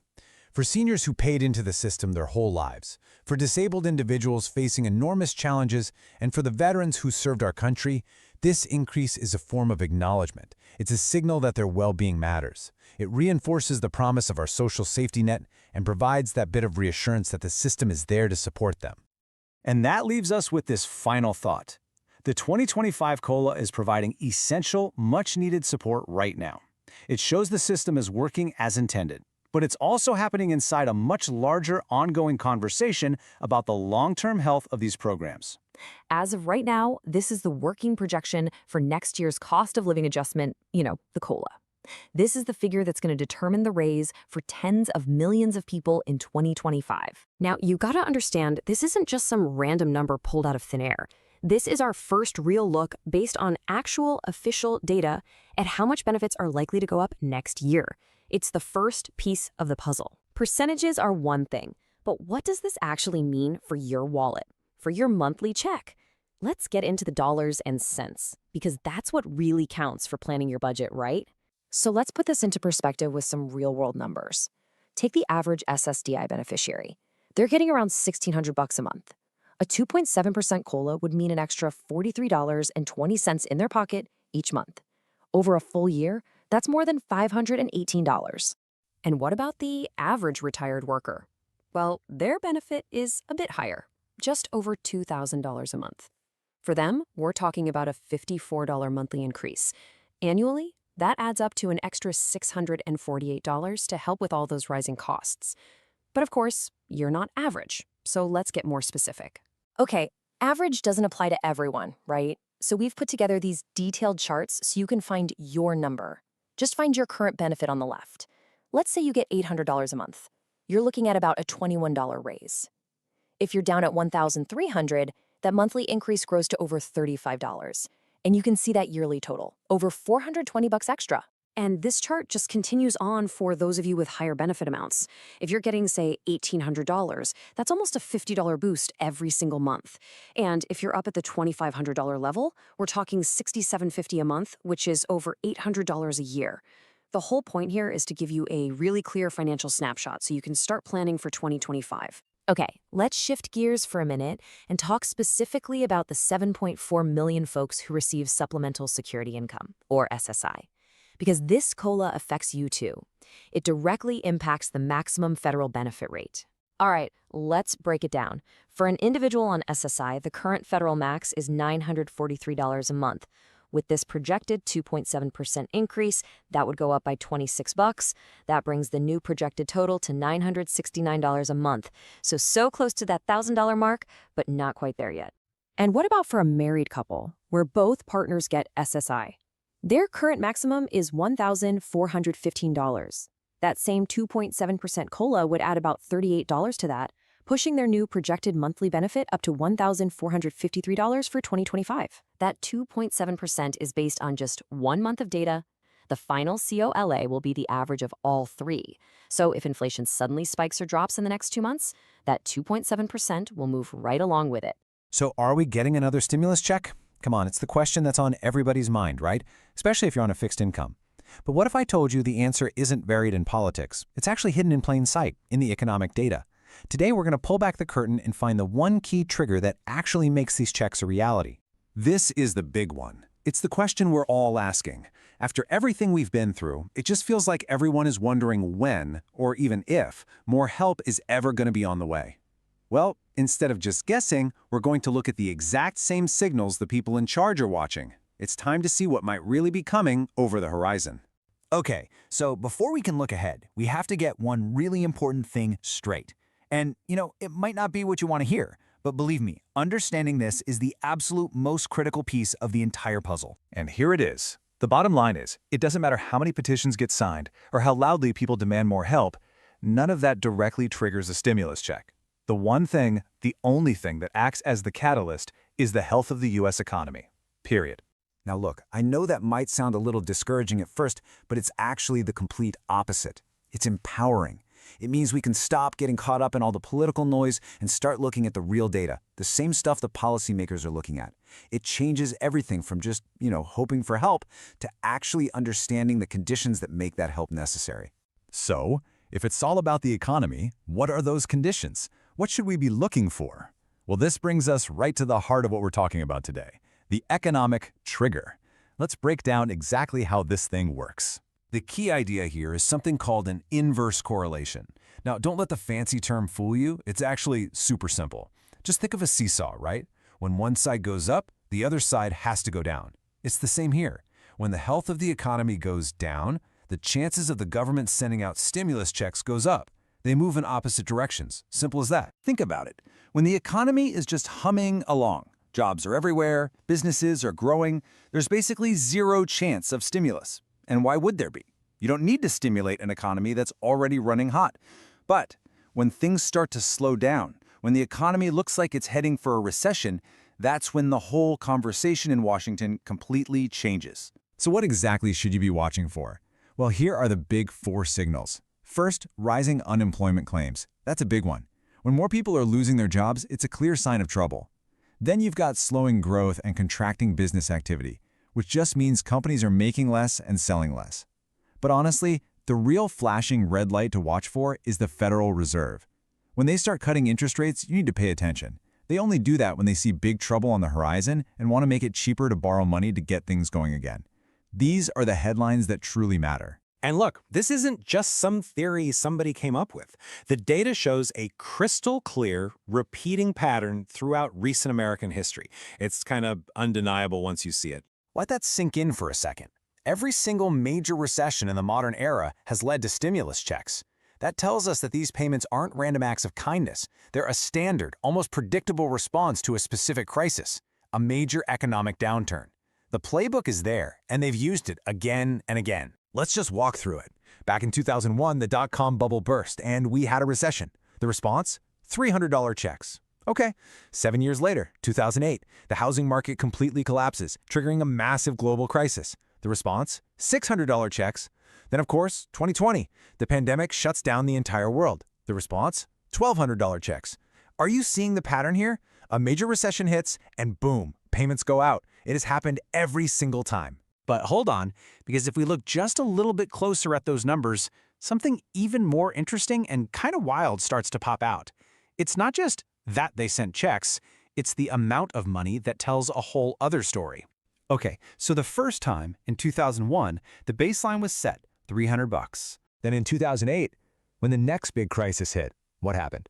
The amount exactly doubled to $600. And in 2020, You already know where this is going. It doubled again to $1,200. I mean, come on, that's not a coincidence. That is a clear mathematical pattern playing out over 2 decades. Each payment was literally double the one that came before it. All right, so now we're armed with the 2 biggest clues. We know about the economic trigger, and we've seen this incredible historical pattern. So what can we reasonably guess about what might be coming next? This is the million-dollar question, isn't it? If we were to face another major recession in the near future, would the people in charge stick to this exact same doubling pattern that's held true for more than 20 years? Well, if you just follow the math to its next logical step, you double $1,200 and you get $2,400. Now, let's be crystal clear about this. This is not a prediction. It's just pointing out a very curious historical trend. But it is a fascinating pattern to think about, isn't it? All of this really leads to one powerful, simple takeaway. If you want to have a real idea of what's coming, you can pretty much ignore the political shouting matches. The real answers are in the jobs reports, the GDP numbers, and what the Federal Reserve is doing. You now know exactly what to look for, the real signs that history shows us come right before these payments. And here's one final crucial warning. When these things happen, they happen fast. I mean, think back to early 2020. In February, everything seemed pretty normal. By March, the entire world had changed. And by April, checks were already on their way. The shift from a stable economy to a crisis can happen in just a few weeks. When the dominoes start to fall, they fall quickly. So, when you put it all together, history seems to show us that a major stimulus payment isn't really a question of if, but a question of when a recession forces the government's hand. The focus shifts away from waiting for politicians to make an announcement and toward watching the economy itself. So the real question I have for you is, now that you know what to look for, what economic signs will you be watching? You know, there's a question that just keeps popping up, and I see it everywhere. Are we going to get a 4th stimulus check? It's a huge topic online, and honestly, for very good reason. So today, we're going to cut through all that noise and really look at what the economy itself is telling us. So let's just get right to it. This is the question on everybody's mind. And listen, while there's tons of speculation out there, the real answer isn't buried in some political headline. Nope. It's found in the economic data. And that's not an exaggeration. We're talking about this today because for millions of people who are really feeling the financial squeeze, this isn't just some abstract idea. It's a very real daily concern. So let's try to get some real clarity. All right, here's how we're going to break this all down. We'll start with what actually triggers these payments. Then we'll look at a pretty surprising pattern from the past. After that, we'll zero in on the one economic number you need to keep an eye on. And finally, we'll talk about why the next stimulus might look totally different from the last one. Okay, first things first. What actually causes a stimulus check to happen in the first place? It's not random, and it's not just politics. It is a direct, calculated response to one specific event, an economy that's gotten sick. And when we say the economy is sick, we're really talking about a recession. That's the official word for it, right? A major, widespread, and kind of prolonged downturn that hits everything and everyone, from big corporations to your local coffee shop. And this right here is the core idea we need to understand. If you just look back at the last couple of decades, the pattern is crystal clear. Every single major recession has been followed by stimulus checks. Every single time. It's basically become a standard move in the modern economic playbook. Here's a great way to think about it. Imagine the economy is a patient. A recession? That's when the patient gets seriously ill. The lawmakers are the doctors, and their go-to prescription is a big old injection of cash. That's the stimulus, to try and get the patient back up and running. And it makes sense, right? The sicker the patient, the bigger the dose of medicine they're going to need. So let's dig into that history a little bit, because when you actually examine the numbers from past recessions, well, a really fascinating and maybe even predictive pattern starts to show up. Okay, check this out. Back in 2001, after the dot-com bubble burst, the check was for $300. Then in 2008, during that massive financial crisis, it doubled to $600. And then in 2020, with the pandemic, it doubled again to $1,200. Are you seeing the pattern here? Now, if you just follow that doubling logic, the next number in that sequence would be around $2,400. But, and I have to be super clear about this is just an observation of a historical trend. It is absolutely not a guarantee. The actual amount of any future check would depend completely on how severe the economic downturn is at the time. So if a sick economy is the trigger, how do we know when it's sick enough for the doctors to step in? Well, there's one key health report that we can all look at. It comes out on the first Friday of every single month, and it's simply called the jobs report. And inside this report, there are a few vital signs. You've got the headline number, the unemployment rate. But just as important is jobs created or lost. Are companies hiring or are they laying people off? The labor participation rate tells us how many people are even trying to find a job. And average hourly earnings shows if our paychecks are keeping pace with inflation. Altogether, they paint a pretty clear picture of our economic health. So when you start to see that businesses, from the giant corporations all the way down to your local pizzeria, are slowing down their hiring, or worse, starting to let people go, that is a massive warning flare for the whole economy. It means people aren't spending as much, companies are getting nervous, and the whole economic engine is starting to sputter. That is the signal that gets lawmakers to scramble and start seriously talking about what they need to do. But, and this is really important, if they do act again, there's a good chance it won't be a carbon copy of last time. The whole strategy could shift to something much more targeted. See, the last few checks were broad. They went out to a massive chunk of the population. A targeted strategy is different. It would focus laser-like on low-income and fixed-income households. Why? Because those are the folks most likely to spend the money immediately and pump it right back into the economy. This gives you way more bang for your buck, and it does it with less risk of driving up inflation for everybody else. So the big takeaway here is this. We might need to adjust our expectations. If and when another stimulus package comes along, it could be designed very, very differently, maybe aimed at a smaller group of people to get the maximum economic impact with the fewest negative side effects. Okay, so let's just trace that path one more time. It starts with an economic contraction. We see it in those bad jobs reports. That triggers the lawmakers' scramble, where they have to respond. Then a stimulus package is passed, and finally, the payments are distributed with one single goal: to get spent right away and kickstart the economy. So that brings us to the final thought. Based on modern history, it really doesn't seem to be a matter of if the government will intervene in the next major recession. The real question is, how sick does the economy have to get before they open up that playbook once again? That's what we'll all be watching. You know, remember those stimulus checks we all got a few years back? For some people, they were an absolute lifeline. For others, well, they were a nice little bonus. A really fascinating new study is asking a powerful question. What if we could have gotten a much, much bigger economic boost, but for a fraction of the cost? The answer, it turns out, lies in getting the money to the right people and doing it in a totally different way.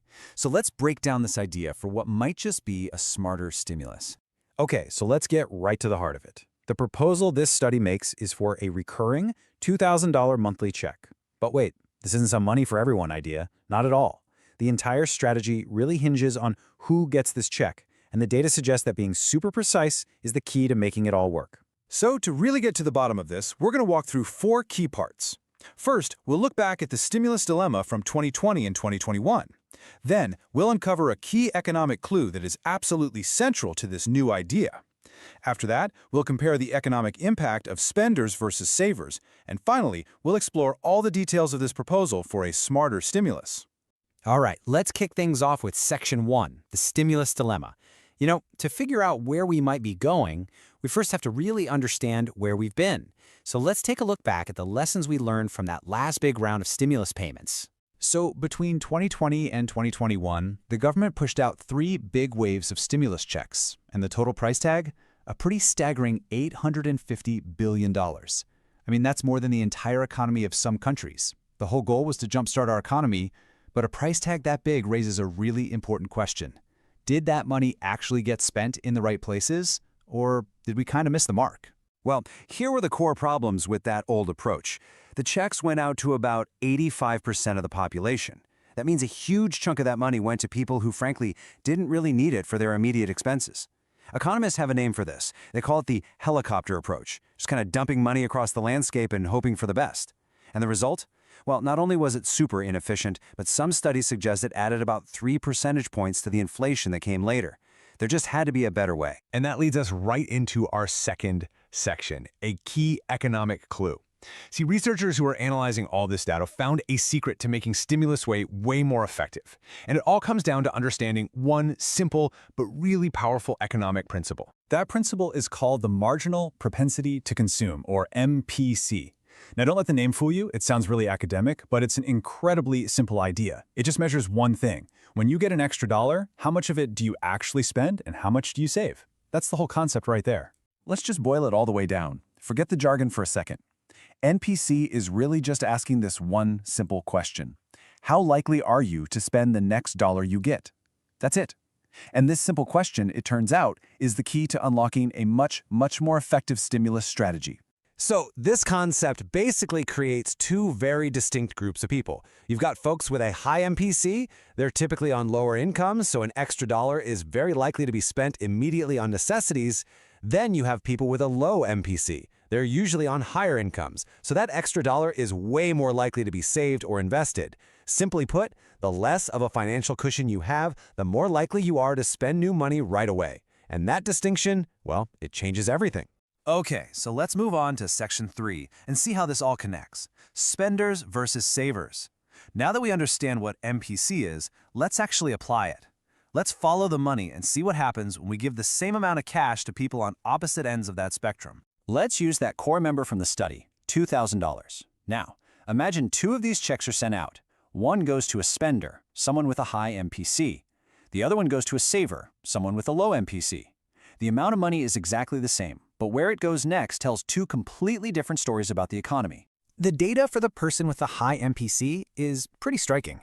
When this person gets that $2,000, the vast majority of it, about $1,600, is spent within just 10 days.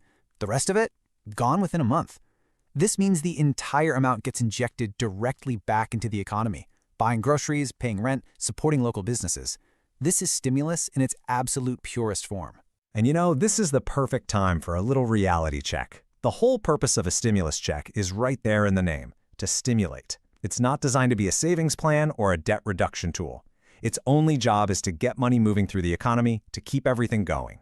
Spending isn't a side effect of the program, it's the entire point. So what happens when that same $2,000 check goes to a person with a low MPC, the saver? Well, the study found that they generally don't spend much of it at all. That money gets saved, or invested, or used to pay down a mortgage. From an economic stimulus perspective, that money is effectively taken right out of circulation.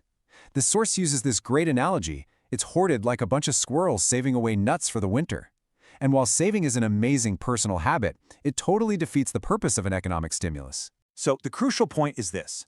When the whole goal is to kickstart the economy, the government isn't looking for savers. It's looking for spenders. It needs people who will take that money and immediately put it right back into the system. And this is why that distinction between high and low MPC isn't just some academic theory. It's the absolute key to making a program like this work. And this brings us to our final section, a smarter stimulus.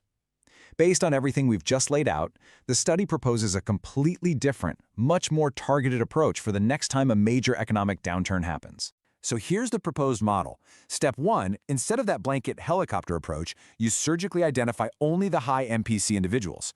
Step 2, you replace the one-off check with a sustained monthly payment. And the result is this amazing 1-2 punch. You get way more economic stimulation for every single dollar you spend, and you avoid that massive $850 billion price tag of the old method. The benefits of this kind of model are really clear. The money goes directly to the people who need it the most and who will actually go out and spend it. This gives you a much bigger economic bang for your buck at a fraction of the total cost. And maybe the biggest shift here is moving from that one-time payment to sustained support, replacing what one person called a payment that was cool for 3 minutes with a predictable lifeline that can last for months. So this all brings us to the final question. This model suggests we can have a stimulus that is cheaper, more effective, and much more targeted to the people who need help. It's a really powerful idea, and it's backed by a lot of data.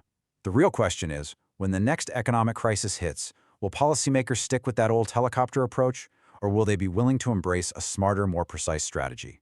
What we learned from the last crisis might just be the key to navigating the next one. You've probably seen the headlines buzzing around. Something about a new payment for Social Security recipients? Well, we're going to break down exactly what that's all about. It's a proposal that's getting a ton of attention, and we need to talk about what it could actually mean for millions of people. Okay, let's get right into it. Okay, so the number at the absolute center of this whole conversation is this, $1,400. And look, this isn't just some random figure pulled out of a hat. It is the exact amount at the heart of a new proposal aimed squarely at people on Social Security. So what is this really? Well, there's a pretty influential advocacy group called the Senior Citizens League, and they're the ones pushing for what they call a one-time catch-up payment. Now, the key thing to understand right away is that this is not a permanent monthly increase. Nope. It's designed as a special, one-shot payment to give folks some immediate relief. But that leads to the big question, right? Why now? I mean, a proposal for a payment this big, it doesn't just pop up out of nowhere. It's pointing to a much, much deeper problem that advocates say has been brewing for years. So let's dig into the why behind this whole thing. And really, the entire argument. It all comes down to one thing: the cost of living gap. Basically, there's this growing sense that the money seniors are getting just isn't keeping up with what things actually cost day to day. And that gap is getting dangerous. So to really get a handle on this gap, we've got to talk about COLA, the cost of living adjustment.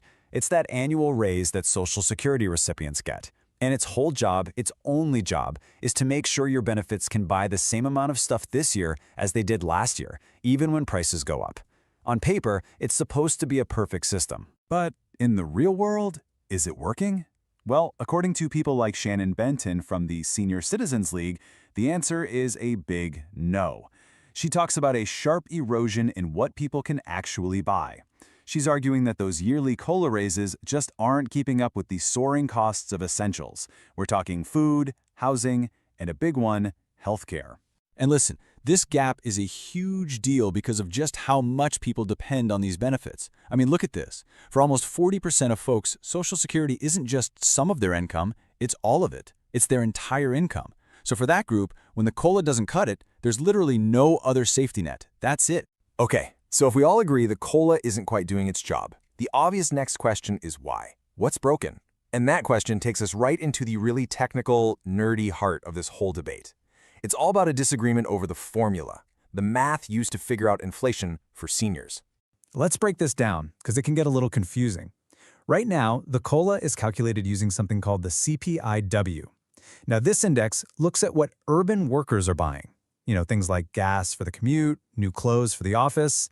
But here's the problem. Advocates say seniors spend their money completely differently. They spend way less on gas and way, way more on things like healthcare. So they want to switch to a different index, the CPIE, which is specifically designed to track spending for the elderly. It gives a lot more weight to those crucial costs. And you might be thinking, is this just some niche idea? Not even close. When the Senior Citizens League actually surveyed retirees, the support for this change was just overwhelming. I mean, look at that number. A staggering 96% of the people they asked said, yes, the COLA should absolutely be based on how we actually spend our money. And the numbers behind that feeling are pretty grim. You've got 1 in 5 seniors spending over $1,000 a month just on healthcare alone.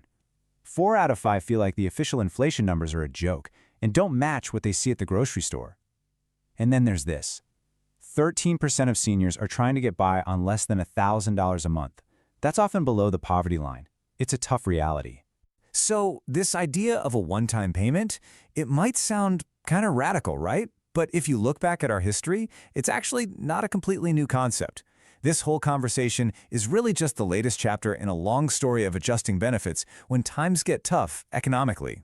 Yeah, I mean, this idea definitely builds on stuff we've seen before. Remember the Great Recession back in 2009? Social Security recipients got $250 checks then. And just a few years ago, there was a big push for a $200 a month increase. And of course, we all remember the stimulus checks, the economic impact payments during the pandemic. So you see, the idea of sending targeted direct cash, it's been done. So history shows us it's possible, right? The government can step in and send direct help when things get bad. But, and this is a big but, it's really important to remember that just because it happened before doesn't mean it'll happen again. Every single proposal, including this one, has to fight its own battle through the current political and economic climate. Okay, so we've covered the what, the $1,400 payment, we've covered the why, the COLA gap, and we've looked at the history. Now let's pull it all together. Where does this proposal actually stand today? And, let's be honest, what are its chances of happening? You really have to understand how something like this becomes a reality. It's a journey. Right now, we are at the very beginning, steps 1 and 2. You have an advocacy group making a suggestion, and the media is talking about it. That's great. But for this to turn into actual money in someone's bank account, it needs to become a bill. That bill has to pass the House, and it has to pass the Senate. Then it has to be signed by the president. That is a very, very long and tricky road. All right, so let's boil this whole thing down. What are the most important things to remember? Number 1, and this is the big one, this is just a proposal. It is not a law. Number 2, it's designed for all Social Security recipients. That means retirement, SSI, and SSDI. 3, the whole argument is that the current COLA formula is broken because it doesn't reflect what seniors actually spend money on. And finally, number 4, the fix they're suggesting has 2 parts. Change the formula for the future and give everyone a one-time payment to make up for the past. That's the whole shebang. And all of this really leaves us with a much bigger, more fundamental question to think about. I mean, this whole $1,400 idea, it's just one possible answer to a huge challenge. As our economy keeps changing and the cost of everything keeps changing, how do we make sure our most important safety nets, things like Social Security, are changing right along with it? That's the real conversation, and it's one we're definitely going to be having for a long, long time. You know, if you try to keep up with the news about Social Security, wow, it's a lot. One minute you hear about benefit cuts, and the next it's all about increases. It can make your head spin, right? So in this explainer, we're going to slice through all that confusion. We'll get right to the facts, separating what's actually happening right now from what's just being proposed for the future. All right, let's just ask the big question right up front. Is Social Security sending you more money? Well, the answer's a little complicated. For some people, yes, and for others, it's still a big debate. There's one major change that's already law and has led to significant payouts for a specific group of people. For everyone else, there are other big ideas on the table. Our goal today is to show you exactly what's what. Okay, so here's our roadmap for today. Now we're looking ahead to what's on the horizon. Let's dive into some other big legislative proposals that could mean more money for a lot more people down the road. Right now, there are really 2 big ideas floating around for a future raise. On one side, you have the Social Security Expansion Act, a proposal from Senator Bernie Sanders. It's pretty straightforward. Give everybody on Social Security an extra $200 a month. And to pay for it, raise taxes on the highest earners. On the other side is a more targeted approach. The idea here is to send those extra checks only to the lowest income beneficiaries. The theory is that they're the most likely to spend that money right away, giving the economy a more immediate jolt. And just to put that first idea into real numbers, an extra $200 a month comes out to $2,400 a year. That would be a serious increase for every single person receiving benefits. But, and it's so important to remember this is still just a proposal. It has not been passed into law. Okay, let's shift gears completely. There's a whole other vision for how to improve Social Security, and this one has nothing to do with passing new laws for benefit raises. Instead, it's all about making the system stronger from the inside out through better management and different tax policies. And you can really see this viewpoint summed up in this quote from former President Donald Trump. He says, "I signed one big, beautiful bill and allowed no tax on Social Security for our great seniors." So for this approach, the key isn't necessarily bigger checks from the government, but letting seniors keep more of the money they already have by cutting taxes on their benefits. So, wow, we've covered a lot of ground and some very different ideas for what's next. Let's try to pull this all together and figure out, what does this all mean for the future of your benefits? Okay, so when you boil it all down, there are really 3 distinct paths we've looked at. First, you have the Fairness Act. The status on that one is confirmed law, and it's already providing back pay and raises for that specific group affected by WEP and GPO. Then you have the 2 big future ideas. There's the legislative path, passing new laws to raise monthly checks for lots of people, and then there's the administrative vision, which is all about strengthening the system from within through efficiency and tax cuts. And really, that brings us to the ultimate question, doesn't it? Bigger checks versus a stronger system. What's the right path forward? Should the main goal be getting more money into people's pockets every month to deal with the rising cost of living? Or should the priority be on creating a more efficient, streamlined, and fiscally sound system for the long haul? There's no easy answer, but whatever we decide will define the future of Social Security for tens of millions of Americans. Today, we are really getting into the weeds on the future of supplemental security income, SSI. There are some huge proposals out there that could completely change the game for millions of people. We're talking bigger monthly checks and a massive jump in how much you're allowed to save. But when you peel back all the layers, all these proposals really come down to one single critical question. Is SSI, as it stands today, actually keeping up with the cost of living? This is the core problem we're going to unpack, because for almost 8 million people, the answer to that question really dictates their entire life. So let's just step back for a second. SSI was created, over 50 years ago, and it had a super clear mission: to be a financial safety net. It was designed to fight poverty, and for a while, it did its job. But over the years, a gap started to appear.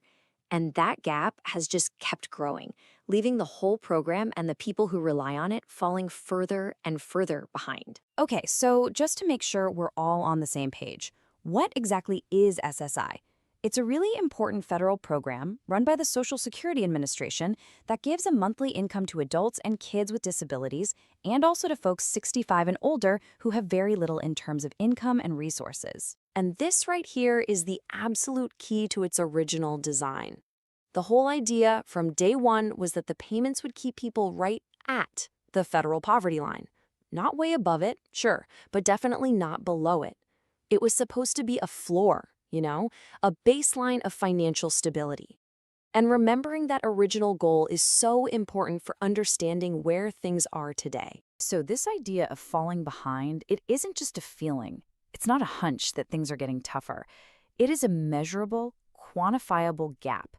And the numbers, well, they tell a really, really clear story about the difference between the program's original promise and today's reality. Okay, let's start with the benchmark. For 2025, the official federal poverty line for one person is $15,650 a year. But nobody pays their rent once a year, right? So let's break that down by month. That comes out to $1,304. Remember that number. It's our baseline. Now let's look at what's actually happening for someone on SSI. The absolute maximum federal payment a single person can get in 2025 is $967 a month. That's the ceiling. You can't get a dollar more from the federal government. So right off the bat, you can see those two numbers are not the same. And when you put those two numbers right next to each other, like in this chart, wow, the gap just jumps right out at you. It's not even close. The maximum benefit falls way short of that poverty line, and this difference has just been getting worse year after year. So do the math. The difference is $337. That's the hole people find themselves in every single month. To put it another way, the maximum SSI check is nearly 35% below the very poverty line it was created to meet. That is a massive gap to cover when you're on a fixed income. Okay, so that's the problem. It's a big one. But how do you fix it? Well, there are some pretty concrete plans being floated around.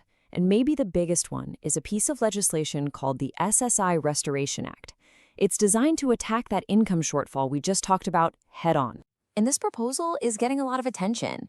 In the source material we looked at, one analyst put it pretty bluntly, saying the SSI Restoration Act, in my opinion, is a really, really good one. It checks literally all the boxes. So it's seen as this complete fix, not just some tiny little patch. So what are these boxes that it checks? Well, first and foremost, the Act wants to raise monthly benefits to 100% of the federal poverty line. That means, boom, an instant $337 a month raise for someone getting the max benefit. And this part is crucial. It would then tie or index those benefits so they automatically go up with the poverty line every year. That way, this gap can never open up again. The Act also tackles the marriage penalty, which can hurt married couples, and it wants to seriously raise those ancient asset limits, which we're going to talk about next. Okay, reality check time. This is really, really important to understand. The SSI Restoration Act is still just a proposal. Right now, it has not been passed by Congress. It's been introduced, it's being talked about, but it is not the law of the land. But, a bigger check is only half the story. There's another huge problem that's kind of baked into the system right now, and it has everything to do with saving money. Okay, so the asset limits for SSI, that's how much money you can have saved up, are stuck in a time warp. They haven't been updated in decades. Right now, the limit for one person is just $2,000. I mean, think about that. Your car breaks down, your fridge dies, you have one unexpected medical bill. That can wipe you out completely. It basically makes it impossible to build any kind of real safety net. So the proposed fix for this is, well, it's dramatic. The asset limit for an individual would jump from $2,000 all the way up to $10,000. And for a couple, it would go from $3,000 to $20,000. I mean, that is a night and day difference. Let's just pause on that individual number for a second. Going from $2,000 to $10,000, that's a 500% increase. We are not talking about a small tweak here.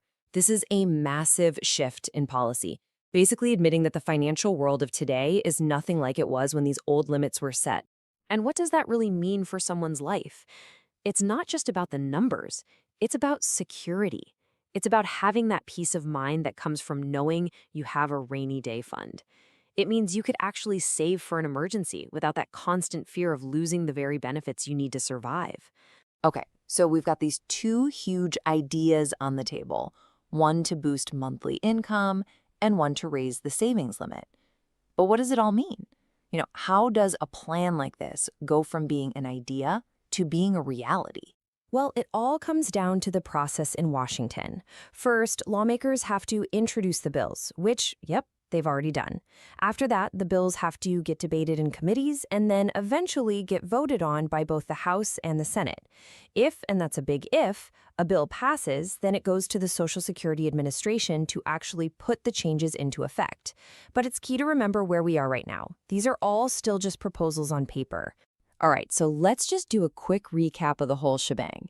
We're talking about 4 big things. 1, bigger checks with that $337 monthly boost to get up to the poverty line. 2, higher savings with that 500% jump in the asset limit. 3, fairer rules, getting rid of that penalty for married couples.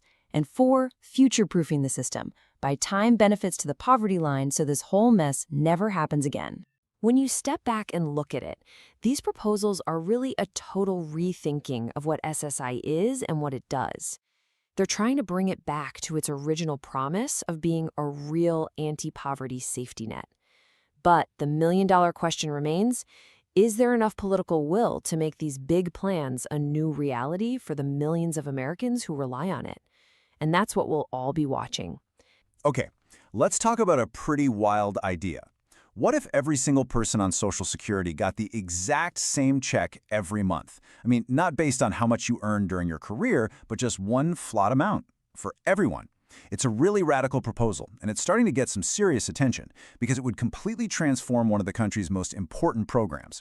So let's dive in and really unpack what this is all about. Right now, the system is the complete opposite of flat. It's all over the place. You've got some folks on one end getting as little as, say, $50 or $60 a month, and then on the other extreme, the maximum possible benefit is over $5,000.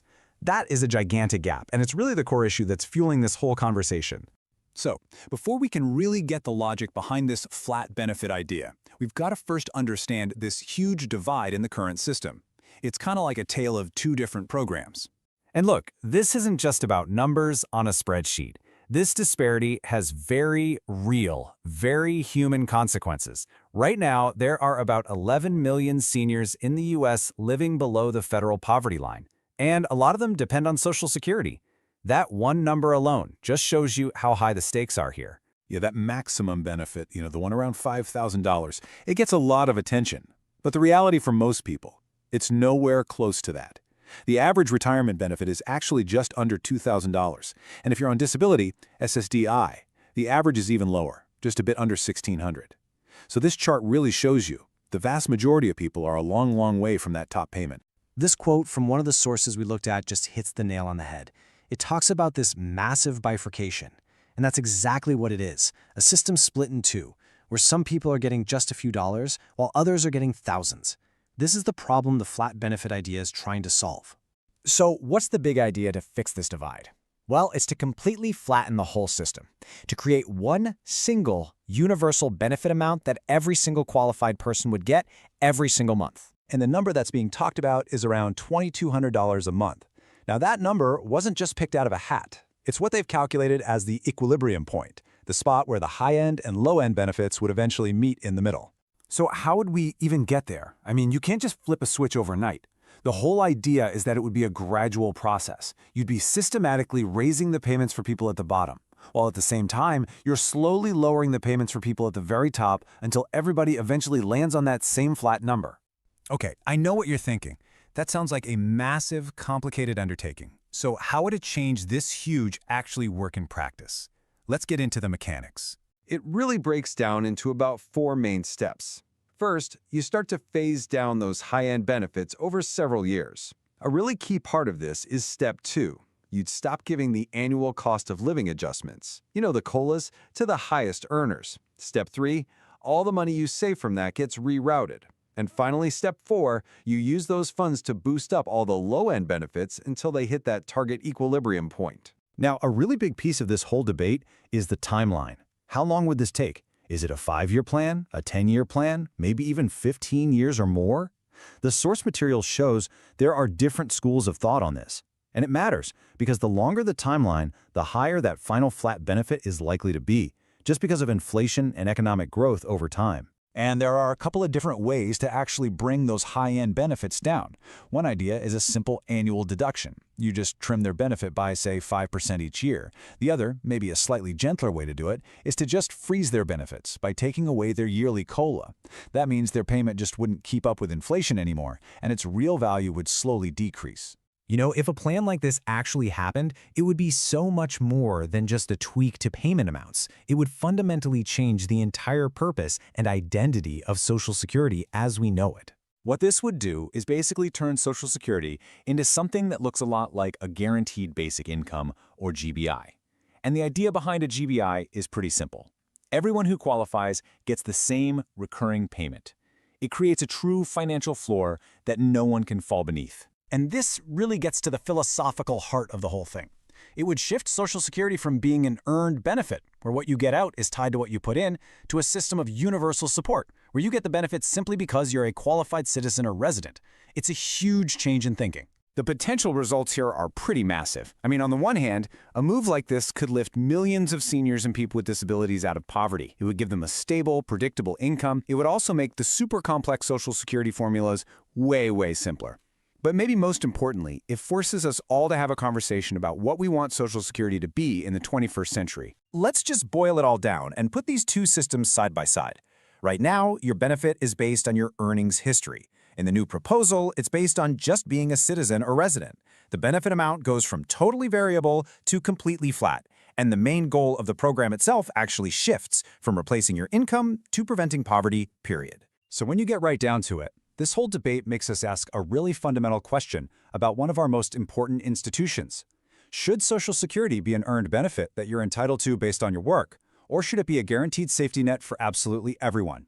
How we answer that question will really define its future. Today, we're jumping into a really interesting idea that could totally change how we look at financial support, especially when times get tough. It's all about asking, is there a smarter way to help people out? I mean, you feel it, I feel it, we all feel it, right? The price of just about everything seems to be going up and up. It puts a real squeeze on your wallet, and that leads us to a huge question. With costs climbing like this, is there a better, more intelligent way to provide some relief? And that right there is the heart of the problem. We've all seen prices jump, but for a lot of people, especially folks on Social Security or other fixed incomes, the money coming in just isn't keeping up with the money going out. So we're going to look at one idea that's designed to fix that exact problem. So what is this new idea all about? Well, because of all the economic challenges we've seen, experts are talking about a pretty major shift in how we handle this stuff. It's a much more targeted approach, and it's really different from what we've done in the past. The big number at the center of this whole proposal is $2,000. And no, not just as a one-off payment, but as a regular monthly check. This is the number that supporters think could offer some real, consistent help. Okay, so how would this thing actually play out? Well, the idea is for these ongoing monthly checks, but, and this is the key difference, they wouldn't go to everybody. They'd be aimed specifically at low and fixed income households. The whole goal is to give them immediate spending power to help them cover that gap that inflation has created. But why do it this way? Why only target certain people? Well, it all boils down to the economics of how different people spend their money. And honestly, this is where the whole proposal gets really fascinating. The key concept has this really fancy-sounding name, the marginal propensity to consume, or MPC. But don't let the name fool you, it's actually super simple. All it means is, when you get an extra dollar, how much of it do you spend and how fast do you spend it? This one idea is crucial to understanding the entire plan. And when you look at the studies on this, it's pretty wild. When a lower-income household gets a $2,000 payment, they spend about 80% of it, that's $1,600, in the first 10 days. The rest of it, gone within the next month. That super fast spending is exactly what economists mean when they say someone has a high MPC. And this just lays out the big difference, right? People with a high MPC, who are usually on lower incomes, spend new money almost immediately, often because they have to, for necessities. On the flip side, folks with higher incomes, the low MPC group, are way more likely to save it, invest it, or pay off debt. That money doesn't get pumped back into the economy nearly as fast, if it even does at all. So this brings us to a really important comparison. To really get why this new targeted idea is even on the table, we've got to look back at those big stimulus checks that went out in 2020 and 2021 and kind of learn from what happened. The difference between these two plans is just night and day. The old stimulus went to about 85% of everyone. And look, the intention was good, but the absolutely massive cost was a big factor in the inflation we're all dealing with now. This new proposal is meant to be the exact opposite. Surgically targeted, way less expensive, and designed to give a focused boost to the economy without causing prices to spiral. Okay, let's really zero in on that cost difference, because the numbers here tell you everything you need to know about why this new strategy is being considered. Those widespread stimulus checks from a few years back, they cost around $850 billion. Just think about that number for a second. It's a staggering amount of money to push into the economy all at once. Now compare that to the estimate for this new targeted idea.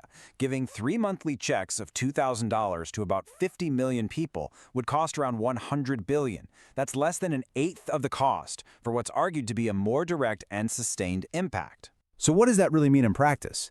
It means for a tiny fraction of the costs, this plan could give more consistent, ongoing help directly to the people who need it, all while trying to avoid that big inflationary wave that ends up hurting everybody in the long run. And all of this leads to what a lot of the experts behind this idea are calling the win-win argument. It's a vision for a more focused, more efficient, and you could argue a fair way to handle economic relief in the future. So the argument really is that it's just a smarter way to do things. You're getting money straight to the people who will actually spend it, which gives you a much better bang for your buck in terms of stimulating the economy. And by learning from the past, the goal is to be more cost-effective and a lot fairer, especially to those whose incomes have fallen behind. And in the end, it really does come back to this simple quote. The whole point of a stimulus check is for people to spend it. I mean, that's why it's called a stimulus. Giving it to people who are just going to park it in a savings account doesn't really achieve that goal.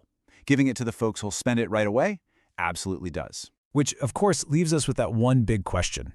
When you look at the lessons from the past, and you follow the economic logic we've just walked through, could this kind of targeted approach be the future of financial relief? It's definitely a powerful idea to think about. Today, we're diving into some really big proposals that could change the monthly benefits for millions of people who receive Supplemental Security Income, or SSI. All right, let's start with this number. For 2025, the absolute maximum federal SSI benefit for a single person is $967 a month. That's the ceiling, the most anyone can get from the program each month. And that brings us to the big question, right? With the cost of everything these days, rent, food, you name it, a lot of people are asking if that amount is really enough to get by.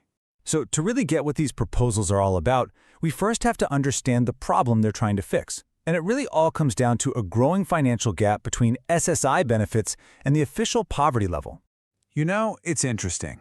When this program was created more than 50 years ago, the whole point was to act as a safety net, to keep people right at the federal poverty line. But over the decades, well, it's fallen behind.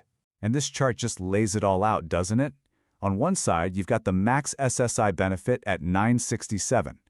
On the other, the 2025 federal poverty line, which is $1,304. You can literally see the gap right there. And that difference comes out to $337. Every single month. That's the shortfall, and that number is at the absolute heart of this whole debate. You can really feel the urgency in this quote from our source material. I mean, that's pretty powerful language, and it just shows how strongly some people feel that the system needs to be modernized to close that gap.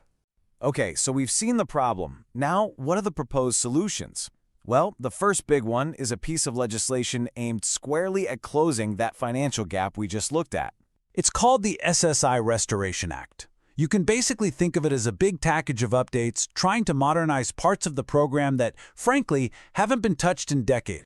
The single biggest, most significant change in this act would be to raise the maximum monthly benefit to match the federal poverty line. The goal is to get the program back to doing what it was originally intended to do. So remember that $337 gap? This would close it. For someone getting the maximum benefit, this would mean a direct increase of $337 a month, bringing their total from $967 up to that poverty line figure of $1,304. Now, this is absolutely critical to understand. This is a proposal. It's being discussed, but it has not been passed by Congress. It is not current law. Okay, so the next big proposal tackles another part of the program that critics say is seriously out of date, the super strict limits on how much money a person can have in savings. These limits on assets, they haven't been updated for inflation in decades. This makes it almost impossible for people to save up even a small emergency fund for, a car repair or an unexpected bill. And the proposed change here is huge. The asset limit for a single person would jump from the current $2,000 all the way up to $10,000. And for married couples, the increase is just as dramatic. It would go from that long-standing $3,000 limit to a proposed $20,000. To put that in perspective, for an individual, that's a 500% increase in how much they'd be allowed to save without being penalized or losing their benefits. So, with such significant changes on the table, the natural question is, okay, what's the holdup? What's the current status of all this in Congress? So just to sum it all up, the SSI Restoration Act is really this bundled package of reforms. It's trying to raise the benefits to the poverty line and also massively increase those savings limits, tackling the two major issues we've just covered. And this brings us to the bottom line. As of today, August 16th, 2025, the SSI Restoration Act has not passed. It is still just a proposal. So that leaves us with a final thought for this explainer. When you look at that documented gap between the benefits and the poverty line and the fact that these rules haven't been updated in decades, it really makes you wonder, what level of priority should reforming SSI have on the national agenda? There's a number that's been making a lot of noise lately. A number that could mean an extra $2,400 a year for every single person on Social Security. It's a huge proposal, sparking a ton of hope, but also a pretty fierce debate. So today, we're going to dig in and find out what's really going on. You've probably seen the headlines, right? The posts on social media, the chatter online, a $2,400 boost to your annual Social Security check. But is this a real possibility we should be paying attention to, or is it just, political noise? Let's try to separate the facts from the fiction here.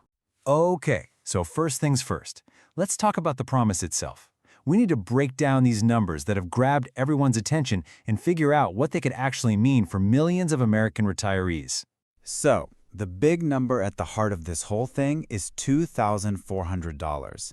That's the proposed annual increase that every Social Security recipient would see in their pocket.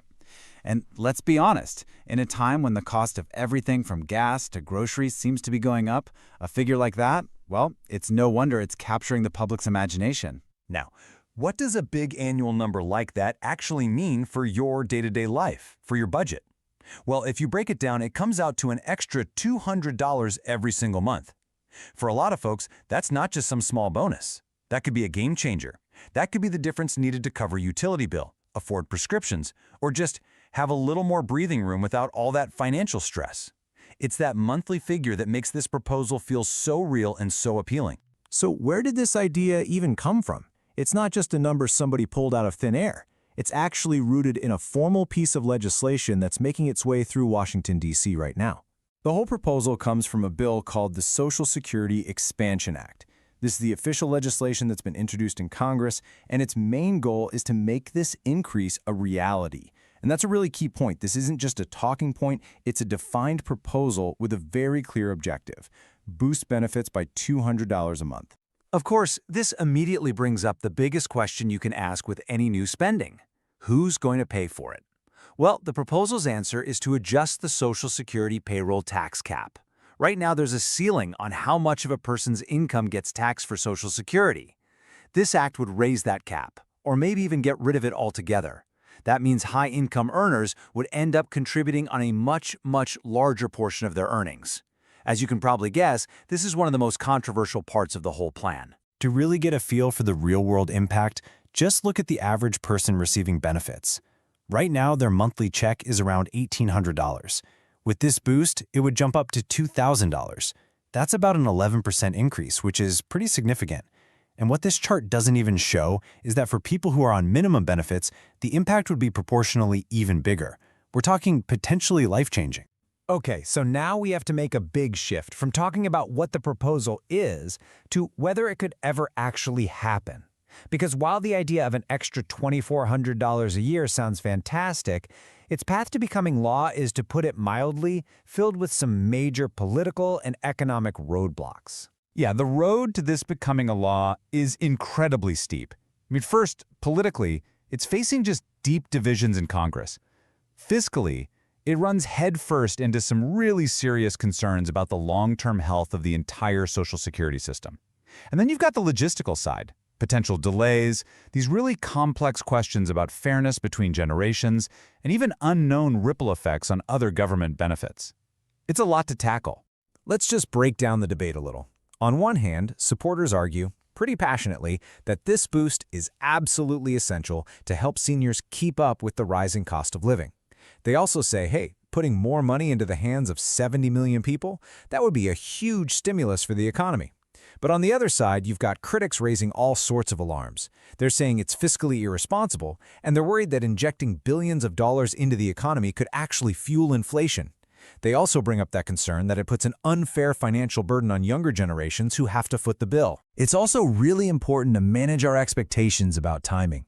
Even in the absolute best-case scenario, the journey from a proposal to an actual payment in your bank account is a long one. A bill gets introduced, then it faces this lengthy, often really contentious debate in Congress. It would almost certainly be changed and modified through compromises.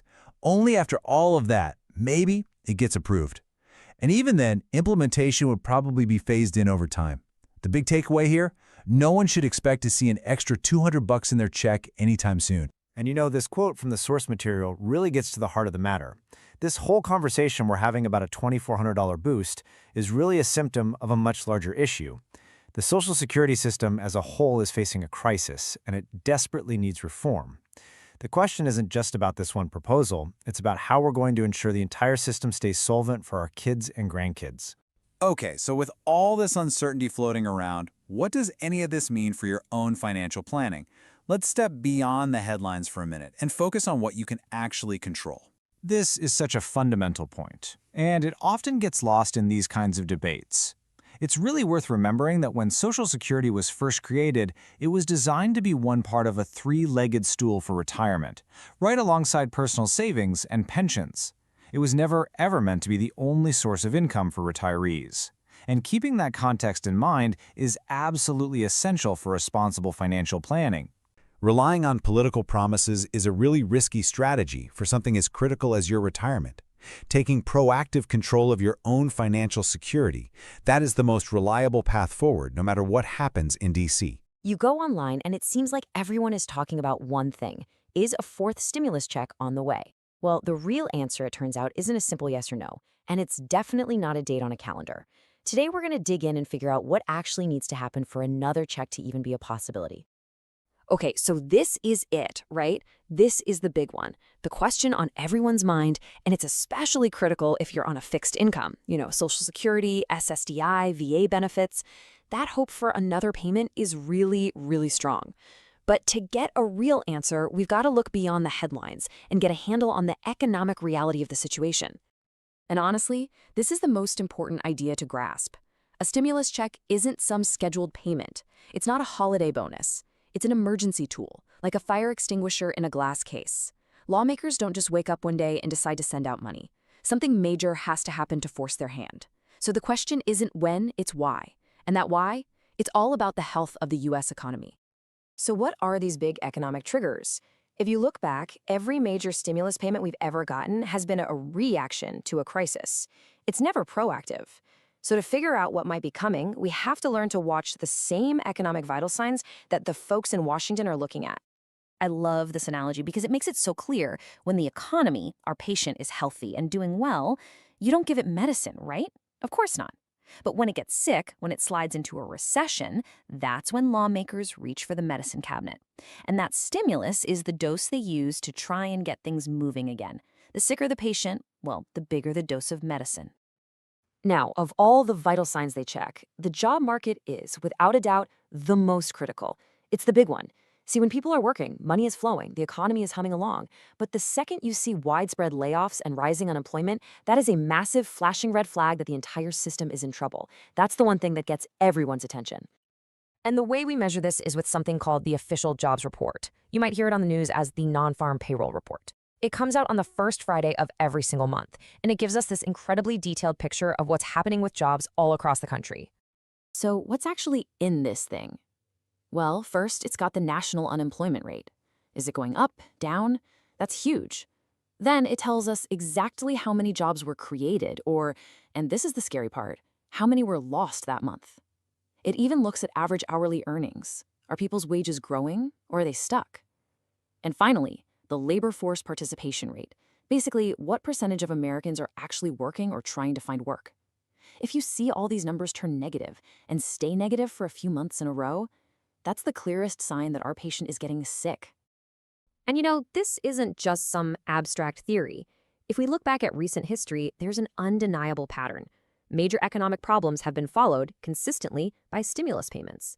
It's like a playbook they've used over and over again. Just look at this timeline. It lays it out perfectly. Back in 2001, after the dot-com bubble burst, the government sent out $300 checks. Then you fast forward to 2008, the huge housing crisis, the Great Recession. That amount doubled to $600. And then, of course, 2020. The pandemic shuts down the entire world economy, and that first check was $1,200. See the trend? Every single time a massive economic crisis was followed by cash payments directly to the people. You see it, right? It's not just that they sent checks. Look at the amounts. From $300 to $600, it doubled. From $600 to $1,200, it doubled again. Now, look, history isn't always a perfect predictor, but that's a pretty interesting trajectory. It suggests that with each new crisis, lawmakers felt the need for a bigger and bigger dose of that economic medicine. So, does this mean the next check would automatically be $2,400? Well, not so fast. This is just us looking at a historical pattern. It's pure speculation. Any future amount would depend entirely on how bad the next crisis is. A mild recession might only call for a small check, but a really deep economic collapse, a number like this could definitely be on the table. The size of the check is always tied to the size of the problem. And that brings us to another really critical idea. It's not just about how much money, it's about how it's sent out. See, the last few rounds of checks went to something like 85% of all Americans. But there's a growing argument that maybe, just maybe, that broad shotgun approach isn't the smartest way to do it. Let's compare these two ideas. Broad relief, that's what we're used to, goes to almost everybody. The problem is, a lot of people who get it don't really need it, so they save it. That doesn't help the economy, and it can actually push inflation higher. The other idea is targeted relief. This would focus the money only on low and fixed income folks, the people who are guaranteed to go out and spend it right away on necessities. This gives you way more bang for your buck with less risk of inflation. It could even mean multiple smaller payments over time instead of just one big one. And that is the absolute fundamental truth of all of this. We have to remember this. A stimulus check is not meant to be a contribution to your savings account. The entire purpose, the only purpose, is to get you to spend it. They want that money flowing through stores and businesses immediately. Buying food, paying bills, getting your car fixed. That spending is the jolt of electricity the economy needs to snap out of a recession. Okay, so let's put this all together. Instead of listening to rumors online, here's a clear, simple dashboard of what you should actually be watching for. These are the real signals. Think of it as a three-step domino effect. First, you'd see the warning signs. That monthly jobs report would start showing really bad numbers. Month after month, job losses, unemployment taking up a lot. Second, after enough bad data, the experts would make it official. We are in a recession. And third, it's only then, when the crisis is real and undeniable, that you'd see lawmakers in Congress finally scramble to put a stimulus package together, which would probably include direct payments. So, the bottom line, the most crucial takeaway from all of this is this. Right now, with the economy as it is, a fourth stimulus check just isn't happening. The trigger isn't an online petition, it's not a politician's promise. The only trigger is a real, measurable, and significant economic crisis, one that's bad enough to force Congress to act. Understanding this lets you see past all the noise and know exactly what to look for. And that kind of leaves us with one last big question to think about. We've seen the stimulus playbook change over time, right? The amounts got bigger, and now we're talking about new, more targeted strategies. So, as our economy keeps evolving and faces new and different challenges, how will the government's medicine have to adapt to actually keep working? Something to think about. If you're one of the tens of millions of Americans who get Social Security, there's a new proposal making some serious waves that you really need to hear about. An advocacy group is pushing hard for a pretty significant, one-time payment for everybody who gets benefits. So in this explainer, we're going to break down exactly what this proposal is, why it's even on the table right now, and what it could all mean for you. So let's just cut right to the chase. The number at the very heart of this whole conversation is $1,400. Now, this isn't some new monthly increase or a tiny adjustment we see every year. Nope, this is a proposal for a single, direct payment. The whole point is to provide some immediate financial relief. It's a pretty big number, and it's meant to tackle a financial strain that, according to proponents, has been building up for years now. So who would actually get this money? Well, the proposal isn't just for one small group. It's designed to cover absolutely everyone who receives Social Security benefits. That means retirees, of course, but it also includes folks on Supplemental Security Income, that's SSI, and Social Security Disability Insurance, or SSDI. The whole idea is to give a big, broad-based boost to all beneficiaries who are trying to make ends meet on these fixed incomes. Okay, so why now? Why this big push for a $1,400 payment all of a sudden? Well, the answer really gets into a long-running debate over something called the COLA, the Cost of Living Adjustment. The people behind this payment argue at the system we're using right now to adjust benefits for inflation, well, they say it's fundamentally broken and that millions of people are falling further and further behind because of it. Every year, Social Security benefits get a little bump, a percentage increase, to help people keep their buying power as the prices for, well, everything go up. That's the COLA. And in theory, it sounds like a perfect system, right? If your rent, your groceries, and your gas all get more expensive, your benefits should go up to match. But, and this is a big but, the core argument of this new proposal is that in the real world, it's just not working that way at all. The main voice you're hearing behind this push is a nonpartisan group called the Senior Citizens League, or TSCL for short. For years, they've been making this case that the annual COLA increases are, to put it simply, just not enough. They argue there's this growing gap between the benefit increases people get in their checks and the actual real-world inflation they're facing, especially for the big things like housing, food, and of course, healthcare. And this right here gets to the technical, kind of nerdy heart of the problem. See, the current COLA is calculated using something called the CPIW. It basically tracks the spending habits of younger, working-age people in cities. But critics, like the TSCL, say that's a huge flaw. Why? Because the spending habits of a 40-year-old office worker are completely different from a 75-year-old retiree. For example, seniors spend a much bigger chunk of their income on healthcare, a cost that the CPIW barely registers. So the TSCL wants to switch to the CPIE, which is based on the spending of the elderly.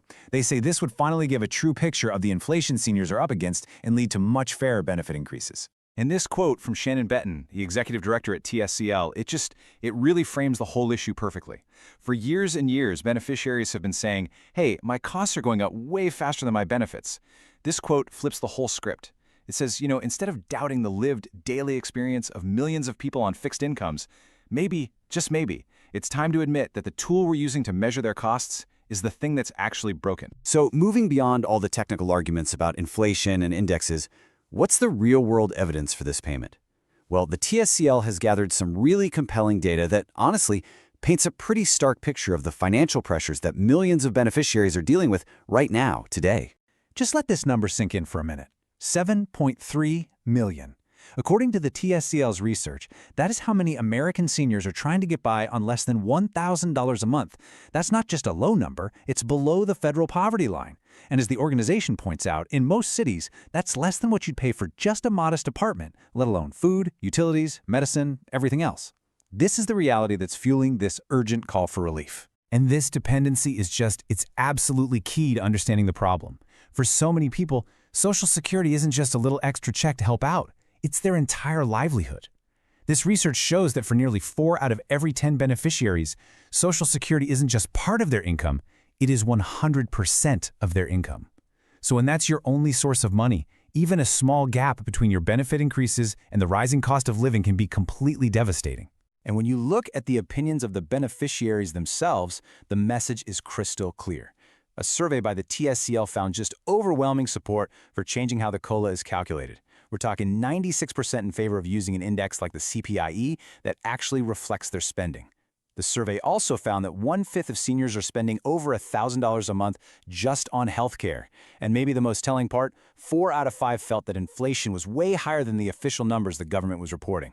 So this isn't just a policy debate, it's this widespread feeling of being left behind. Now, it's really important to understand that this whole idea of a direct payment isn't just coming out of thin air. There's actually a history of the federal government providing this exact kind of direct assistance.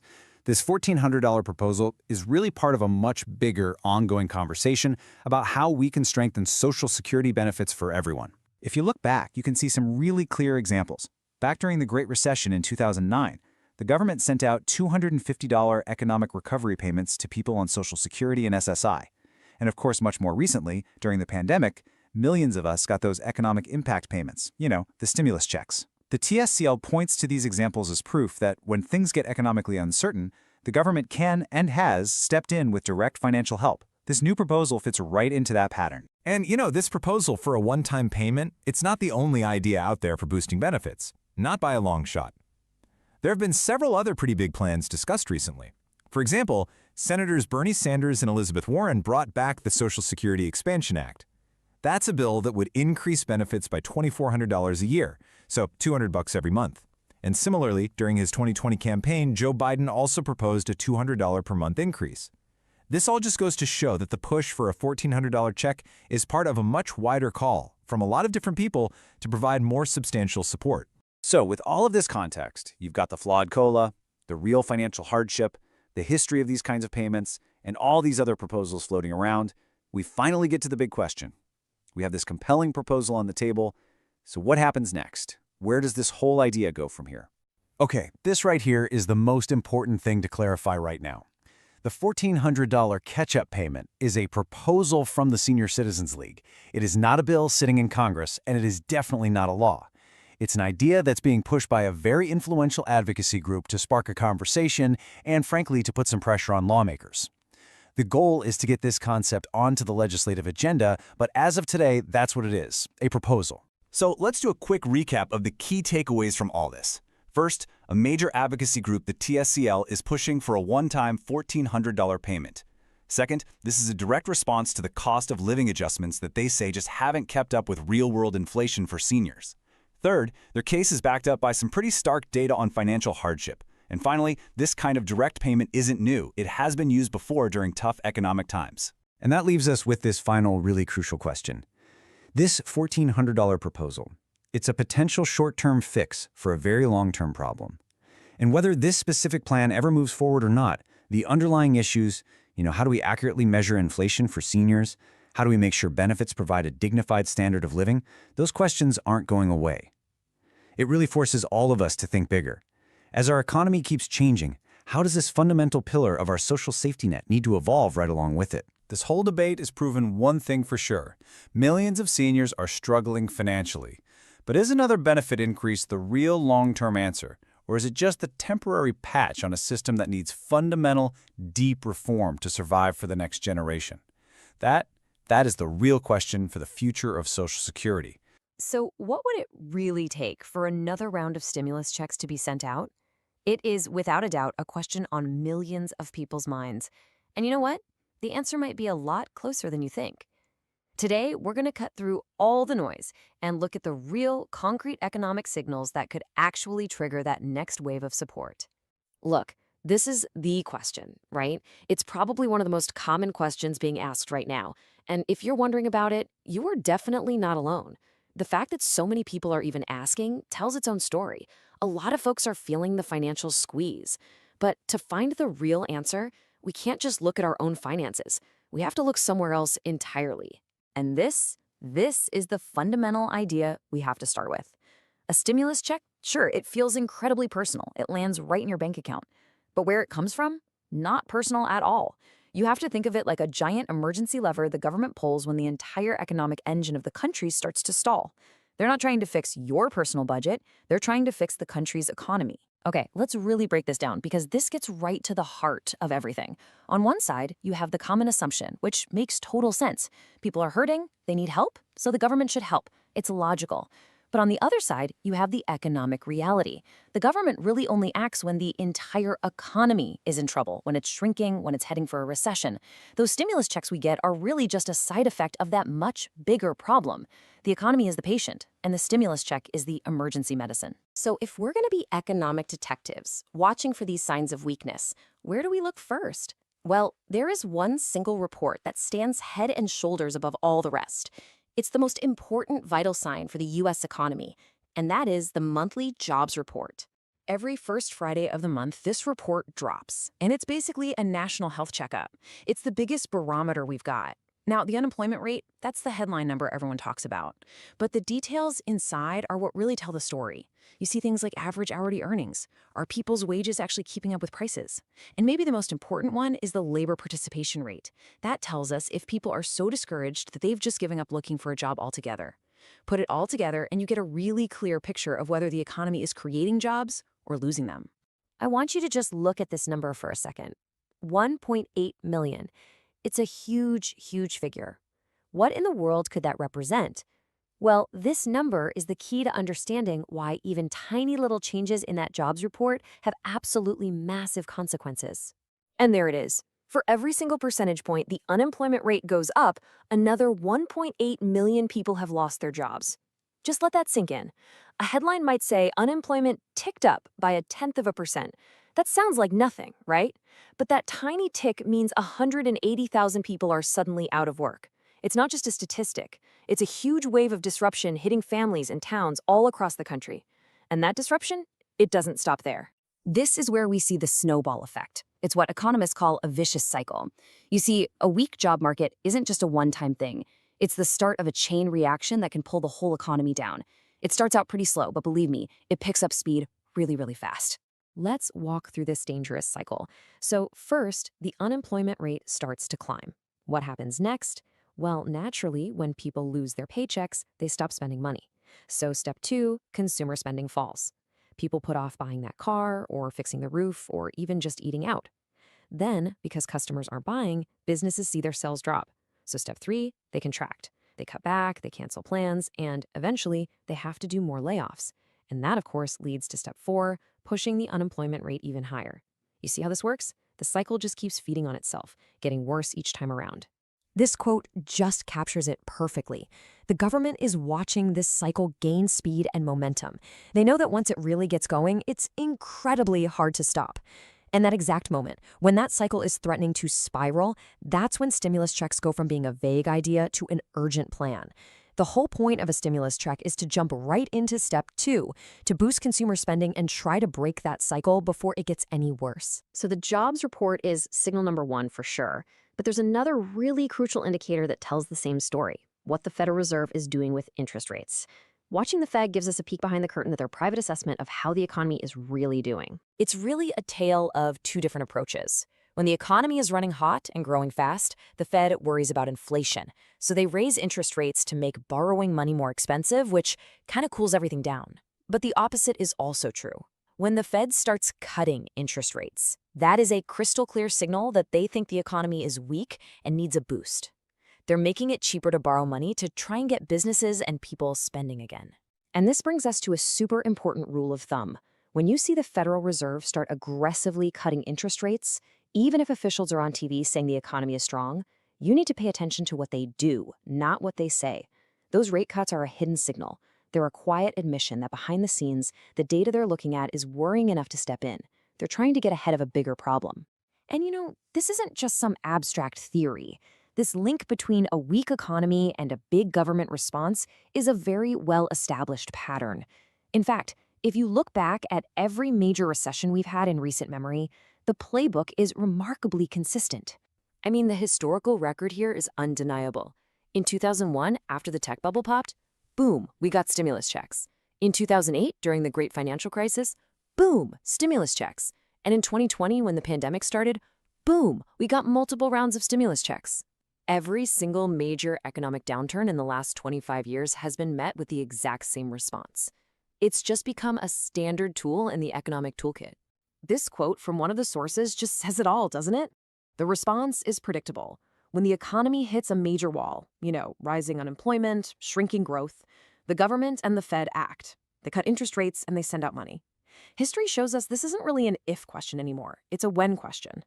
Now, a lot of us think the government is just too slow to react, but when a real crisis hits, they can move with incredible speed.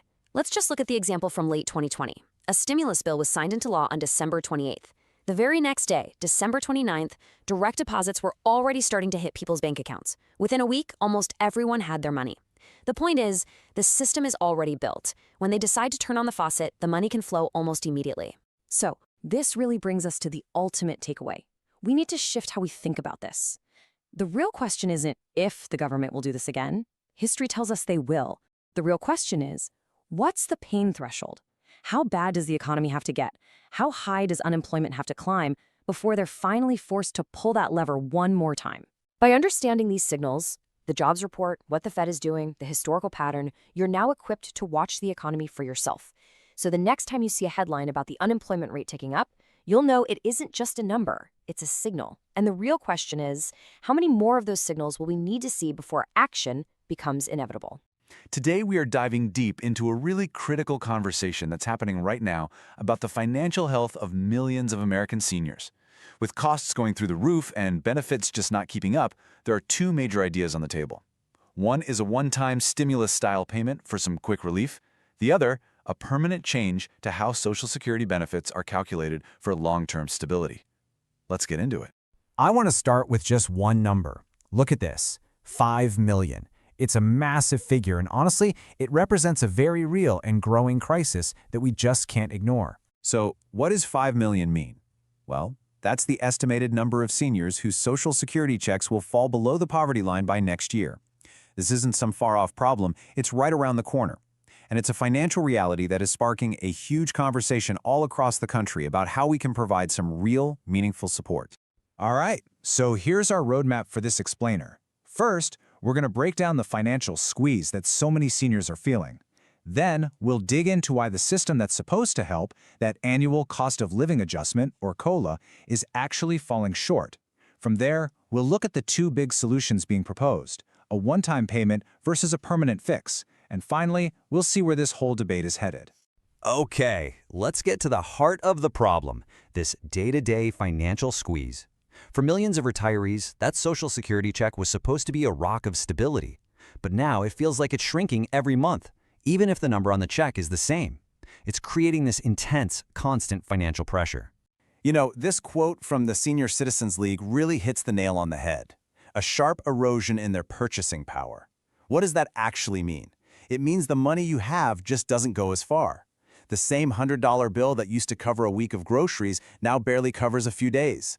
That gap between income and the actual cost of living is just getting wider and wider. And look, this isn't some abstract economic theory.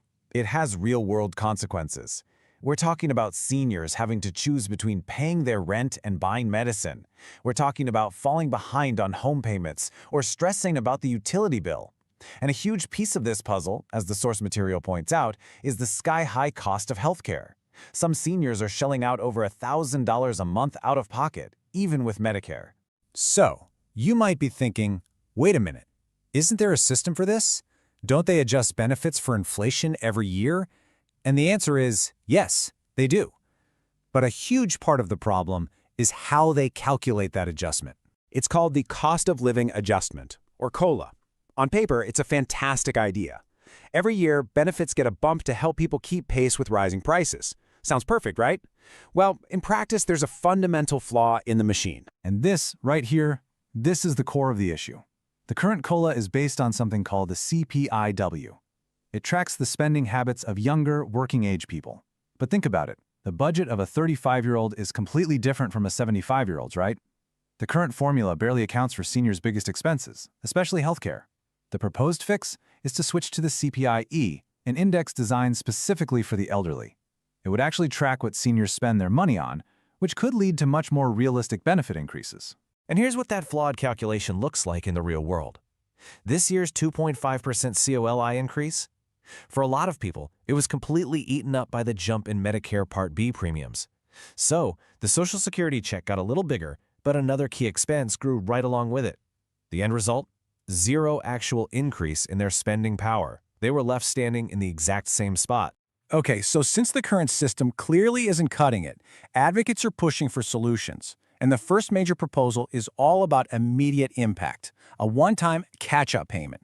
Think of it like a targeted stimulus check just for Social Security recipients. The number that keeps coming up, the one recommended most often by analysts and experts, is $1,400. This is seen as a big enough payment to provide some real, immediate breathing room for folks who've fallen behind on bills or need to cover a major expense. Now, while the idea of a one-time check is gaining a lot of steam, the exact amount is still being debated. Some point back to a $250 payment made in 2009, but with today's costs, many experts are saying that's just not enough.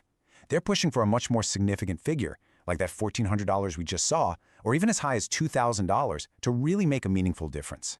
The Senior Citizens League is a major voice behind this idea. They call it a make-up payment, and that framing is really important. They're basically saying, listen, for years the COLA has shortchanged seniors. This payment isn't a handout. It's about making up for that lost ground. It's all about providing a financial lifeline right now. But, a one-time payment is kind of like a bandage. It helps right away, but it doesn't fix the underlying problem. And that brings us to the second major proposal, a permanent, structural fix to the COLA formula itself. And the support for this idea among the people it would actually affect is, well, it's absolutely overwhelming. A survey found that 96% of Social Security beneficiaries want to switch to the CPI-E. That's not just a majority, that's a nearly unanimous call for a real systemic change. So, how would this actually work? Well, first, Congress would have to pass a law to officially adopt the CPI-E. Right away, that new formula would start tracking the costs that seniors really face, like housing and out-of-pocket medical expenses. Since those costs tend to rise faster, the annual COLA would almost certainly be higher. This would mean that monthly checks wouldn't just get a tiny bump. They'd grow in a meaningful way year after year. And let's be clear, this is not a small tweak. According to analysts, switching to the CPI-E could boost monthly benefits by an estimated $200 to $500 every single month. Let's make that real. If your current benefit is, say, $1,500 a month, this change could potentially push it to $1,700 or even $2,000. That's not a one-time check. That's a permanent raise to your monthly income, forever. So, we're at a crossroads, right? We have two very different approaches on the table. One is like a rapid infusion of cash to deal with the crisis we're in right now. The other is a deep structural reform designed to prevent this crisis from ever happening again. Let's break it down side by side. The one-time stimulus is all about immediate help, a big chunk of cash to help people who are drowning in bills today. The permanent COLA fix is about long-term security, a smaller but consistent monthly boost that ensures people's benefits actually keep up with their costs in the future. It's a classic debate. Do you solve the urgent problem of the present, or do you secure the future? And this isn't just talk. This debate has real political momentum. You have lawmakers from both sides of the aisle, people like Bernie Sanders and Bill Cassidy, all pushing for some kind of benefit increase. That bipartisan interest tells you just how urgent and widespread this problem has become. Which brings us to the one central question this entire debate rests on. What do seniors need most right now? Is it the immediate urgent relief of a one-time payment to help them catch up, or is it the lasting security of a permanent structural fix? That's the choice facing policymakers, and the decision they make will impact millions of lives for years to come. So let's talk about something you've probably heard a lot about, this idea of giving every single person on Social Security an extra $200 a month. I mean, on the surface, it sounds amazing, right? A huge boost for millions of people. But, as we're about to find out, when you dig into the details, it gets a whole lot more complicated. All right, let's get into it. This one quote really just sums up the whole thing perfectly. It's a plan that comes from a really good place, trying to help folks who depend on Social Security. But it's also got this giant, fundamental flaw that makes it, well, almost impossible to actually do. So the big question we're going to tackle here is, what's the good part, and what's the really, really flawed part? And maybe, just maybe, is there a better way to do it? So, first things first, where did this idea even come from? Because it's not just some rumor bouncing around online. Nope, it actually comes from real legislative proposals that have been kicked around for years. Let's break down what this plan is really all about. Okay, so this whole idea is a huge piece of something called the Social Security Expansion Act. Now, this act has a lot in it, but the part that gets all the headlines, the part everyone talks about, is that permanent $200 a month raise in benefits. And it's important to note this isn't some brand new idea. A temporary version was talked about back in 2020, but this proposal, this one wants to make that raise a permanent part of Social Security. Now let's be super clear about what this means for an individual. That $200 every month adds up to an extra $2,400 over a year. I mean, for anyone on a fixed income, that is a life-changing amount of money. Seriously, that could be the difference between just scraping by and actually having some breathing room. And the big promise here is that every single person getting a Social Security check gets this money. An extra $2,400 a year. Sounds great, doesn't it? But this right here is where we bump into the other half of that quote we started with, the massively flawed part. And it all boils down to one thing, the absolutely staggering cost of making that promise to everybody. When you start running the numbers, you see the real problem. First, you have to wrap your head around just how massive the Social Security program is. We are talking about roughly 72.5 million people getting a check every month. And that's not just retirees. This includes people on disability, it includes survivors, it includes spouses. It's a huge, diverse group of Americans who count on that money. Okay, so what happens when you multiply those 72.5 million people by an extra $200? The math is simple, but the answer is, well, it's pretty stunning. It would cost an extra $14.5 billion. And that's not for a year. That's every single month. That's an enormous new expense that has to be covered every 30 days. And when you stretch that out over a full year, the true size of the price tag just hits you, $174 billion. Just to put that into perspective, the government's already paying out over $1.3 trillion a year in benefits. This would add another $174 billion on top of that, every single year. For a lot of lawmakers, that number stops the conversation cold, especially since the Social Security Trust Fund is already being used to cover current payments. And this gets us to the real, logical heart of the issue. The cost is so huge because the plan is for everyone, no exceptions, which forces us to ask a really important question. Is this the smartest way to spend that money? Does the person getting the absolute maximum benefit need this raised just as badly as the person getting the absolute minimum? And here it is. This is the big flaw, laid out for everyone to see. Under this plan, someone who is already getting, say, $4,000 a month from Social Security gets the exact same $200 raise as someone who is really struggling on less than $1,000 a month. Now, don't get me wrong, an extra $200 is nice for anybody, but it's not really needed by people at the top end of the scale, and that untargeted approach is what makes the plan so expensive, and frankly, what makes a lot of people say it just doesn't make sense. So, if the Give It to Everyone plan is way too expensive and not very efficient, what's the alternative? Well, this is where the idea of targeting comes in. Instead of a blanket raise for all, what if we focus that money on the people who need it the most? Let's check out a couple of much more realistic options. We can really break this down into two simple, logical ideas. The first one, let's call it the half plan, would give that $200 raise only to people whose monthly check is at or below the national average. Then there's a second, even more focused idea, the poverty line plan, which would send that money only to those whose benefits are so low that they're at or below the federal poverty line. And right here, you can see just how dramatically the money changes when you start targeting it. The universal plan, we know, is for all 72.5 million people and costs $174 billion a year. But look at the half plan. By focusing on about half the people, around 36 million, the cost drops to about $85 billion. And then, with the poverty line plan, targeting the 12 million lowest income folks, the cost plummets to just $36 billion a year. So this is the key takeaway. Just by being a little smarter about who gets the money, you can slash the cost of the whole thing. Moving to the half plan cuts the price tag by more than half. And going to the super targeted poverty line plan, that reduces the cost by almost 80%. All of a sudden, you're talking about numbers that are way, way more manageable, both financially and politically. So all this brings us to the final, and let's be honest, probably the most important question. Could any of this actually happen? I mean, a plan is just a plan until it becomes a law. How would politicians in Washington actually look at these different proposals? Well, it really all comes down to the simple math of cost versus impact. Look, if you walk into a lawmaker's office with a plan that costs $174 billion extra a year for a system that's already under strain, that conversation is probably going to be pretty short. They'll just say it's not going to happen.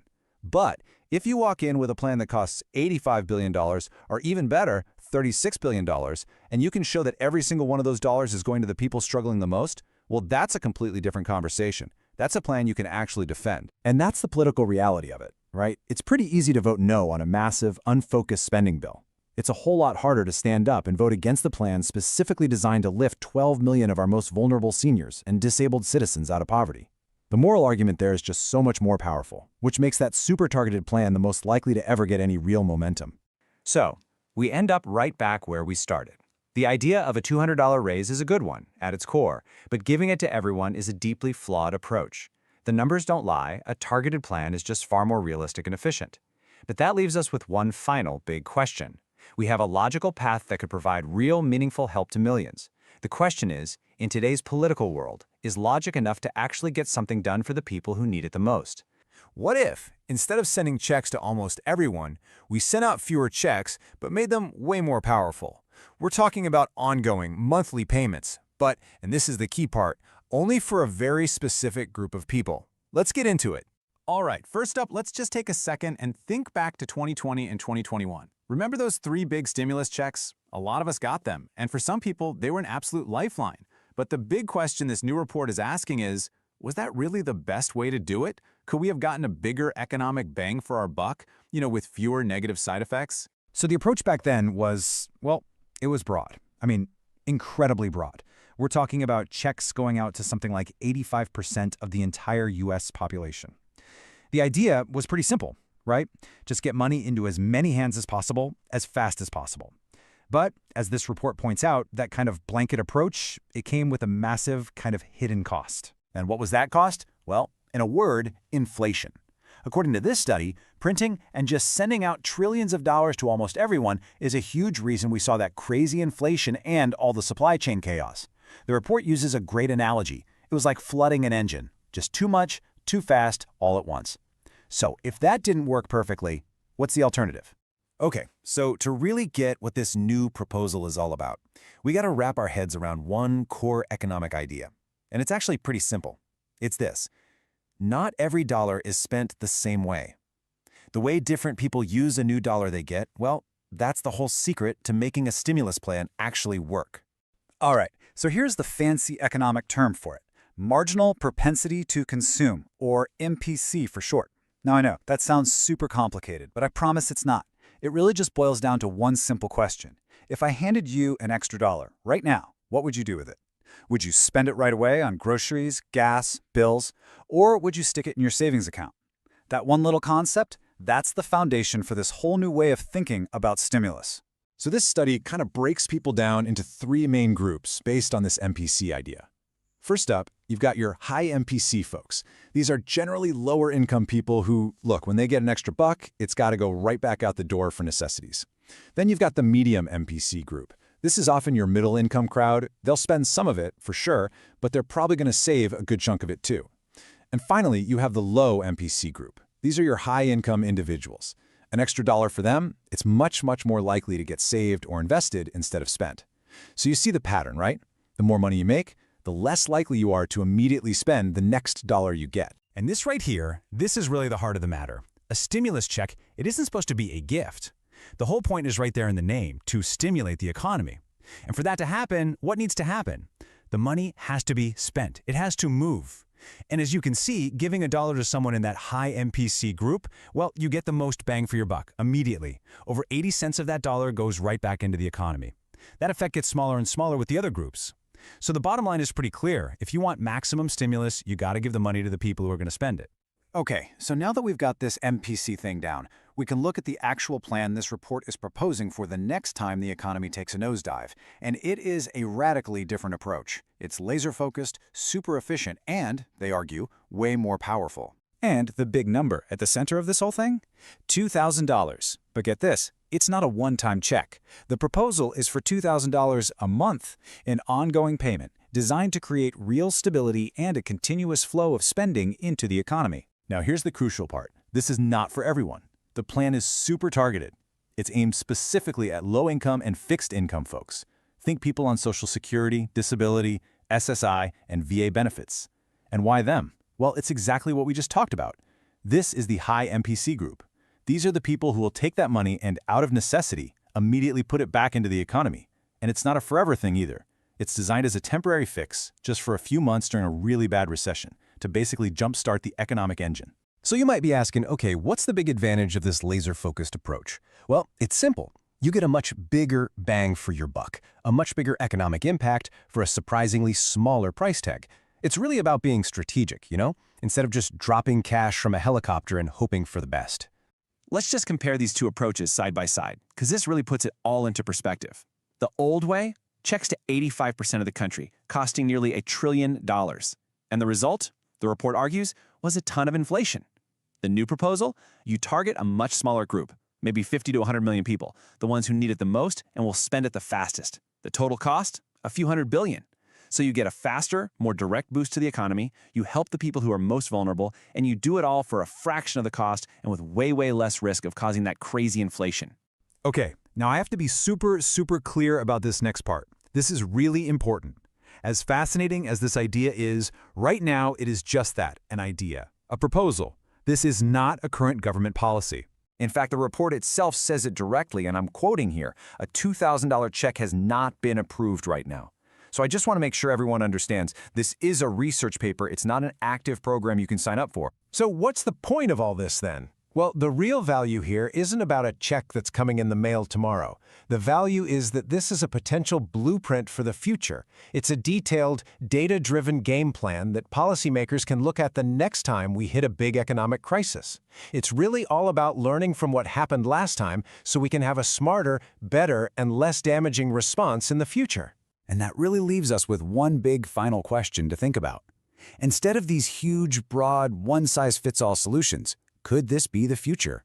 Is this kind of smart, targeted, data-driven support the new way we handle economic recovery? This report, for one, makes a really compelling case that it just might be. All right, if you're one of the tens of millions of Americans who get Social Security, there's a new proposal making some serious waves that you really need to hear about. An advocacy group is pushing hard for a pretty significant, one-time payment for everybody who gets benefits. So in this explainer, we're going to break down exactly what this proposal is, why it's even on the table right now, and what it could all mean for you. So let's just cut right to the chase. The number at the very heart of this whole conversation is $1,400. Now, this isn't some new monthly increase or a tiny adjustment we see every year. Nope, this is a proposal for a single, direct payment. The whole point is to provide some immediate financial relief. It's a pretty big number, and it's meant to tackle a financial strain that, according to proponents, has been building up for years now. So who would actually get this money? Well, the proposal isn't just for one small group. It's designed to cover absolutely everyone who receives Social Security benefits. That means retirees, of course, but it also includes folks on Supplemental Security Income, that's SSI, and Social Security Disability Insurance, or SSDI. The whole idea is to give a big, broad-based boost to all beneficiaries who are trying to make ends meet on these fixed incomes. Okay, so why now? Why this big push for a $1,400 payment all of a sudden? Well, the answer really gets into a long-running debate over something called the COLA, the Cost of Living Adjustment. The people behind this payment argue at the system we're using right now to adjust benefits for inflation, well, they say it's fundamentally broken and that millions of people are falling further and further behind because of it. Every year, Social Security benefits get a little bump, a percentage increase, to help people keep their buying power as the prices for, well, everything go up. That's the COLA. And in theory, it sounds like a perfect system, right? If your rent, your groceries, and your gas all get more expensive, your benefits should go up to match. But, and this is a big but, the core argument of this new proposal is that in the real world, it's just not working that way at all. The main voice you're hearing behind this push is a nonpartisan group called the Senior Citizens League, or TSCL for short. For years, they've been making this case that the annual COLA increases are, to put it simply, just not enough. They argue there's this growing gap between the benefit increases people get in their checks and the actual real-world inflation they're facing, especially for the big things like housing, food, and of course, healthcare. And this right here gets to the technical, kind of nerdy heart of the problem. See, the current COLA is calculated using something called the CPIW. It basically tracks the spending habits of younger, working-age people in cities. But critics, like the TSCL, say that's a huge flaw. Why? Because the spending habits of a 40-year-old office worker are completely different from a 75-year-old retiree. For example, seniors spend a much bigger chunk of their income on healthcare, a cost that the CPIW barely registers. So the TSCL wants to switch to the CPIE, which is based on the spending of the elderly. They say this would finally give a true picture of the inflation seniors are up against and lead to much fairer benefit increases. And this quote from Shannon Benton, the executive director at TSCL, it really frames the whole issue perfectly. For years and years, beneficiaries have been saying, hey, my costs are going up way faster than my benefits. This quote flips the whole script. It says, instead of doubting the lived daily experience of millions of people on fixed incomes, maybe, just maybe, it's time to admit that the tool we're using to measure their costs is the thing that's actually broken. So moving beyond all the technical arguments about inflation and indexes, what's the real-world evidence for this payment? Well, the TSCL has gathered some really compelling data that, honestly, paints a pretty stark picture of the financial pressures that millions of beneficiaries are dealing with right now, today. Just let this number sink in for a minute. 7.3 million. According to the TSCL's research, that is how many American seniors are trying to get by on less than $1,000 a month. That's not just a low number, it's below the federal poverty line. And as the organization points out, in most cities, that's less than what you'd pay for just a modest apartment, let alone food, utilities, medicine, everything else. This is the reality that's fueling this urgent call for relief. And this dependency it's absolutely key to understanding the problem. For so many people, Social Security isn't just a little extra check to help out. It's their entire livelihood. This research shows that for nearly 4 out of every 10 beneficiaries, Social Security isn't just part of their income, it is 100% of their income. So when that's your only source of money, even a small gap between your benefit increases and the rising cost of living can be completely devastating. And when you look at the opinions of the beneficiaries themselves, the message is crystal clear. A survey by the TSCL found just overwhelming support for changing how the COLA is calculated. We're talking 96% in favor of using an index like the CPIE that actually reflects their spending. The survey also found that 1/5 of seniors are spending over $1,000 a month just on healthcare. And maybe the most telling part, 4 out of 5 felt that inflation was way higher than the official numbers the government was reporting. So this isn't just a policy debate, it's this widespread feeling of being left behind. Now, it's really important to understand that this whole idea of a direct payment isn't just coming out of thin air. There's actually a history of the federal government providing this exact kind of direct assistance. This $1,400 proposal is really part of a much bigger ongoing conversation about how we can strengthen Social Security benefits for everyone. If you look back, you can see some really clear examples.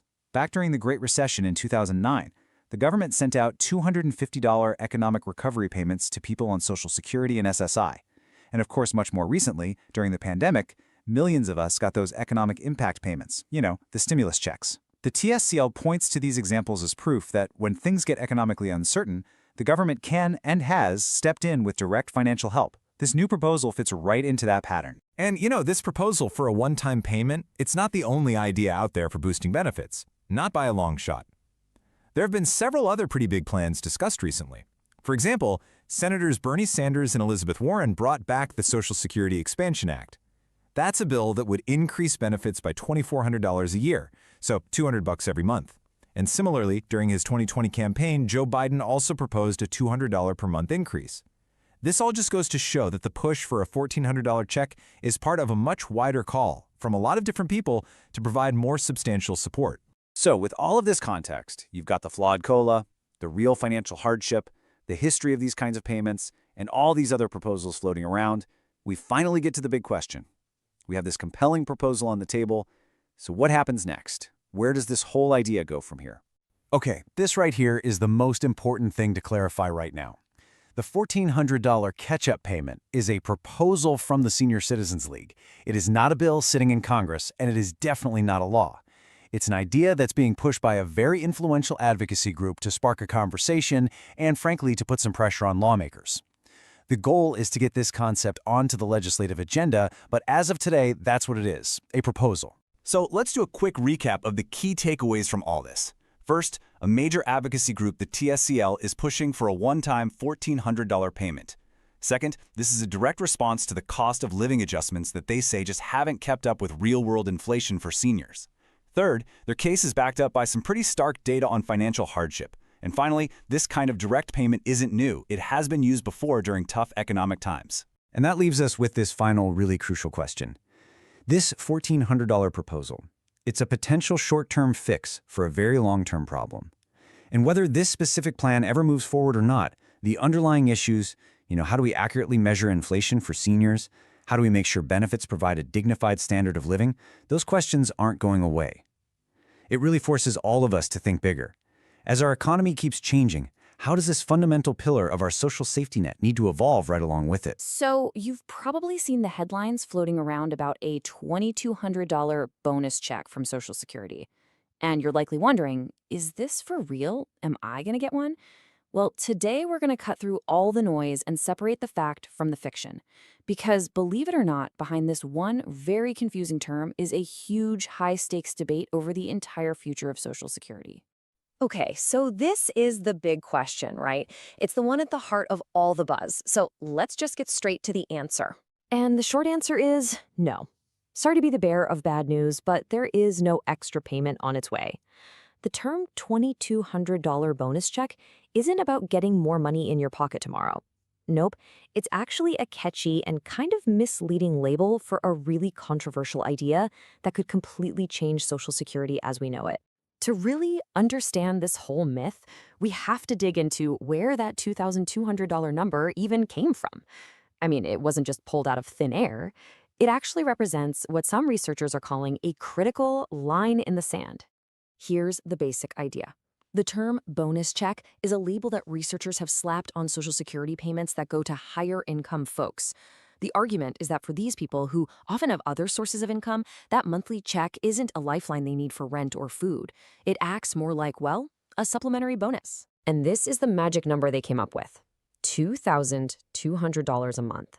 What the researchers found was that, for the most part, beneficiaries getting less than this amount rely on it for their basic essentials. But people getting more than this are way more likely to see it as extra, supplemental income. And this one number, this single dividing line, became the turning point for a massive policy debate. So this really creates what you could call a tale of two different benefits.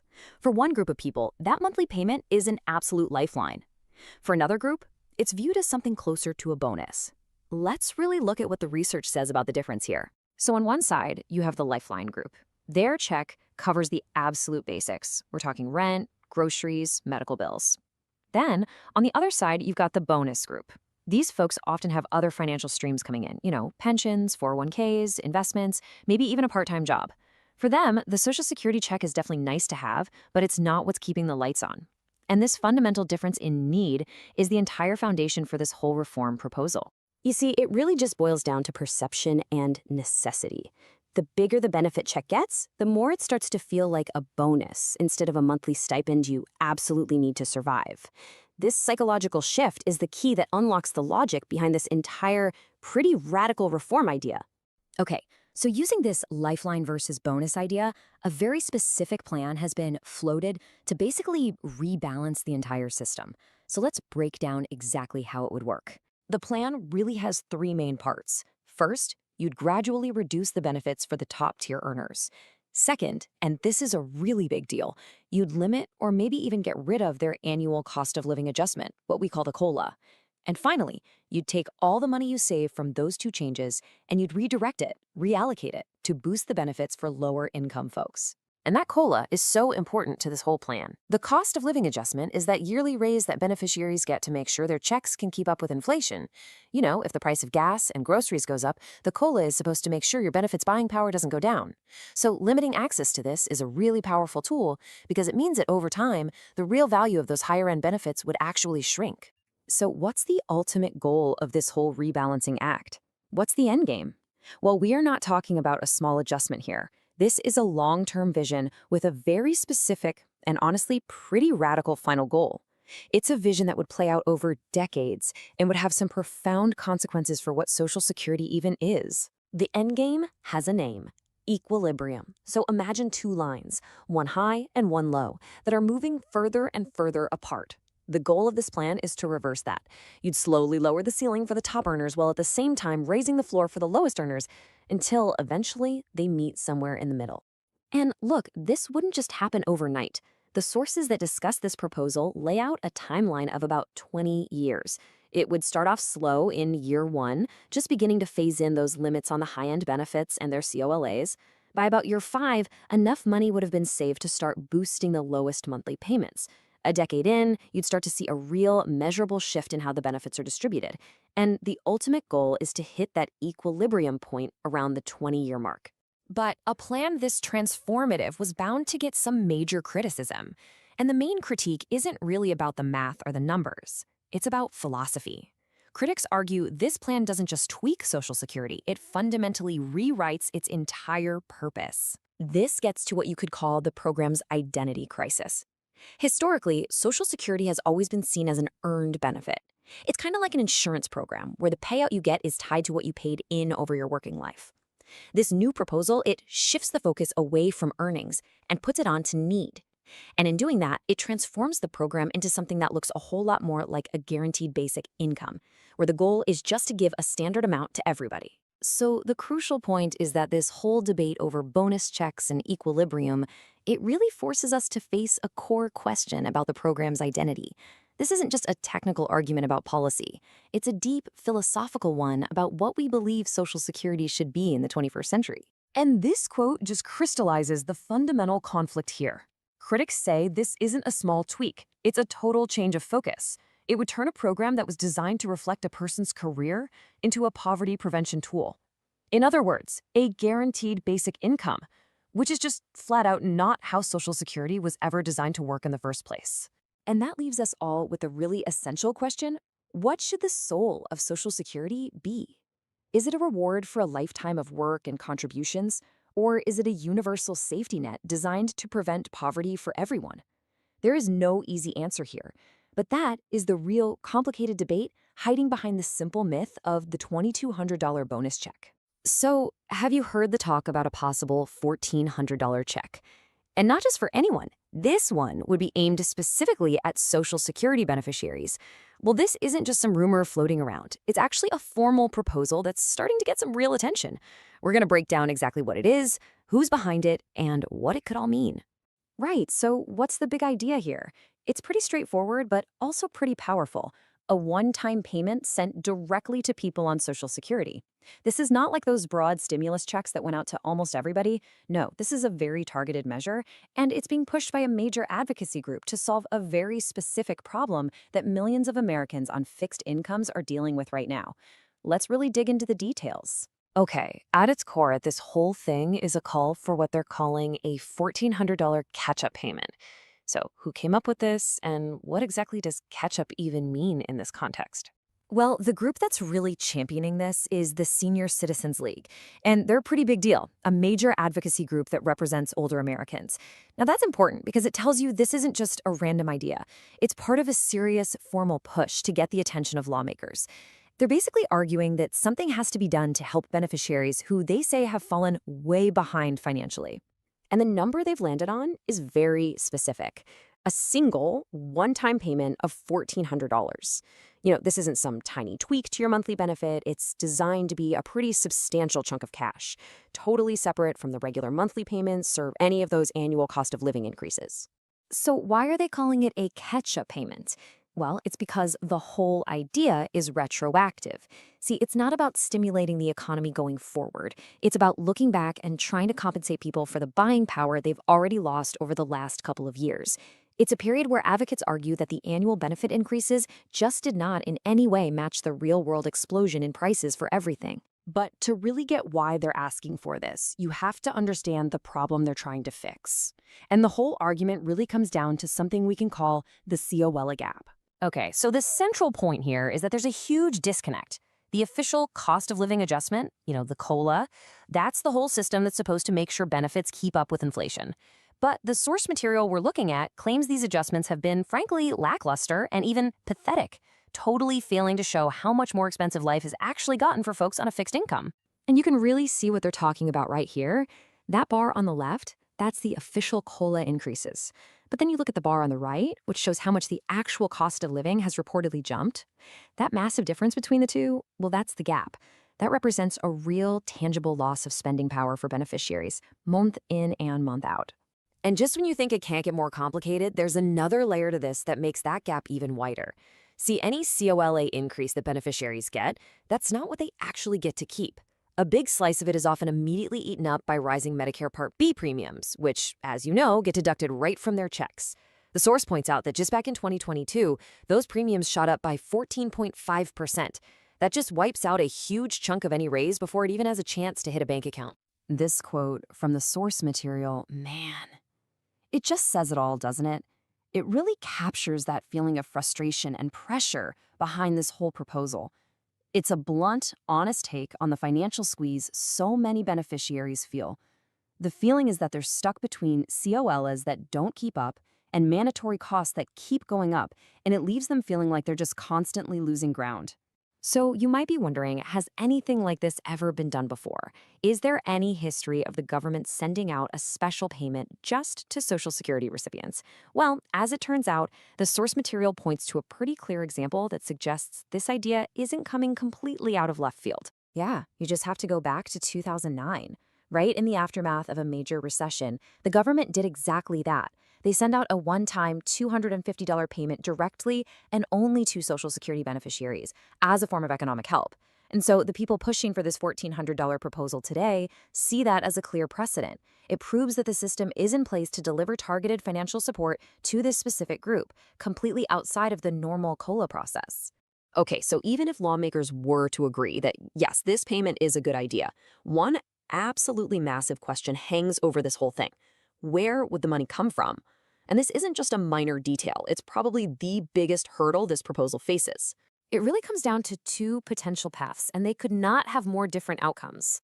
The first path, which the Senior Citizens League's proposal seems to suggest, would be to just take the money from the Social Security Trust Fund itself. The source material raises a huge red flag on this, arguing it would just drain the fund and make it run out of money even faster. The second path, and the one the source much prefers, is to fund it from the Treasury's general fund, the same pot of money they used for the stimulus checks. Yeah, by treating this payment like economic relief from the Treasury, the money would have, and I'm quoting here, no impact on Social Security whatsoever. None. Nada. Zero. This approach would treat it as general government spending, and that would protect the long-term financial health of the Social Security program, which, let's be honest, is already facing its own serious financial challenges down the road. All right, that was a lot to take in. We've gone through the proposal itself, the problem it's trying to solve, the history behind this kind of thing, and that really critical debate over the funding. So let's kind of bring it all together and sum up what you should really take away from all this. First, and this is super important, remember this is a proposal from an advocacy group. It is not a bill that's about to become law tomorrow. Second, it's a direct answer to the very real problem of inflation just eating away at fixed incomes. Third, the biggest sticking point, the biggest debate, is how to pay for it without hurting the Social Security program. And finally, this whole thing really shines a bright light on a much bigger, ongoing conversation about how we, as a country, can best support our seniors and people with disabilities, especially when times get tough economically. And that really leaves us with one last thing to think about. Looking beyond this specific $1,400 proposal, are we maybe seeing the start of a new kind of policy tool? Instead of these huge, broad stimulus payments for everybody, could these kinds of targeted, one-time payments to specific vulnerable groups become a more common way to provide economic relief in the future? It's definitely a question worth thinking about. This quote, it just hits home, doesn't it? It's a feeling so many people share. You wait all year for that cost of living adjustment, you're hoping it'll finally give you some breathing room, and then, poof, rising costs have already eaten it up before you even get it. It's this incredibly frustrating cycle, and it's the exact problem that these proposals are trying to fix. So, to make this all super clear, here's how we're going to break it down. Let's get into the first set of solutions. Two major bills have been introduced in Congress that aim to provide a direct lifeline by seriously boosting Social Security payments. And we're not talking about minor tweaks here. These are substantial increases. Okay, so the first one is called the Social Security Expansion Act. The two key words to focus on here are immediate and across the board. This isn't something you'd have to wait years for, and it's not something that only applies to a small group of people. The whole point is to provide universal, fast relief to fight back against inflation. So what does that look like in real dollars? Well, the Act proposes a direct increase of $200. It's not a complicated percentage or a formula you have to figure out, just a flat, straightforward boost right in your monthly check. And let's be crystal clear about this. This is not a one-time stimulus payment. We're talking about an extra $200 every single month. And this would apply to everyone receiving Social Security benefits. That includes retirement, disability, spousal, and survivor benefits. I mean, when you compare that to a recent COLA that might have only been about $40 or $50 for many people, you really see just how significant this is. And if you zoom out and look at it over a full year, the impact is even bigger. An extra $200 a month? That adds up to $2,400 over the course of a year. For anyone on a tight budget, that kind of money isn't just helpful, it's transformational. That could be several months of prescriptions paid for.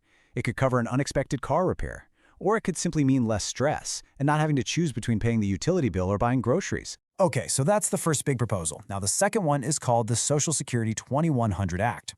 While the Expansion Act is for everybody, this one is much more targeted. It's designed as a real lifeline for the people who are struggling the most, the folks who are currently getting the absolute minimum Social Security benefit. And the increase being proposed here, it is massive. This act would provide a $660 increase. For those on the lowest rung of the Social Security ladder, an amount like this, it's not just helpful, it's absolutely life-changing. It's a direct injection of funds aimed squarely at the most financially vulnerable people. So, what's the logic behind that $660 number? Well, it has a very specific goal, to lift recipients up to 125% of the federal poverty level. See, there are many seniors out there getting a check for around $900 a month, just trying to scrape by.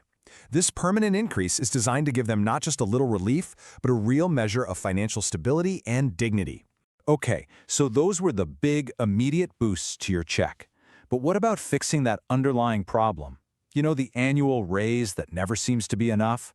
Well, that brings us to the second major type of proposal, creating a stronger, more reliable cost of living adjustment, or COLA. The proposed solution is actually pretty simple. Set a new baseline.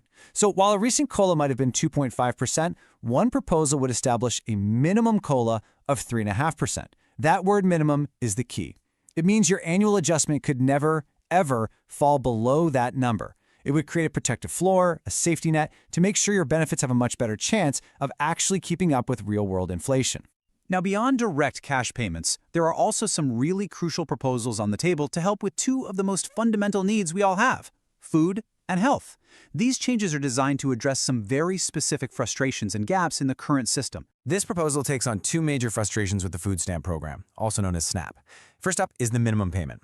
Right now, the minimum is just $23 a month, which, let's be honest, often doesn't even feel worth the paperwork. The idea is to raise that to $75, which would provide much more meaningful help. Second is the asset limit. The current limit can disqualify you for having as little as $4,500 in savings, basically penalizing you for having a small emergency fund. The proposal would more than double that limit to $10,000. So, why make these specific changes? Well, the goal is pretty straightforward: to encourage more people to get the help that they're already entitled to. The estimates are kind of shocking. About 5 million seniors are eligible for food stamps, but they don't apply. And it's often because the benefit seems too small, or they're afraid of being penalized for the modest savings they've worked their whole lives for. These proposals are designed to get rid of those barriers. Okay, we have covered a lot of ground and a lot of different numbers, so let's pull it all together right now and just summarize what this collection of proposals could tangibly mean for you and for your finances. So let's just recap the biggest proposals on the table. We've got a potential $200 per month universal boost to Social Security, a massive $660 monthly increase for those on the minimum benefit, a guaranteed floor of 3.5% for your annual raise, and a more substantial minimum food stamp benefit of $75. Put it all together, and you see a multifaceted approach to providing real, tangible financial relief. You know, at the end of the day, these proposals go way beyond just dollars and cents. They're about providing security and dignity and peace of mind. All of these bills are currently being debated, and they represent a potential future with a lot more financial breathing room, which really just leaves us with one final thought to consider for yourself. Today, we're diving into a really huge idea that's being debated for the future of Social Security. We're talking about a proposal that could completely reshape the monthly checks for millions of people. And believe it or not, it all comes down to just one number: $1,304. Now, that is not some random figure pulled out of a hat. This is the heart of a major proposal for a new monthly minimum benefit for every single person on Social Security.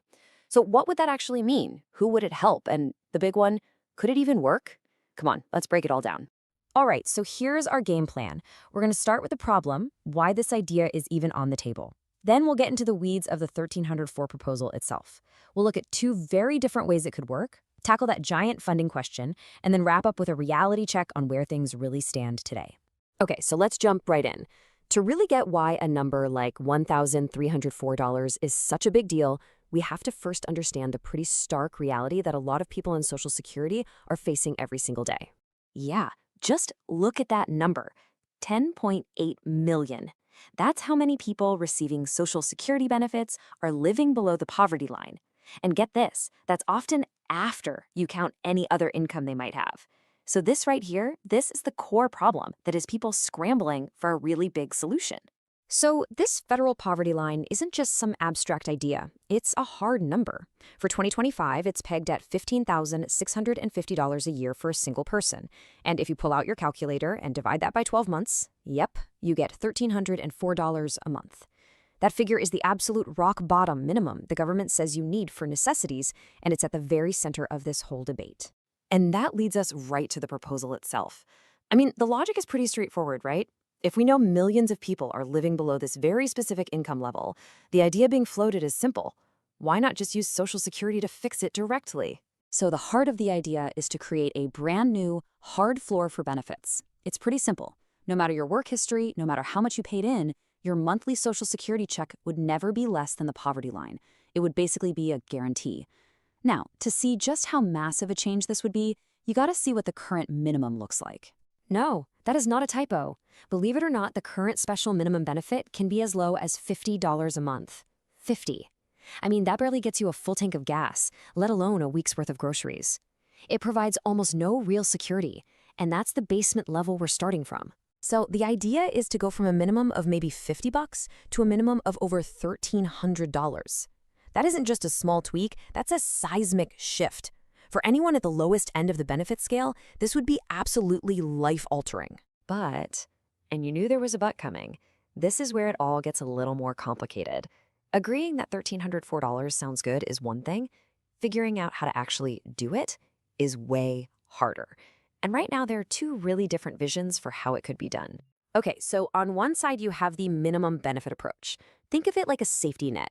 If your current benefit is, say, $900 a month, this plan would boost it up to $1,304. Simple. But if you're already getting $1,800, nothing changes for you.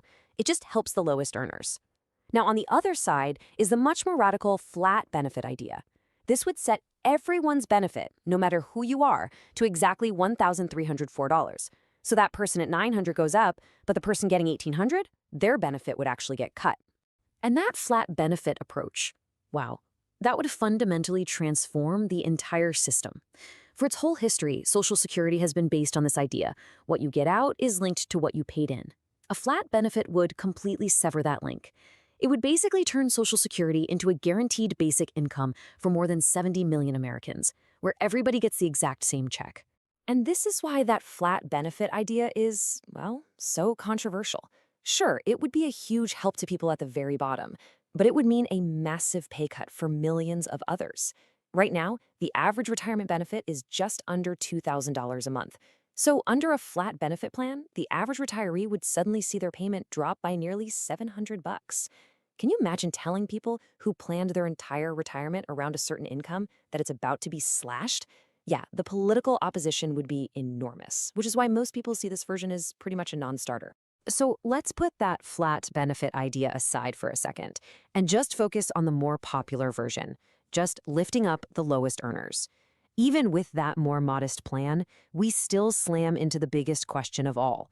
How in the world do you pay for it? Yeah, this is the multi-trillion-dollar question. Raising benefits for millions of people isn't free. It would cost a staggering amount of money, and right now, nobody really agrees on where that money should come from. It's almost always the hardest part of the puzzle to solve. Well, one idea that gets thrown around is to look at the Social Security Trust Fund itself. It's got about $2.7 trillion in it, but it's invested super conservatively, so it's only getting back about a 2.4% return. Some people argue that if we invested that money a little more strategically, we could generate billions more in revenue without raising taxes on anybody. But of course, a strategy like that comes with a whole new set of risks and a whole lot of heated debate. So, after all this talk about poverty lines, different visions, and where to find the money, where do things actually stand today? It's really important we do a reality check on whether any of this is actually close to happening. And the honest-to-goodness reality is that right now, these are all just ideas. There are a ton of proposals floating around Washington, but there isn't one single piece of legislation that has broad support. You know, a lot of observers say the concerning thing isn't just that this specific plan isn't moving forward, but that there's no unified plan for the future of Social Security at all. So, what's the most important thing to take away from all this? Well, even if the $1,304 plan doesn't become law tomorrow, the fact that we're even having this conversation is huge. It tells us that the debate around Social Security is changing. The focus is starting to shift from seeing it as just a retirement program to seeing it as a powerful tool we could use to fight poverty head on and provide a real financial safety net. And that really leaves us with this one fundamental question. For decades, we've thought of Social Security as an earned benefit. You work, you pay in, and you get it back. But should its main purpose evolve? Should its number one job be to make sure no senior, no person with a disability has to live in poverty, no matter what they earned in the past? The answer to that question is going to define the future of Social Security for generations to come. Okay, so you've probably seen this number making the rounds online. A massive 20.3% raise for Social Security beneficiaries. I mean, it's the kind of number that sounds incredible, almost too good to be true, right? It could be absolutely life-changing for millions, but where did it even come from? Is it a real proposal? Is it some kind of back payment plan? Or is it just a big misunderstanding? Today, we are going to get to the bottom of it. We're going to decode that number and figure out what it really means. And that brings us to the big question, the one that's on everybody's mind. Is a 20.3% raise for Social Security actually on the table for 2025? It's a really powerful idea, especially with how expensive everything has gotten for folks on a fixed income. Before we break it all down, just take a second and think, what would a raise that big mean for you, for your monthly budget, your peace of mind, your ability to just handle things? It's a powerful thought. So let's dig in and find out what's really going on here. So let's turn that percentage into actual dollars, because that's what really matters. For the average SSI beneficiary, we're talking about an extra $200 per month. Think about that for a second. That's not just a number. That's a full tank of gas and groceries, or a utility bill paid off with less stress. Now, for SSDI beneficiaries, that number jumps even higher to an extra $300 a month. I mean, that's a really significant boost that could help cover things like medical copays or just give you a little bit of breathing room in your budget. And for the average retired worker, the increase would be even bigger, about $380 more every single month.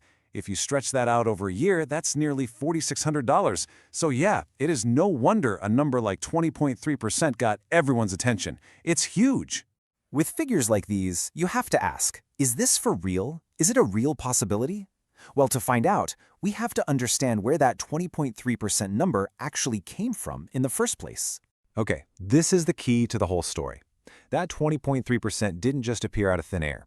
It's actually rooted in real data from the Social Security Administration. But, and this is a big but, it's the interpretation of that data that's caused all this excitement and confusion. So let's peel back the layers and actually look at the math behind the headline. All right, let's dive in and really deconstruct this number. In this section, we're going to trace that 20.3% right back to its source. And, spoiler alert, it is not a proposed bill for a new raise, and it's not a retroactive payment plan that's being debated in Congress. The truth is actually a lot simpler, and it has everything to do with the cost of living adjustments. You know, the COLAs that have already been paid out. So here's where it comes from. It's actually simple math. If we look at the official cost of living adjustments over the last few years, in 2022, we got a 5.9% raise. Then in 2023, that huge 8.7% increase. For 2024, it was 3.2%. And if we add a projected 2.5% for 2025, what do you get when you add all that up? You got it, exactly 20.3%. And that's the big aha moment right there. The 20.3% figure is not a new proposal for a one-time check. It is the cumulative total of the annual COLA increases from 2022 all the way through the projection for 2025. It's a way of measuring how much benefits have already gone up during a period of really high inflation. So it's not a future promise, it's more like a look in the rearview mirror. But that raises a really important question. If 20.3% is just the sum of old raises, why is everyone talking about back pay? Well, the answer is in the gap between those official COLA numbers and the reality of what things actually cost. And this right here, this is the heart of the issue. While benefits have gone up by that 20.3% over 4 years, just look at what's happened to prices. The cost of groceries has jumped somewhere between 22 and 25% in that same time. And utilities like electricity and gas, whoa, that increase is staggering, anywhere from 28 to as high as 40%. It's plain to see the official raises just haven't kept up. And you know, the financial pressure doesn't just stop with food and utilities. The cost of shelter, whether it's rent or a mortgage, has just skyrocketed.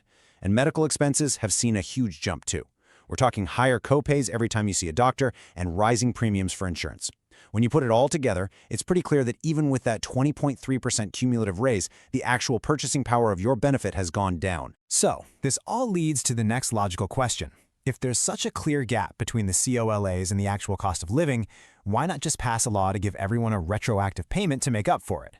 That's the whole idea behind this back pay concept. But, as good as it might sound, there are some pretty big political and financial hurdles that make a plan like that extremely unlikely to ever happen. Let's just walk through the reality here. First, any kind of payment like this would need a brand new law passed by both the House and the Senate. That's a huge challenge right there.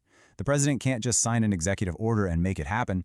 Plus, and this is a really big one for lawmakers, pumping that much cash into the system would make Social Security's financial problems happen a lot sooner. And finally, it's just important to know that while there's a lot of talk, there is no actual bill in Congress for this 20.3% back pay idea.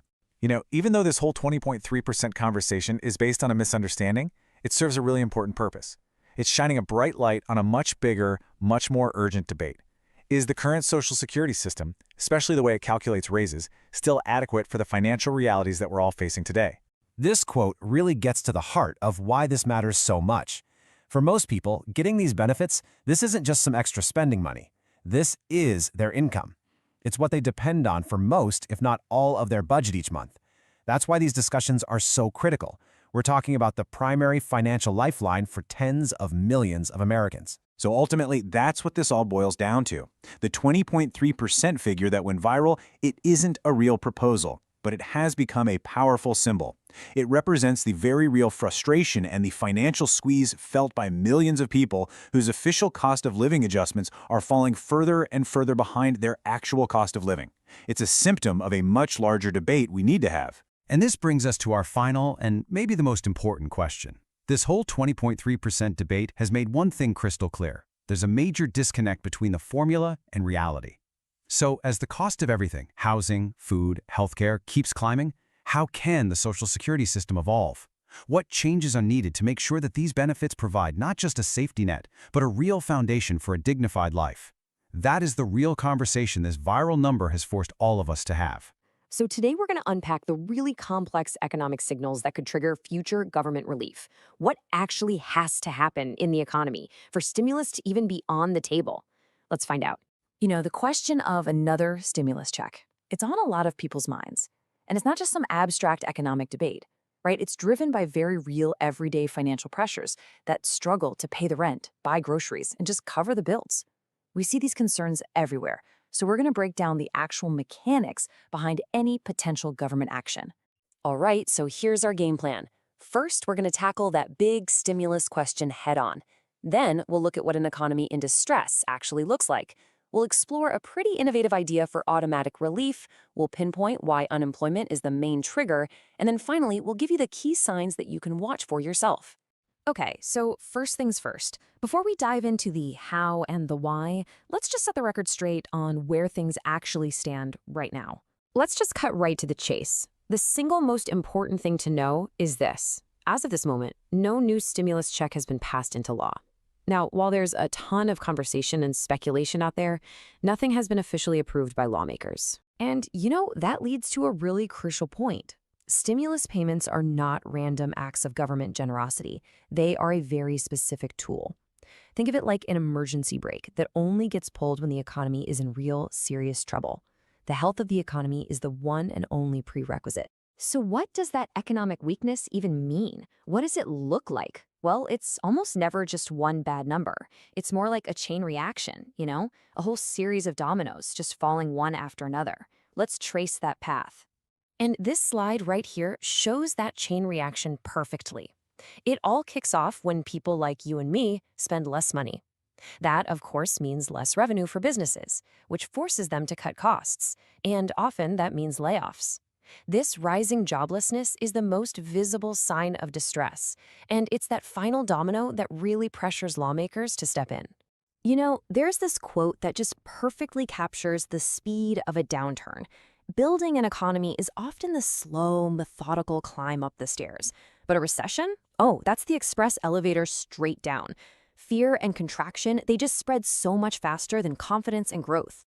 Now, I know the word recession can sound pretty scary, right? But from a purely economic view, it's actually a natural part of the business cycle.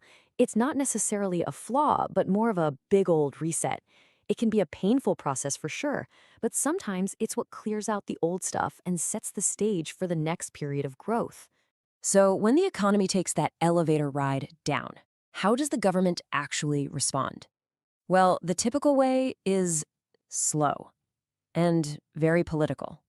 But let's explore a fascinating, much more streamlined idea that was proposed a few years back. Okay, so on the left, you've got the usual way things work. A crisis hits, and bam, lawmakers are scrambling. They debate, they argue, and eventually they try to pass these massive, complex bills like the CARES Act. It can be a really slow, politically charged process. But on the right is a totally different idea. What if it was automatic? And this is the whole idea behind what economists call automatic stabilizers. Just think of it like a pre-programmed system with a simple if-then rule. If the unemployment rate goes up and hits a specific predetermined level, then a payment is automatically triggered and sent out to people. No debate, no scramble, just an immediate response based on real-time data. But here's the reality check. As cool and efficient as this whole if-then system sounds, it's important to remember it was only ever a proposal. The legislation was introduced, but it never actually passed into law. So our current system is still the reactive manual one, not the automatic one. So if relief isn't triggered automatically, what is the one signal that lawmakers and economists are all watching? Let's zoom in on that main trigger. It really boils down to one number more than any other, the unemployment rate. And why is that? Well, because it gives us the clearest, broadest snapshot of the entire economy's health. It's like the 30,000-foot view. You know, it tells us directly how many people are out of work, which tells us how businesses are doing on a massive scale. And that one number, it tells two completely different stories about the country. In a strong economy, low unemployment means businesses are confident, they're hiring, people feel secure enough to spend. But in a weak economy, rising unemployment signals that businesses are cutting jobs to survive, and consumers, feeling that uncertainty, start to pull back on their spending. And here's the reason why layoffs happen so darn fast during a downturn. For the vast majority of businesses out there, their single biggest bill is payroll. It's paying their people. So when their revenues drop, like we saw in that domino effect, they have to make some really tough choices to stay afloat. And cutting headcount is often the first and most significant lever they can pull. That's the direct link between shrinking consumer spending and rising unemployment. So let's bring it all together and build our own economic dashboard. If you want to know which way the winds are blowing for yourself, these are the key numbers you got to follow. First up, of course, is that unemployment rate we've been talking so much about. But you also want to watch weekly jobless claims. Think of this as a real-time alarm bell for new layoffs. Third, the labor force participation rate. This basically asks how many people have just given up looking for a job entirely. A falling number there is about sign. And finally, average hourly earnings. This one's simple. Are people's paychecks growing or shrinking? Together, these four numbers paint a really clear picture. So at the end of the day, the takeaway is really simple. Stimulus isn't about politics. It's not about petitions. It's all about the data. A significant, sustained weakening of the economy, confirmed by the indicators we just talked about, is the one and only catalyst that puts government relief back on the table. Which leaves us with one final, bigger question to chew on. We've talked about these downturns as a painful part of the cycle, but are they a fundamental flaw in how our economy is designed?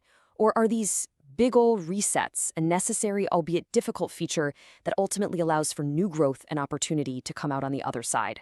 That's something to ponder. You know, there's all this talk about monthly raises and new checks, so we're going to break down what's really being discussed. You've probably seen these two big numbers floating around everywhere. But honestly, there is a lot of confusion. Are they real? Are they connected? Is it one or the other? Let's clear the air and figure out exactly what these are and, more importantly, where they actually stand. Okay, so our goal here is to cut through the noise and separate what's just speculation from the actual reality. We're going to look at each of these ideas one by one, where it came from, what its purpose is, and of course, what's its current status.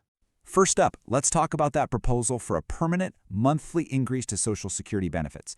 And I want to stress that this isn't a one-time payment, but a recurring, every single month addition to your check. The magic number being tossed around here is $200. The idea is for this to be an ongoing adjustment to help folks deal with rising costs, and it would be totally separate from the usual cost of living adjustments, or COLAs, that we already have. Now, this isn't just some idea pulled out of thin air. It's actually a key part of a real piece of legislation that has been introduced in Congress. It's called the Social Security Expansion Act. But, and this is a really big but, here's the reality check. While the bill is out there, it has not been passed by Congress. It hasn't been signed into law. It is still very, very much just a proposal with a long road ahead before it could ever become a reality. So why hasn't it passed? Well, it seems there's a pretty big hurdle holding this whole thing back. Even though the idea of more money sounds great to a lot of people, the way the proposal is structured right now is creating a bit of a political challenge. Let's take a look at what that is. And here's the crux of the problem. Targeting. See, the bill as it's written now gives this raise to pretty much everybody. And the critics are saying, hang on, do higher income recipients really need this extra cash? The suggestion floating around is to refine it, to focus that raise specifically on lower income beneficiaries, to make it a tool to lift people above the federal poverty line. That, they argue, would be a much more compelling pitch, and maybe an easier sell to lawmakers. All right, let's shift gears and talk about the other big number you've probably heard about. And it's important to know this is a totally different beast. We are not talking about a permanent benefit increase here. This is an economic intervention. Yep. This one is all about a one-time payment of $2,000. So think of it less like a raise and more like a single shot of cash, a one-and-done deal. And that is a really key distinction to make. See, a stimulus check has basically nothing to do with the Social Security system itself. It's a broad economic tool the government pulls out of its toolbox when the whole economy is in trouble, think recession or high unemployment, to try and get people to start spending again. So just like that $200 raise, let's be super clear on this one too. No new stimulus check has been approved. Right now, it is completely hypothetical. It's an idea that would only even get on the table if the economy really started to take a significant downturn. So let's just imagine for a second that a stimulus check did get approved. Who would get it? Well, we can look at past stimulus rounds for some pretty good clues. The biggest hurdle, as always, would likely be income. Your income would need to be below a certain threshold to qualify, on top of other requirements like having a Social Security number and not being claimed as a dependent on someone else's taxes.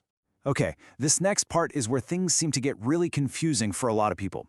It's the big question. Are we talking about one or the other? If, by some wild turn of events, both of these things were to pass, would you have to choose between them? Let's clear this up right now. In other words, are these two ideas mutually exclusive? Let's say the stars align, the Social Security Expansion Act passes, and the economy gets bad enough for a stimulus. Could a person theoretically get both the permanent raise and the one-time check? Let's break down just how different they really are. I mean, just look at this breakdown. They are fundamentally different concepts. The raise is a permanent change to your Social Security benefits. The trigger for it is a new law passing.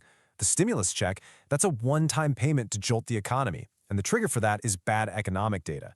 And look at where the money comes from. One is from the Social Security program, the other from general Treasury funds. Two totally separate buckets of money. So the simple answer is yes. You could, in theory, receive both. They're totally separate proposals that don't conflict with each other at all. They have different goals, different triggers, and they come from different pots of money.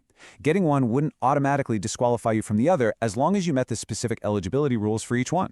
Okay, so we've broken down both of these big ideas that are getting so much attention.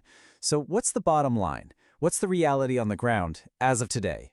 And folks, if you take away only one single thing from this entire explainer, please let it be this. As of right now, neither the $200 raise nor a new stimulus check has been approved. Despite all the headlines, all the videos, all the discussion, both of these ideas are still just that. Ideas and proposals. They are not a reality.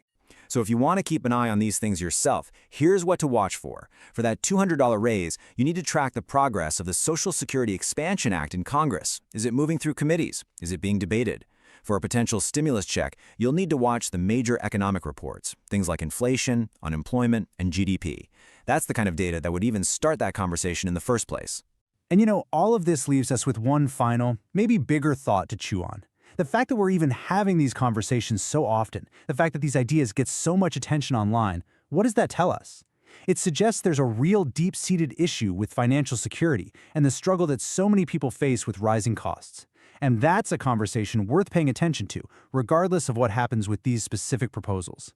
You know, we're going to tackle a huge question that I know is on a lot of people's minds. Is a fourth stimulus check coming in 2025? We're going to cut right through all the noise and really explain what's myth, what's reality, and what economic triggers would actually have to be pulled for another payment to even be a possibility. Okay, let's just get right to it. The big one, that $2,000 fourth stimulus check. This question comes up all the time, and it's not just from folks on fixed incomes like Social Security or VA benefits. The financial squeeze is being felt everywhere. I mean, we're seeing data that shows even people earning six figures are struggling like never before. It really has everyone asking the exact same thing. Could this be the year? So what really makes these payments happen? You know, there's this common idea that it's all about public pressure, that if enough of us call or email or sign petitions, lawmakers will act. But the reality? Well, the reality is that how often we ask has almost nothing to do with the decision. Yeah, the decision isn't based on requests or petitions at all. It is 100% an economic one. Think of a stimulus check as a very specific tool in a toolbox, and it only gets used in one situation: a really severe economic crisis. In fact, the official name kind of gives the whole game away. It's not really a stimulus check, it's an economic impact payment, or EIP. The name tells you its true purpose. The goal isn't just to help people out, it's to have people immediately spend that money to jolt the economy. Seriously, saving it or paying off debt actually works against what they're trying to do. The government needs to see this massive, immediate surge in spending to pull the whole economy out of a nosedive. And the condition that triggers this kind of action is a major economic contraction, which we all know as a recession. Now, that word sounds terrifying, and honestly for good reason. But here's another way to look at it. A recession is like hitting an economic reset button. Kind of like when you're playing a video game and you just start over. A recession, as painful as it is, can be the very thing that forces those inflated prices and super high interest rates to finally come back down to earth. A short, sharp recession could be the nasty medicine the economy needs to get better. Okay, so that's the theory. But let's talk about the real world. Where is our economy right now? To figure out if a stimulus payment is on the horizon, we have to know if the stage is even being set for that kind of big downturn. Officially, you're always going to hear the same message. The economy is strong, keep spending, everything's fine. And there's a good reason for this. Imagine if they came out and said, yeah, we're worried. What would happen? We'd all stop spending immediately. And that would cause the very crash they're trying to avoid. So they have to maintain this illusion of strength just to keep the whole machine running. But if you look behind that public-facing story, the actual economic data has been telling a very, very different tale for a while now. A lot of the key indicators have been flashing warning signs. You can think of them as red lights on your car's dashboard or alarm bells going off in the engine room. These signals are suggesting the economy is nowhere near as solid as the official story would have us believe. So to understand what could happen next, a lot of investors use this really simple analogy. They say the economy takes the stairs up. Growth is a slow, grinding, step-by-step process. It takes a really, really long time to climb all the way to the top. But here's the thing. It can't climb forever. Once it finally reaches its peak, it just kind of bounces around up there, unable to go any higher. And at that point, well, there's only one direction left to go, and that's down. And when the economy falls, it does not take the stairs, it takes the elevator straight down. It happens fast, it's sudden, and it comes with incredible force. I mean, just think back to early 2020. In January, life was pretty normal. By February, things started to feel a little weird. And by March, the entire world had shut down. That's the elevator down. This is exactly where many analysts believe we are right now. We're perched at the very top after that long, slow climb, just teetering on the edge of the cliff. Any little unexpected nudge could be the thing that triggers that elevator ride all the way to the bottom. So if you're waiting for news on a stimulus check, don't watch for a press conference. You gotta watch for the real triggers. Look for consistently bad economic reports, one after another. Watch for the Federal Reserve to do something sudden, like an emergency interest rate cut. Pay attention to how people around you are spending their money. And always, always be on the lookout for a catalyst, some unexpected event, or for lawmakers to start getting serious about massive federal spending cuts. Those are the real signs. So you see, asking for a simple yes or no on another stimulus check is kind of asking the wrong question. The real question is about the health of the economy. It's not a matter of if lawmakers want to send out money, it's a matter of when the economy gets so bad that it forces their hand. A stimulus only happens when they have literally no other choice but to hit that big red EIP button to stop a total collapse. And now you know exactly what to look for. And that really leaves us with this one final thought. If the economy is really teetering on that cliff edge right now, are we all just waiting for one final unforeseen nudge to send the whole thing over? We aren't just waiting on politicians to make up their minds. We might be waiting for the economy itself to take that final, decisive step off the edge. And that's the real story to watch. If you've been keeping an eye on the news about benefits, your head is probably spinning, right? You're hearing about a $2,400 boost over here, and then $1,200 monthly checks over there. It's a total whirlwind, and honestly, it's super confusing. So what we're going to do right now is slice through all that noise. We're going to break down exactly what these plans are, who they're actually for, and what it all could mean for your wallet. So yeah, let's really get into this, because this is the big one, isn't it? Are these numbers part of the same plan? Or are we talking about two totally separate things? And, the question I bet you're really asking is, hey, could I get both? It's so easy to see how these things get tangled up in the headlines, but trust me, they are two very, very different ideas. Our goal here is simple. We're going to give you the clarity you've been looking for. You'll know exactly what each plan is and what it's not. Okay, so here's how we're going to tackle this. First, we'll talk about this flood of proposals out there. Then we'll dig into Plan 1, that's the $2,400 boost. After that, Plan 2, the $1,200 monthly checks. Then, the one you're waiting for, can you get both? And we'll wrap up by looking at the bigger picture, why all this is happening right now. All right, Section 1, a flood of proposals. Let's try to make some sense of all the different plans being discussed. I mean, it really feels like every single week there's a new idea or a new bill being talked about, right? So let's just categorize them a bit to figure out what's what. It's so easy to get lost in all the headlines. And you might have even seen some of these ideas pop up in your local news. There are all kinds of city and state-level programs being tested out. But for today, to keep things simple and focused, we are zeroing in on the two big ones, the major national proposals. Because, let's face it, those are the ones that would affect everybody. Okay, before we get any deeper, we've got to clear something up. There's some key jargon here, GBI and UBI. Guaranteed basic income versus universal basic income. They sound similar, but they are not the same thing. Think of it like this. UBI, the U stands for universal, means everybody gets it. Rich, poor, everyone, no questions asked. GBI, on the other hand, that G is for guaranteed, but only for a specific group of people, usually based on their income. The big national plans we're talking about today, they're GBI. All right, on to Section 2. Let's talk about Plan 1, the $2,400 boost. This is all about the Social Security Expansion Act. And the first thing to know is, this isn't some brand new payment program. Nope. This is all about boosting an existing one. We're talking about a direct increase to Social Security benefits. So, the magic number everyone's talking about is this, an extra $2,400 a year. Now, what does that really mean? It means an extra $200 every single month. And look, for anyone on a fixed income, you know that $200 isn't just pocket change. That's a huge deal. That could cover groceries for the week, a utility bill, or those annoying copays.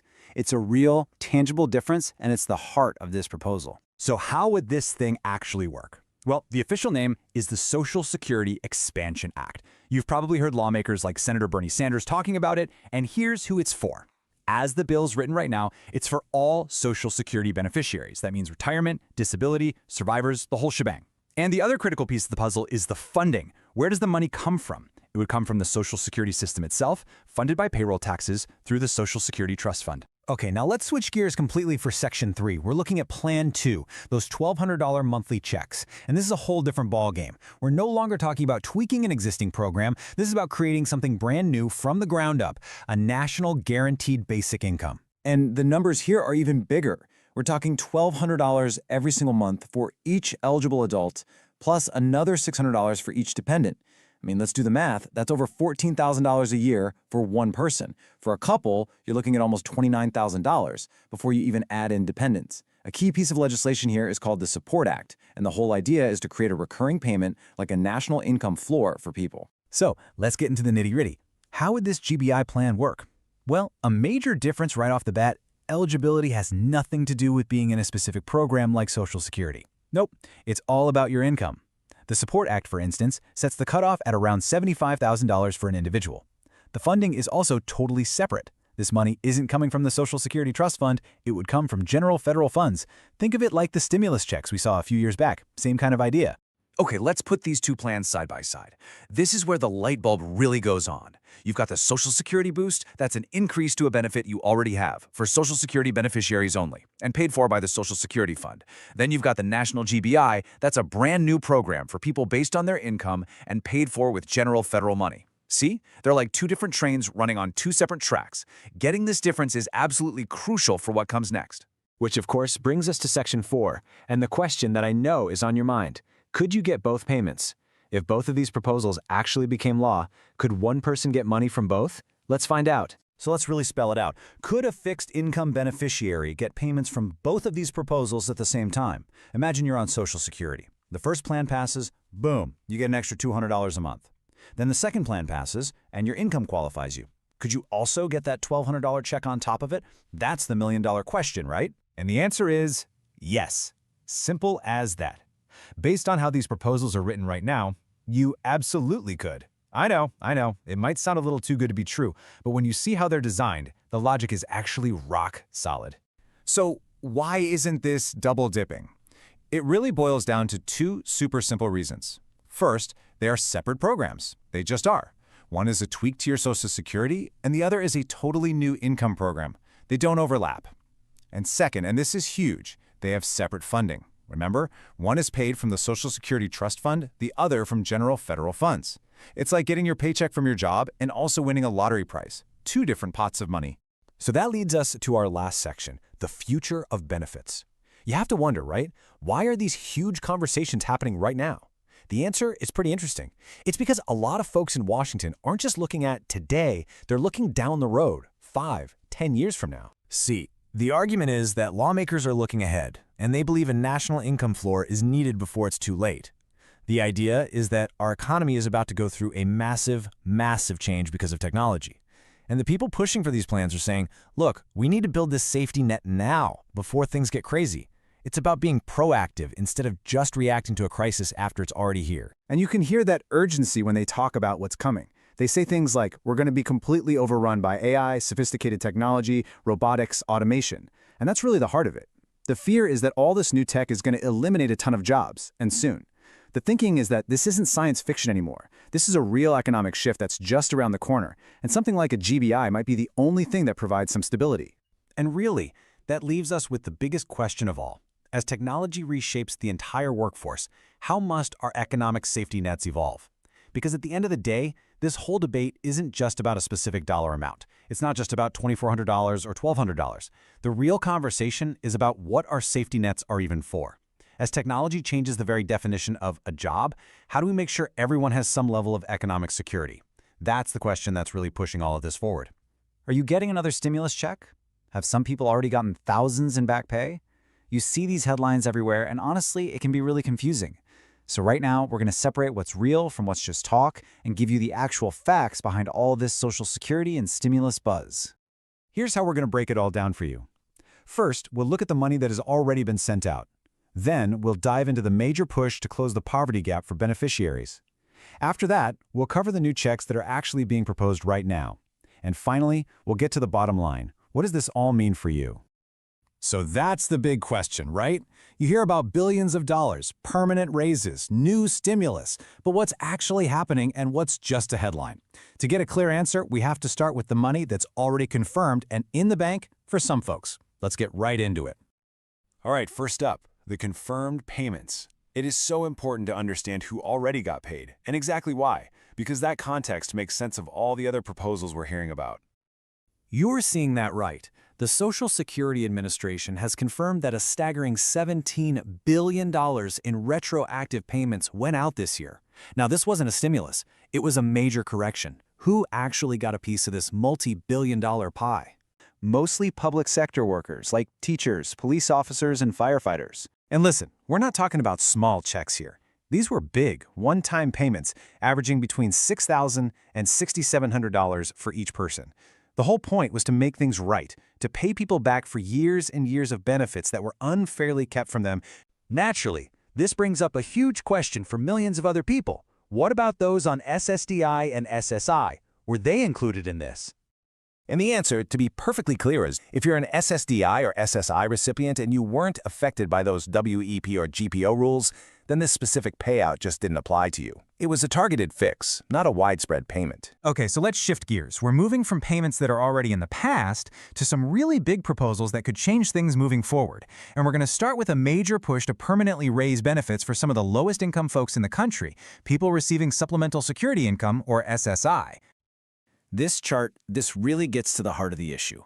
The absolute maximum federal SSI benefit someone can get is $967 a month. But the federal poverty line is $1,304 a month. That means the very program that was created to keep people out of poverty is paying benefits that are more than $300 below that line every single month. You know, to put that gap into perspective, SSI benefits would need to go up by 34.85% right now, today, just to hit the poverty line. I mean, think about that for a second. A nearly 35% raise is needed just to get this program back to doing what it was originally supposed to do. But you know, this isn't only an SSI problem. This is a system-wide issue that hits all beneficiaries. Just look at the last 25 years. Sure, benefits have gone up by about 83% thanks to the cost of living adjustments, but the actual cost of living, it's exploded by over 145%. That huge gap right there is exactly why your money just doesn't go as far as it used to. So, what's being done about it? Well, there's a really important piece of legislation being debated called the SSI Restoration Act, and it's designed to fix these problems head-on. It would raise SSI benefits up to 100% of the federal poverty line, it would finally get rid of that unfair marriage penalty, and it would raise the ancient asset limits to $10,000 for an individual. Let's just put it all on the table. Those retroactive payments for the WEP and GPO beneficiaries, that's done, delivered.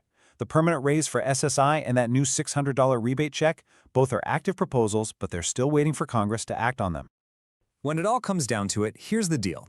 One very specific group of people has already received their corrective payments, but for any new, widespread financial help, well, that's not a guarantee. It all depends on what lawmakers in Washington decide to do and, frankly, which way the economy goes.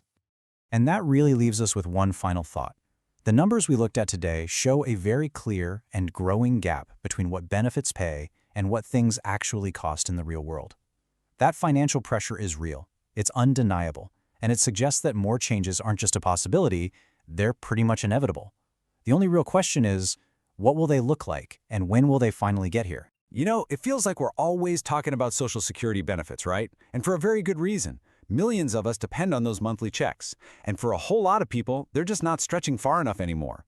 So today, we're going to cut through all that noise. We're going to decode the different proposals that are actually out there to increase those benefits.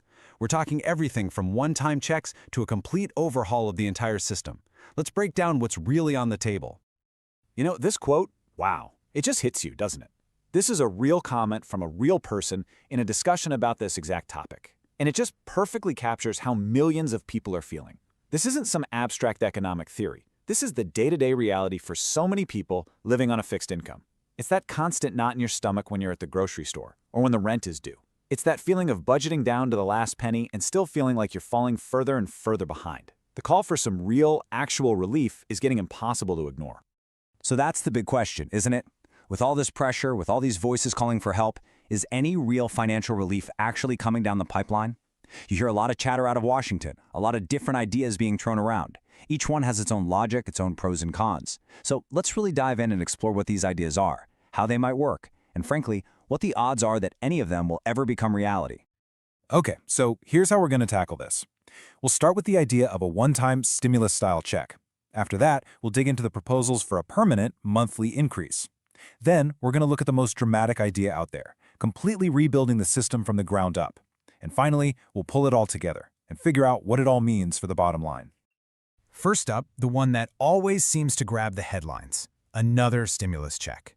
Now, we've all been through this before, but the proposals being kicked around now are pretty different from those big, broad payments that went out to almost everyone a few years back. The whole focus has really shifted. Okay, so a stimulus check. The name kind of gives it away, right? It's all about stimulating the economy, giving it a jolt when things slow down. The idea is to get money into people's hands fast, because people who need it will spend it fast. And believe it or not, if you look back at our history with these things, you can see some fascinating clues about what could happen next. Now, this is where it gets really interesting. If you look back at the major economic downturns of just the last couple of decades, a pretty clear pattern starts to emerge. Back in 2001, the checks were for $300. Then in 2008, during the big financial crisis, they were $600. And in 2020, that first check was for $1,200. See the pattern? Every single time, the amount has doubled. So, if you just follow that pattern, where does it lead? Double it again, and you land on $2,400. It's just simple math, and that's why you see that number floating around online so much. It's led to a ton of speculation. But, and this is a huge but, the conversation happening among policymakers today has taken a very, very different turn. Instead of just sending a check to almost everybody, the current proposals are much more focused. The idea now is to target the money, to send it only to the people who are struggling the most and would get the biggest benefit from it. We're talking low-income and fixed-income folks. Advocacy groups like the Senior Citizens League, for example, have been pushing for what they call catch-up payments of around $1,400. Other proposals have talked about a $2,000 check, but again, only for this smaller, more targeted group. Okay, so that's the one-time check idea. But what if the problem isn't something a single check can fix? A lot of people argue that while a single payment is nice, it's just a temporary band-aid on a much deeper problem, the monthly shortfall. And that brings us to our second category of proposals, which focus on boosting those regular benefit payments, month in and out. And to really get why people are pushing for this, you have to look at this gap. It's massive. Over the last quarter century or so, the actual price of things you buy, food, gas, housing, has shot up by 145%. But the cost of living adjustments, the COLAs that are supposed to help benefits keep up, have only raised them by about 83%. That is a huge, huge disconnect between the official inflation measure and real-world costs. And what does that gap actually mean for people? Well, it means this: a staggering 61.7% loss in purchasing power. I mean, think about that. What it really means is that a dollar from your Social Security check today buys way, way less than it did 25 years ago, even after all those yearly COLA increases. Your benefits just haven't kept up with the real world. So, in response to that, some lawmakers have put a specific idea on the table called the Social Security Emergency Inflation Relief Act. The idea is pretty straightforward. It's designed to be a temporary fix to help people get through this period of high inflation. It calls for an extra $200 a month for every single beneficiary, lasting through the end of the year. Now, there's another idea that's a bit more complex, but also more permanent.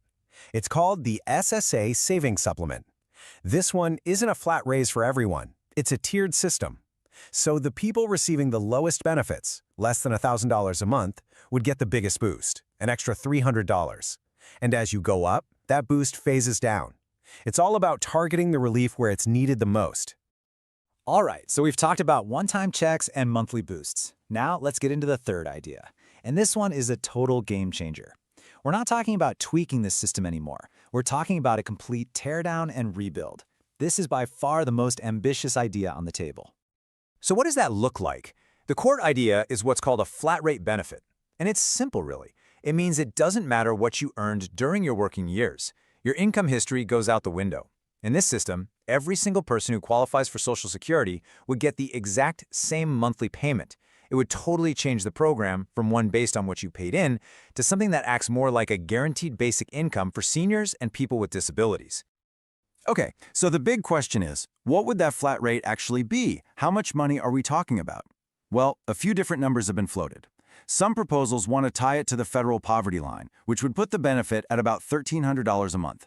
The Congressional Budget Office has modeled a version that's around $1,660 a month. And then you have other, even more ambitious plans that have suggested a flat benefit as high as $2,200 a month, with the main goal of making sure that no beneficiary has to live in poverty. The most important thing to remember is that while we have all these ideas floating around, from the targeted checks to the permanent raises to the total reform, they are all still just proposals. None of this has been signed into law.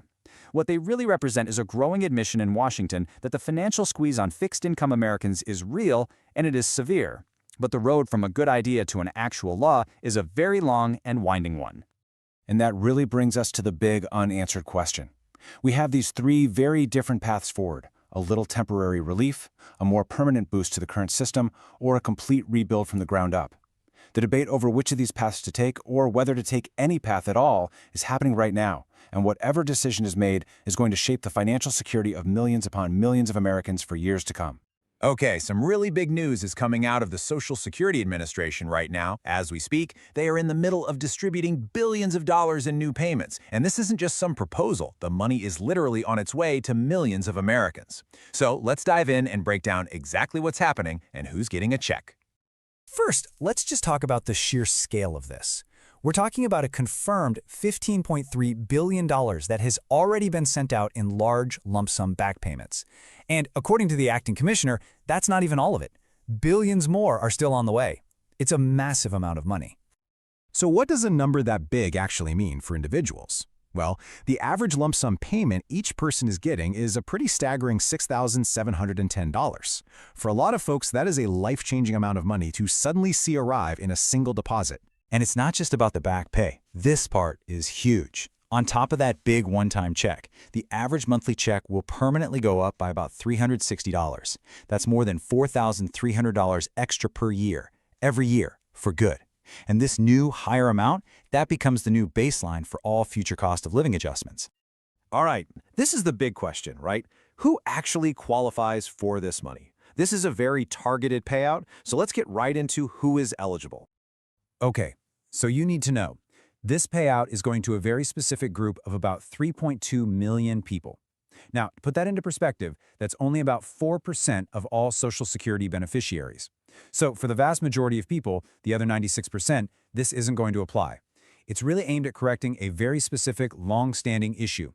The two rules had some pretty confusing names: the Windfall Elimination Provision, or WEP for short, and the Government Pension Offset, or GPO. For years, these provisions just meant that public servants were getting smaller Social Security checks than they should have. And just look how long this has been going on. The GPO was put in place way back in 1977, and the WEP followed in 1983. So for over 40 years, these rules have been reducing benefits for millions of public servants, and you can imagine many of them felt they were being unfairly penalized. This fix has been a long, long time coming. And listen, this wasn't just talk. This wasn't some proposal that fizzled out. The Social Security Fairness Act moved fast. I mean, really fast. It passed the House late last year, it cleared the Senate in December, and it was signed into law on January 5th. That signature is the direct trigger for all the payments that are going out right now. This is probably the most important detail of the whole thing. Even though the law was signed in January of this year, they made it retroactive all the way back to the beginning of last year, January 2024. People aren't just getting their benefits corrected going forward, they are being paid back for the entire period their benefits were unfairly reduced since the start of last year. So here's how that rollout looks. That retroactive period covers all of 2024. The large one-time lump sum payments to cover that time, they're being sent out right now, all through February and March. And then, starting in April, the permanent increase to the regular monthly checks kicks in. And it's not just about the back pay. This part is huge. On top of that big one-time check, the average monthly check will permanently go up by about $360. That's more than $4,300 extra per year, every year, for good. And this new higher amount, that becomes the new baseline for all future cost of living adjustments. Now, what do you have to do to get this money? Here's the best part. Absolutely nothing. If you are one of the 3.2 million people who are eligible, you don't need to lift a finger. The Social Security Administration has confirmed it's all being distributed automatically. There is no application to fill out. The money will just arrive the same way you always get your benefits, which for most people means direct deposit right into your bank account. It's all designed to be completely seamless. Billions of dollars in retroactive back pay and permanent monthly benefit hikes are being sent out. Who is getting it? About 3.2 million people who were affected by the WEP and GPO. Why is it happening? Because those two rules were seen as unfair and have finally been repealed. And how did this all happen? It's all thanks to the Social Security Fairness Act, a new law that is now in effect. You know, the Social Security Fairness Act really shows that it is possible to make major changes to the system to correct specific problems.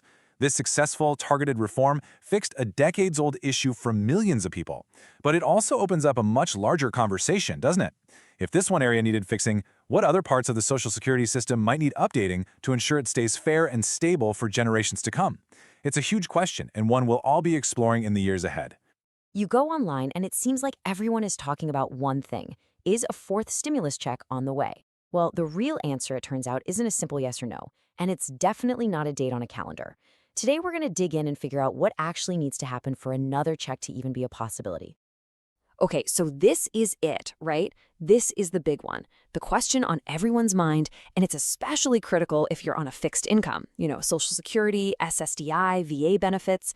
That hope for another payment is really, really strong. But to get a real answer, we've got to look beyond the headlines and get a handle on the economic reality of the situation. And honestly, this is the most important idea to grasp. A stimulus check isn't some scheduled payment. It's not a holiday bonus. It's an emergency tool, like a fire extinguisher in a glass case. Lawmakers don't just wake up one day and decide to send out money. Something major has to happen to force their hand. So the question isn't when, it's why. And that why? It's all about the health of the U.S. economy. So what are these big economic triggers? If you look back, every major stimulus payment we've ever gotten has been a reaction to a crisis. It's never proactive. So to figure out what might be coming, we have to learn to watch the same economic vital signs that the folks in Washington are looking at. I love this analogy because it makes it so clear. When the economy, our patient, is healthy and doing well, you don't give it medicine, right? Of course not. But when it gets sick, when it slides into a recession, that's when lawmakers reach for the medicine cabinet. And that stimulus is the dose they use to try and get things moving again.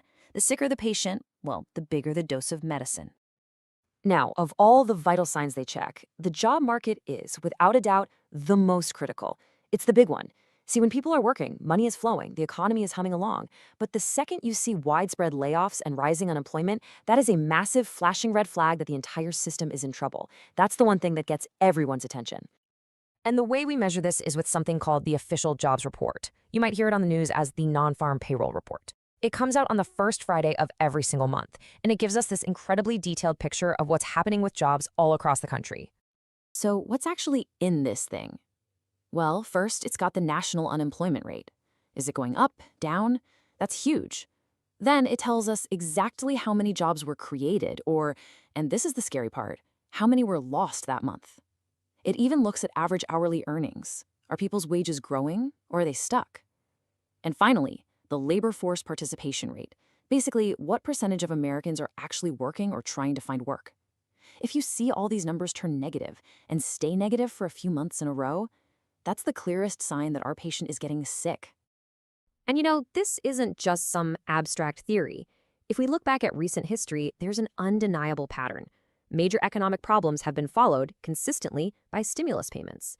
It's like a playbook they've used over and over again. Just look at this timeline. It lays it out perfectly. Back in 2001, after the dot-com bubble burst, the government sent out $300 checks. Then you fast forward to 2008, the huge housing crisis, the Great Recession. That amount doubled to $600. And then, of course, 2020. The pandemic shuts down the entire world economy, and that first check was $1,200. See the trend? Every single time a massive economic crisis was followed by cash payments directly to the people. You see it, right? It's not just that they sent checks. Look at the amounts. From $300 to $600, it doubled. From $600 to $1,200, it doubled again. Now, look, history isn't always a perfect predictor, but that's a pretty interesting trajectory. It suggests that with each new crisis, lawmakers felt the need for a bigger and bigger dose of that economic medicine. So, does this mean the next check would automatically be $2,400? Well, not so fast. This is just us looking at a historical pattern. It's pure speculation. Any future amount would depend entirely on how bad the next crisis is. A mild recession might only call for a small check, but a really deep economic collapse, a number like this could definitely be on the table. The size of the check is always tied to the size of the problem. And that brings us to another really critical idea. It's not just about how much money, it's about how it's sent out. See, the last few rounds of checks went to something like 85% of all Americans. But there's a growing argument that maybe, just maybe, that broad shotgun approach isn't the smartest way to do it. Let's compare these two ideas. Broad relief, that's what we're used to, goes to almost everybody. The problem is, a lot of people who get it don't really need it, so they save it. That doesn't help the economy, and it can actually push inflation higher. The other idea is targeted relief.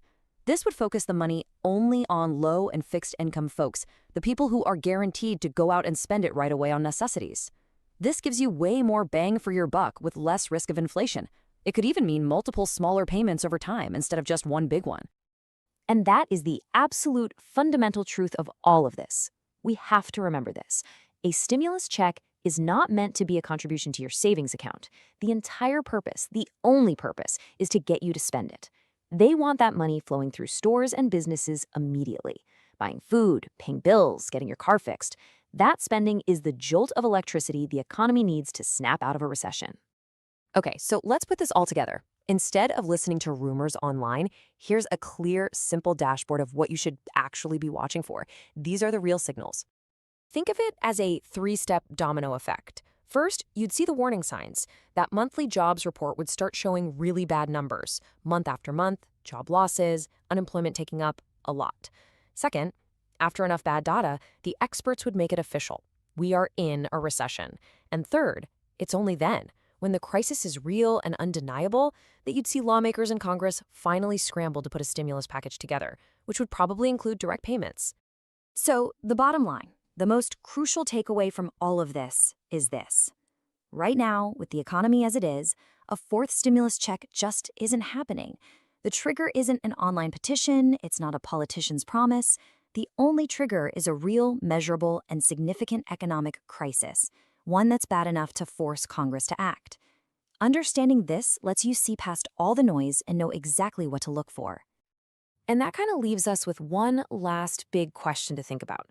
We've seen the stimulus playbook change over time, right? The amounts got bigger, and now we're talking about new, more targeted strategies. So as our economy keeps evolving and faces new and different challenges, how will the government's medicine have to adapt to actually keep working? Something to think about. You know, we've all been feeling that financial squeeze lately. Prices for everything just keep going up, but for a lot of people, incomes are just not. Now, we've seen those big stimulus checks before, right? But they didn't really seem to fix the problem for the long haul. So now a new idea is bubbling up. What if we could provide that support in a smarter, much more targeted way? Let's dive into this proposal and see how it tries to learn from the past. And this is the million-dollar question, isn't it? The relief we got from those past checks felt great for a minute, but then it was gone. And soon after, it felt like prices were even higher than before. So why didn't those huge payments create any lasting stability? Well, it turns out that's the exact problem this new, more targeted idea is designed to fix. All right, here's our game plan for this explainer. First, we'll talk about that financial squeeze. Then we'll take a quick look back at the last round of stimulus. From there, we'll get into the details of this new, targeted approach, unpack the science of spending behind it, and finally ask the big question. Could this actually be a more efficient way to do things? So let's start with the reality that millions of people are facing every single day. For a huge part of the population, especially folks on a fixed income like Social Security, the last few years have been, well, they've been incredibly tough.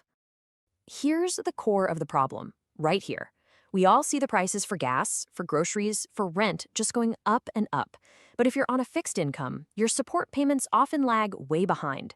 Those cost of living adjustments, they just don't always keep pace with how much things actually cost now.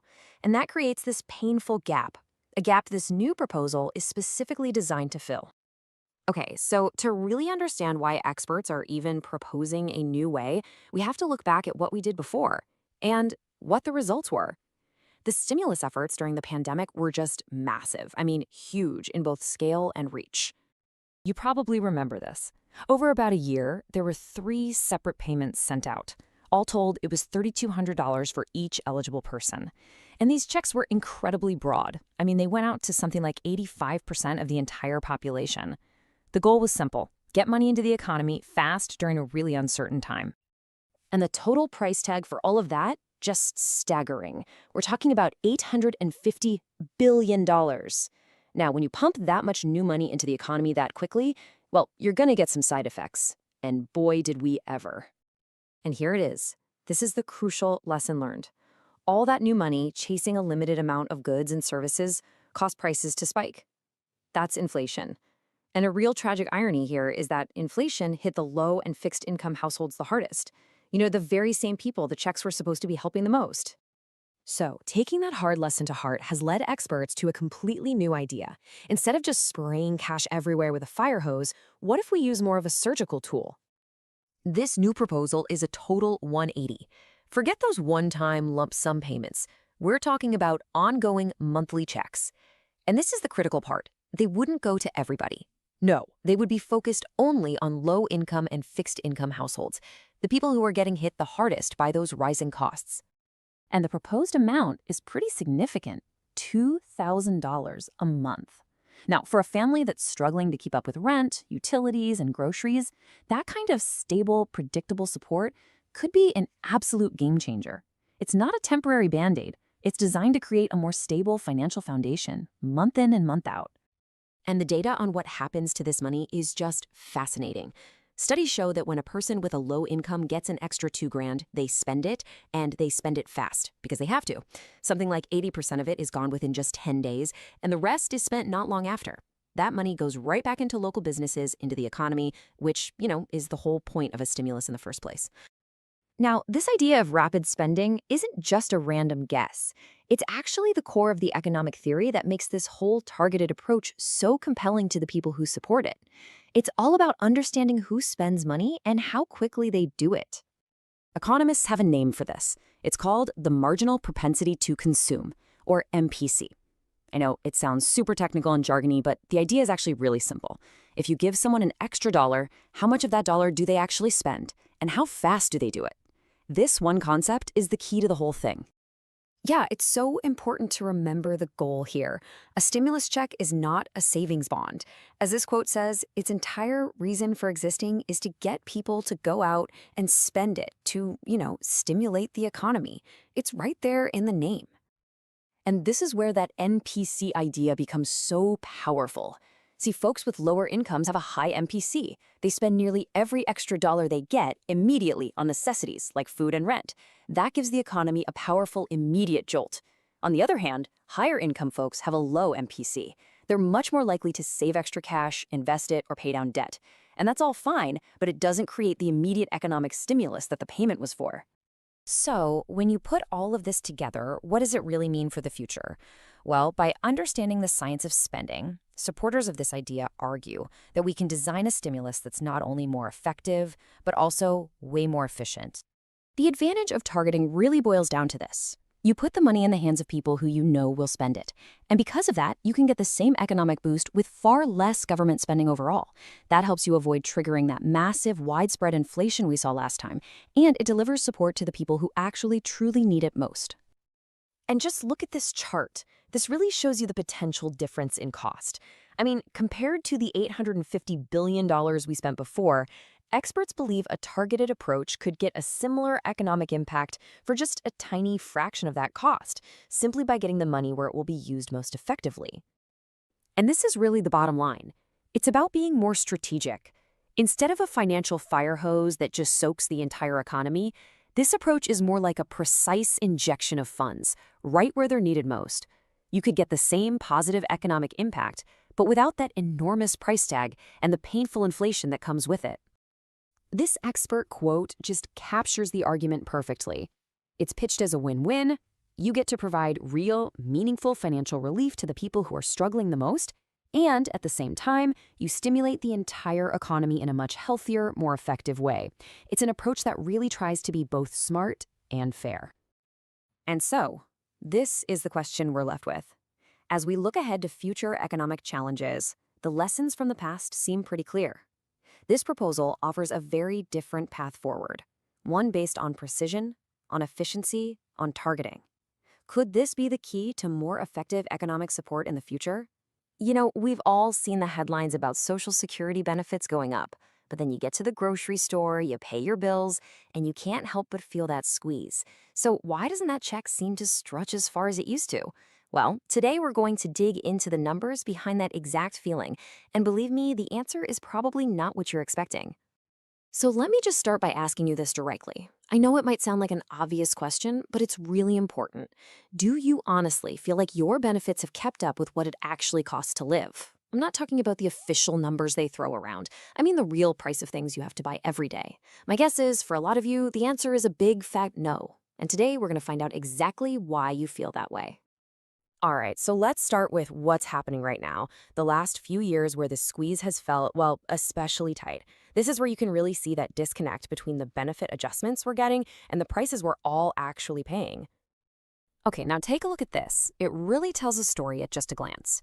If you add up the cost of living adjustments, or COLAs, from the last few years, the benefit increases come out to over 20%. And that sounds like a lot, right? But look at that other bar.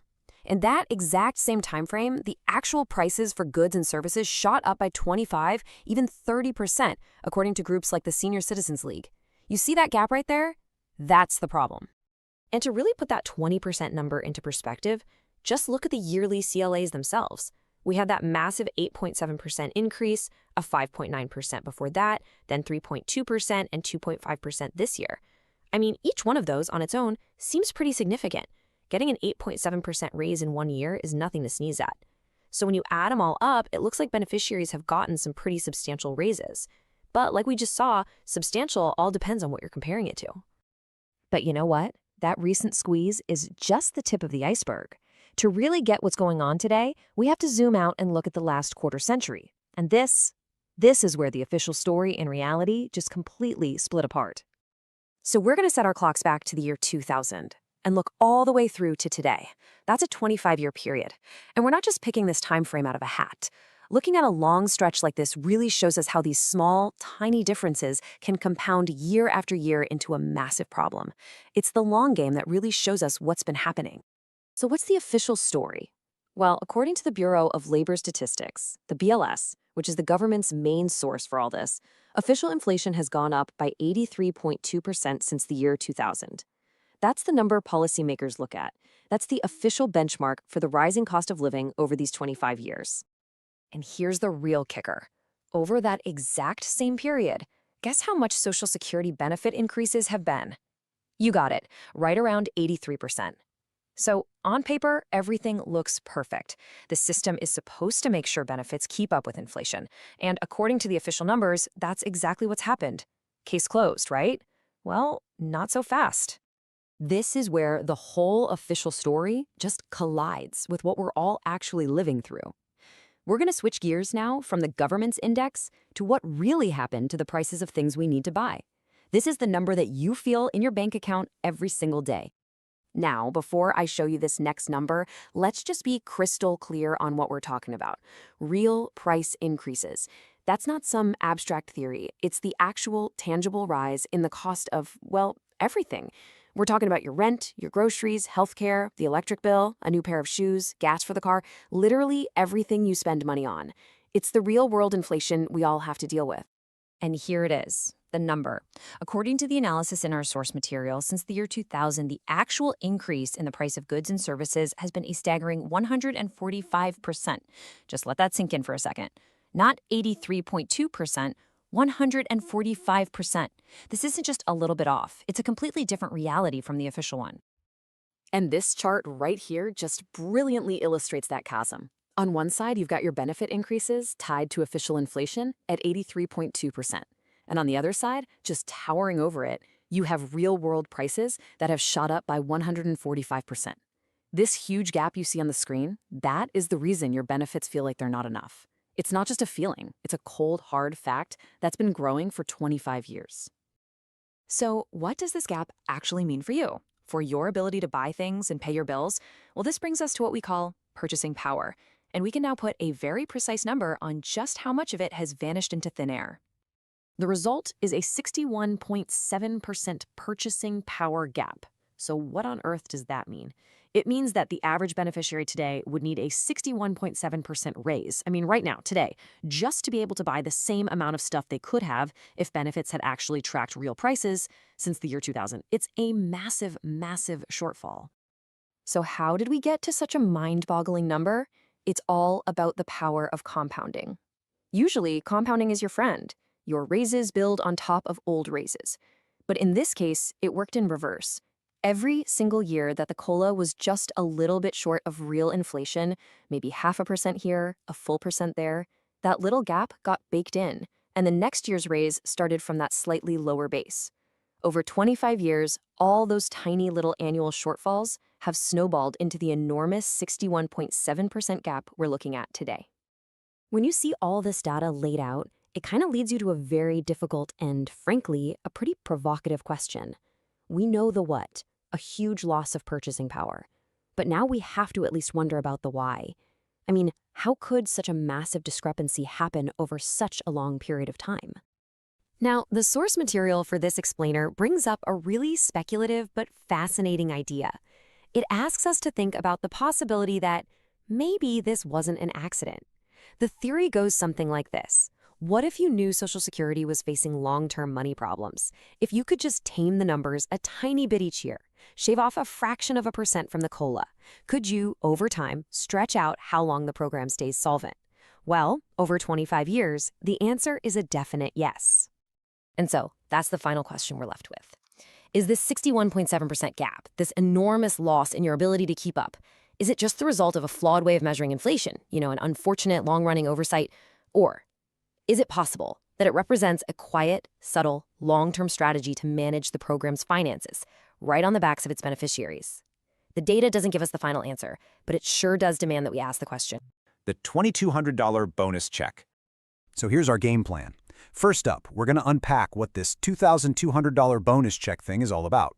Then we'll dig into the two very different types of retirees that actually inspired this whole idea.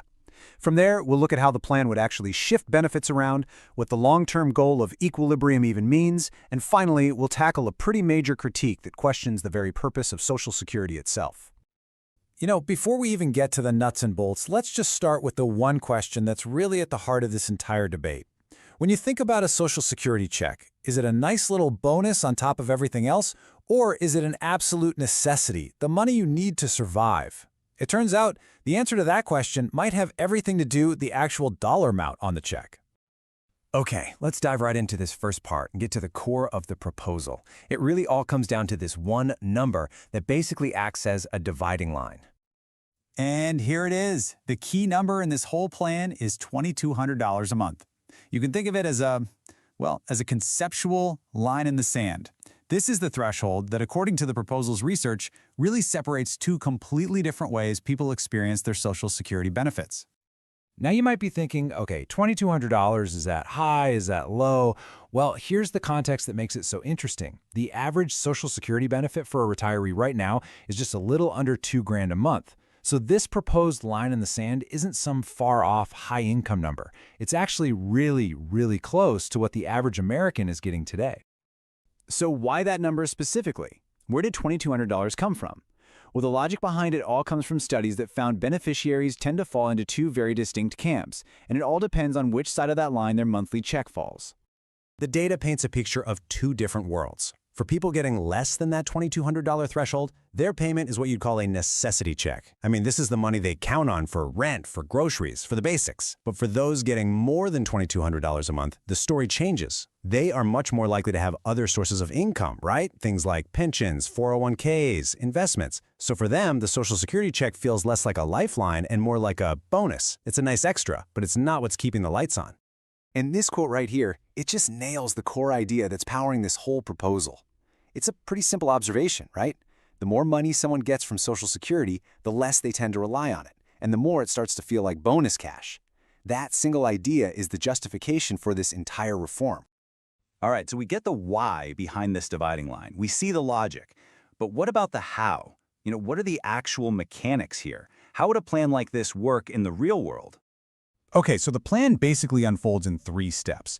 First, it would gradually start to reduce the monthly benefits paid out to the highest earners. Step 2, and this is a really big one, it would limit how much of the annual cost of living adjustment, the COLA, that those high earners get. So their benefits would grow a lot slower. And third, and this is crucial, the money saved from those first 2 steps doesn't just disappear. It would be directly reallocated to boost the checks for the lower income folks. So, and this is probably the most important thing to get about this plan. This is not about cutting Social Security spending overall. Not at all. It's about an internal redistribution. The whole idea is to shift funds from the people who see it as a bonus over to the people who desperately need it as a necessity. It's about strengthening the safety net for the people who need it most, using the money that's already in the system.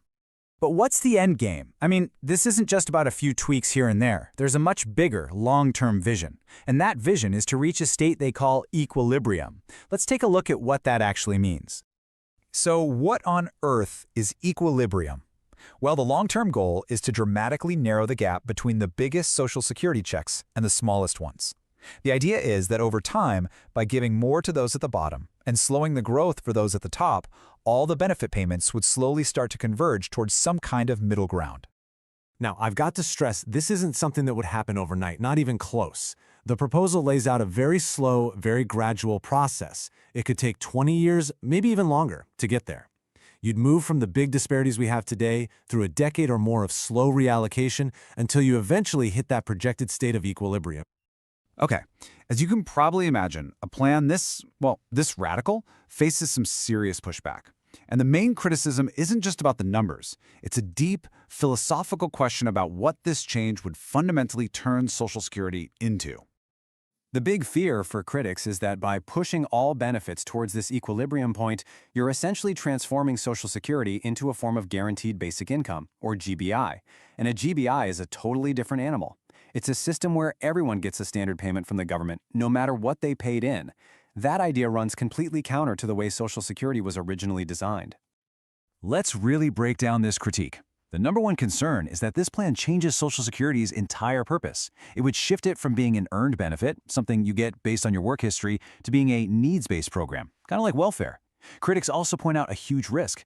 What if this new equilibrium benefit ends up being too low to actually help anyone? But maybe the biggest issue for them is that it completely breaks that sacred link between what you pay into the system and what you get out of it. This table just lays out the debate perfectly. On the left, you've got Social Security as we know it today. It's an earned benefit. What you get is directly tied to your lifetime earnings. But on the right, you have this proposed new system, and its basis isn't your work history, it's need.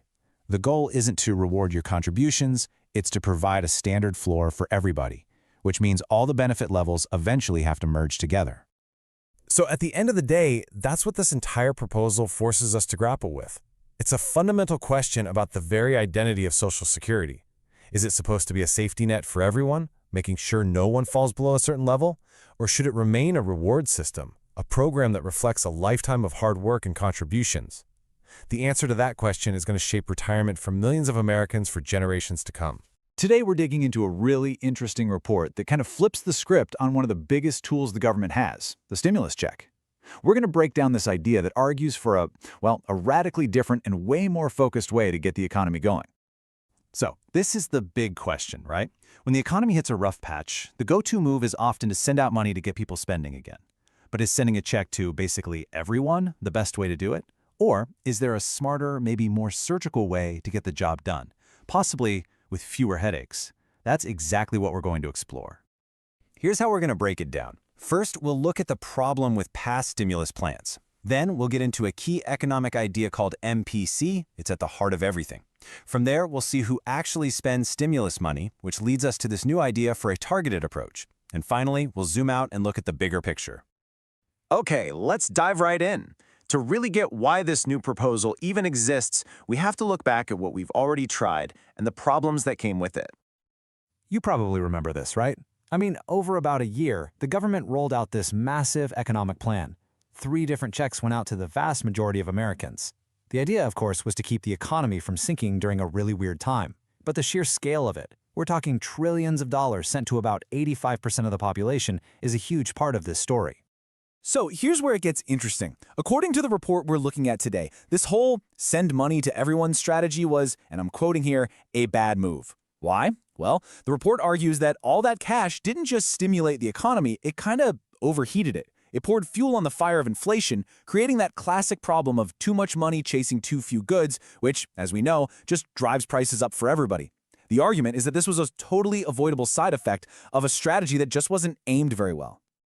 And that brings us to the core concept of this whole thing. You know, to really understand the solution they're proposing, we first have to get comfortable with one key bit of economic jargon.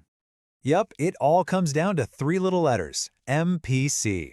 I know, it sounds super technical, but the idea behind it is actually incredibly simple. It's really all about figuring out what people are going to do when they get a little extra cash. And there it is, marginal propensity to consume. Really, all it means is, what's your tendency to spend new money? Think of it as a measure of urgency. If I handed you an extra $1 right now, how much of it would you go spend almost immediately, and how much would you stick in a savings account? Someone with a high MPC spends it right away. Someone with a low MPC, well, they save it. And if you're trying to fire up an economy, knowing who's who is everything. So now that we have this idea of MPC in our back pocket, let's see how the report actually uses it. This is where we start to see how different groups of people behave very, very differently. So the report basically splits everyone into 3 buckets. First, you've got your high MPC folks, who are usually people with lower incomes. Then you have the medium MPC group, your typical middle-income households. And finally, the low MPC group, who tend to have higher incomes. And you probably noticed the pattern here, right? As income goes up, that urgency to spend any new money tends to go down. Let's make this super clear. Imagine a $2,000 check lands in 3 different bank accounts. According to this research, the person with a high MPC, who's likely living paycheck to paycheck, is going to spend almost all of that money immediately on things they need. The person in the middle, they might spend about half and save the other half. But the person with a low MPC, who's already financially comfortable, they're probably going to save almost all of it. They might spend a tiny bit, but not right away. And that difference in behavior is the entire basis for this report's argument. And check this out, it's not just if they spend it, it's the speed. This is the absolute key. The report found that high MPC folks spend a whopping 80% of that money within just 10 days. Boom, it's instantly back in the economy. Now compare that to the low MPC group, who spend less than 20% in that same amount of time. So if your goal is to get the economy moving now, the data here points in a very, very clear direction. Okay, so based on this deep dive into who spends and who saves, the report lays out a totally different game plan for the next time we need stimulus. Think less fire hose and more surgical strike. This quote from the report just cuts right to the heart of the matter. From the government's point of view, stimulus isn't a gift, it's an economic tool. I mean, the official name for them was economic impact payments. The whole point is to have an impact. Money that gets saved, well, it doesn't have an impact. It has to be spent to do the job it was designed for. So, what does the report actually propose? It focuses on this number, $2,000. But the real kicker isn't just the amount, it's who gets it and how often. The big idea here is for ongoing monthly payments of $2,000. So here's the plan in 3 simple steps. First, you identify the people who are actually going to spend the money, the low-income, high MPC group. Step 2, instead of a one-and-done check, you send them a reliable $2,000 payment every month for a few months. And what's the result? Step 3, you get the biggest possible boost to the economy, because pretty much every single dollar sent out gets put to work immediately. It's all about maximum efficiency. And just look at how this plays out. Of that single $2,000 payment, $1,600 is already out there in the economy within 10 days. It's paying for rent, for gas, for groceries. The other $400 is usually gone within a month. This is exactly what stimulus is supposed to do. Create a fast-moving current of cash flowing through businesses. All right, so let's pull back and put these 2 strategies side by side. The old, broad approach versus this new, targeted one. And I mean, the difference is pretty stark. On one hand, you have the broad approach. It costs close to $1 trillion, went to 85% of the population, including millions who just saved it, and as the report argues, it carried a high risk of sparking inflation. On the other hand, you have this targeted approach. It would cost way less, just a few $100 billion. It goes to a much smaller, focused group, and because you're injecting less total cash into the system, the report says the risk of causing that kind of runaway inflation is much, much lower. And really, that's the bottom line of this whole thing. A targeted strategy, the report concludes, gives you a much bigger bang for your buck. It accomplishes the main goal, getting money circulating fast, but it does it for less money and with fewer negative side effects. It's about helping the people who truly need it in a way that helps the entire economy. So that leaves us with this final question. The next time the economy takes a nosedive, and it will, policymakers are going to face this exact choice again. Do they go with the broad approach that hits everyone but risks being inefficient and inflationary, or do they try something more precise, focusing the money where it will have the most immediate punch? It's a huge question, and the answer will shape how we handle recessions for years to come. Today, we are going to tackle a huge question, one that I know is on a lot of people's minds, especially if you're on a fixed income. And that question is all about financial relief. Is more on the way?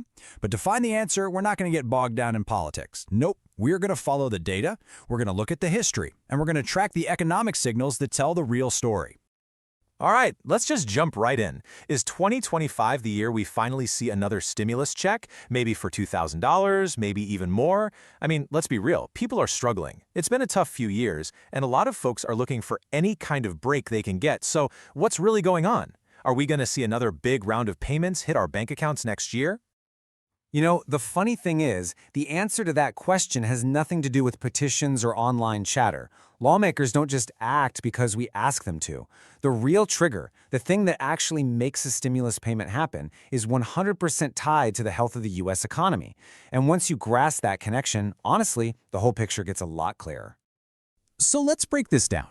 There's a fundamental principle at play here, a kind of simple rule that dictates when the government decides to step in with this kind of major financial help. And it's actually a pretty predictable mechanism. That is, if you know what you're looking for. I want you to picture a seesaw at a playground. On one side, you've got the strength of the economy. On the other side, you have the likelihood of a stimulus check. Now, when the economy is strong, it's booming, unemployment is low, companies are hiring, that side of the seesaw is planted firmly on the ground. The chance of stimulus? Very, very low. But what happens when the economy gets weak?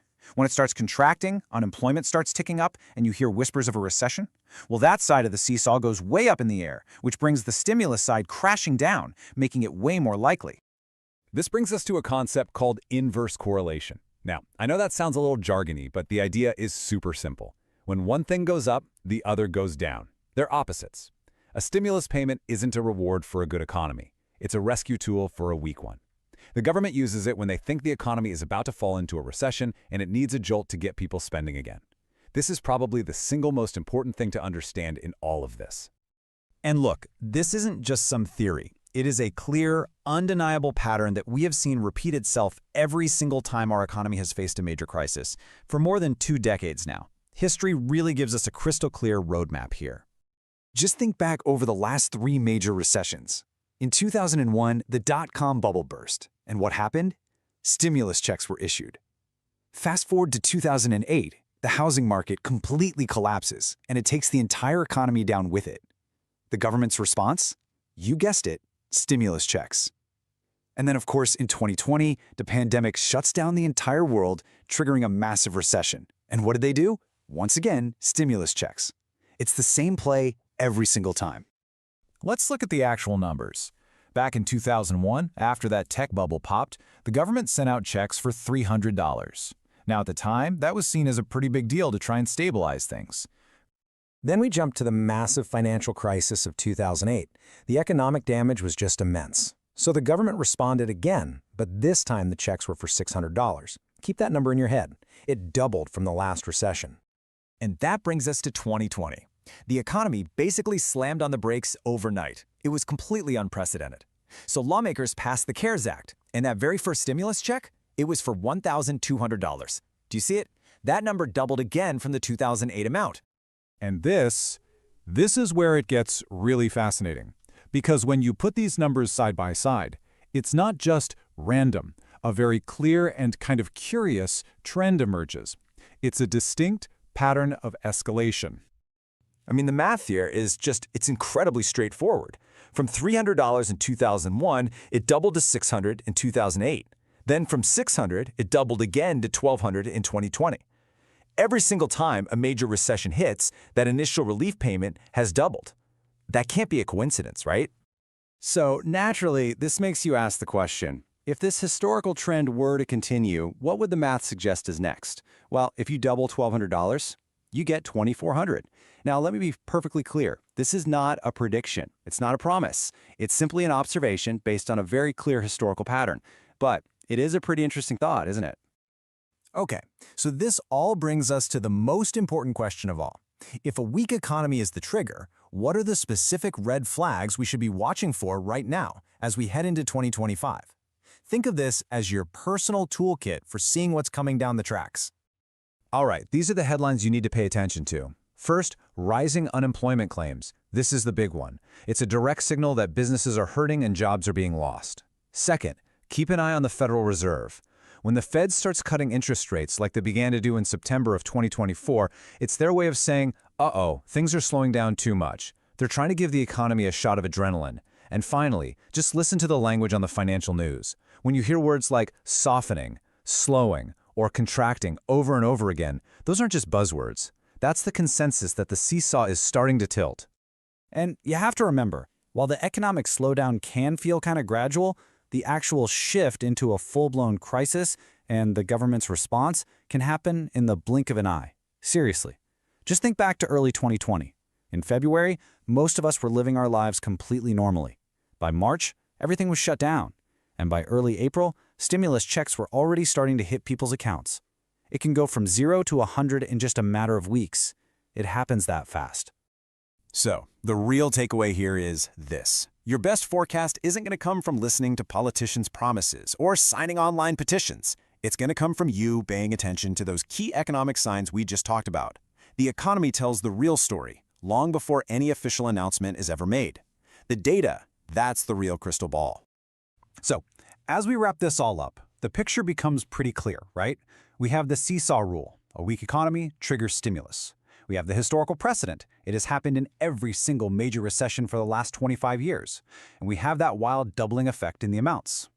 History has basically drawn us a map, and it leaves us with one final provocative thought. The pattern seems to be set in stone. The only real question left isn't if it will repeat, but when.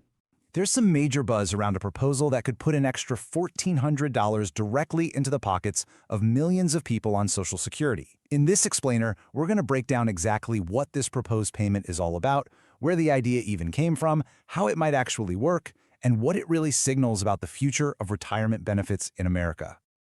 Okay, let's get right to the heart of it. A really prominent advocacy group is asking a powerful question. Should Social Security beneficiaries get a special, one-time payment of $1,400? I mean, it's a pretty bold idea, and believe me, it's starting to gain some serious traction. $1,400. That's the number right at the center of this whole conversation, and it's coming from the Senior Citizens League. They're calling it a catch-up payment. It's designed to fix a financial shortfall they say has been building up for years. Now, to really understand why, we first need to talk about this growing gap in the system. To get why there's such a big push for this payment, you've got to understand the problem it's trying to solve, and that's something called the cost of living gap. Put simply, it's this disconnect between the official annual increase that people get in their benefits and the real-world costs they're facing every single day. You see, every year, Social Security benefits get adjusted. It's called the cost of living adjustment, or COLA for short. The whole point of the COLA is to make sure your benefits purchasing power doesn't shrink when the price of everything else goes up. In theory, it's supposed to keep things balanced. But as you'll see, a lot of people are arguing the theory just isn't matching reality anymore. Now look, any increase is helpful, of course, but advocacy groups are really sounding the alarm here. They're arguing a figure like this just isn't cutting it. It's not enough to cover the true financial pressures that seniors are dealing with, especially when it comes to the absolute essentials. And this quote right here from the Senior Citizens League really gets to the core of it. They talk about a sharp erosion in purchasing power. What does that mean in plain English? It means that even with those yearly adjustments, the actual value of a Social Security check is shrinking. The money just doesn't go as far as it used to. And the reason for this? Well, it comes down to how the COLA is calculated. So here's the technical part, but it's really important. The current COLA is based on something called the CPIW. That's an index that tracks the spending habits of urban workers. But advocates are saying, wait a second, retirees have totally different budgets. So they're pushing to switch to the CPIE, which is based on the spending of people 62 and older. And here's the crucial part. The CPIE gives more weight to costs like healthcare and housing, two of the absolute biggest expenses for seniors. The argument is simple. By using a measurement based on workers, the system is consistently underestimating the real inflation that retirees are facing. And this brings us right back to the solution that's been making all the headlines. To fix this gap between the official COLA and people's real-world costs, the Senior Citizens League has put forward a direct, tangible idea, a one-time catch-up payment. Okay, let's lay out the specifics, nice and simple. The who is the Senior Citizens League. The what is a one-time payment of $1,400, and a really key detail here is the for whom. They're suggesting this payment should go to all Social Security beneficiaries. That includes folks getting retirement benefits, supplemental security income, or SSI, and Social Security Disability Insurance, SSDI. And the fundamental why? It's to compensate for all those years where the COLA just didn't fully cover rising costs, essentially giving people a lump sum to help them get back on their feet. So how would this actually happen? Well, first, it would be a single payment, sent out to everyone who's eligible. Second, and this is really important, it's designed as a bonus. It would be in addition to the regular annual COLA, not a replacement for it. And finally, there's a precedent for this kind of thing. The government already has ways to do this. modeled on relief efforts from the past, like the economic recovery payments back in 2009, or even the recent stimulus checks. So the infrastructure to make it happen is already there. Now, while that $1,400 catch-up payment is getting a ton of attention, it's really important to note that it's not the only idea being floated to boost benefits. There are other proposals out there that take a very different approach to solving the exact same problem. An alternative, and you could argue more structural idea, is a permanent, ongoing, monthly increase to benefits. This isn't about a one-time fix, it's about fundamentally raising the baseline of what people receive every single month, year after year. This approach is famously part of a piece of legislation called the Social Security Expansion Act. So let's actually compare the financial impact here. The catch-up proposal, that's a one-time boost of $1,400. A huge help for immediate needs, for sure. The Social Security Expansion Act, on the other hand, proposes a $200 increase every single month. Over a full year, that adds up to a $2,400 increase in benefits. So you see, it's less money right up front, but it provides a sustained, predictable income boost month after month. They're just two very different strategies aiming for the same goal. So whether we're talking about a one-time payment or a permanent monthly raise, both of these proposals really stem from the same conclusion. The current system just isn't working the way it was intended to. And that brings us to the much larger debate about the future of the cost of living adjustment itself, and really the financial security of millions and millions of Americans. Let's just recap the core arguments for why a change is needed. First, the COLA calculation is flawed. It just doesn't reflect what seniors are actually spending their money on. Because of that, their buying power has been seriously eroded for decades. And the stakes here are incredibly high. For almost 40% of beneficiaries, Social Security is their only income. And what's the result of all this? An estimated 7.3 million seniors are living on less than $1,000 a month. These aren't just numbers on a page. For so many people, this is a genuine financial crisis. And all of this leaves us with the ultimate question. It's not really about if costs are rising. We all know they are. The real debate is how our most important social safety net should adapt to that new reality. Should it be with one-time targeted relief payments, or should it be through a permanent structural change to how benefits are calculated and paid out every single month? That's the conversation that's going to shape the financial future for millions of people. You know, it's the question that's on pretty much everyone's mind. Are we going to see another stimulus check in 2025? Well, to get to the answer, we're not going to look at the politics of it all. Nope, we're going to look at the data and a really fascinating historical pattern that just might hold the key. So let's just get right to it. Is 2025 the year we see a fourth stimulus check? Look, the answer isn't a simple yes or no, but the clues, they're kind of hidden in plain sight. You just have to know where to look. And today, that's exactly what we're going to do, uncover them, piece by piece. And this is the most important part, the thing that a lot of people miss. We tend to think that stimulus checks are just a political football, right? But the data, it tells a totally different story. The decision to send out stimulus has always been tied to just one thing, the health of the U.S. economy. Okay, so the best way to wrap your head around this is to picture an economic seesaw. It's a really simple but super powerful idea that perfectly explains the relationship between how the country's doing and when the government steps in with financial aid. So on one side of this seesaw, you've got a strong, booming economy, right? Jobs are everywhere, unemployment is low, things are looking good.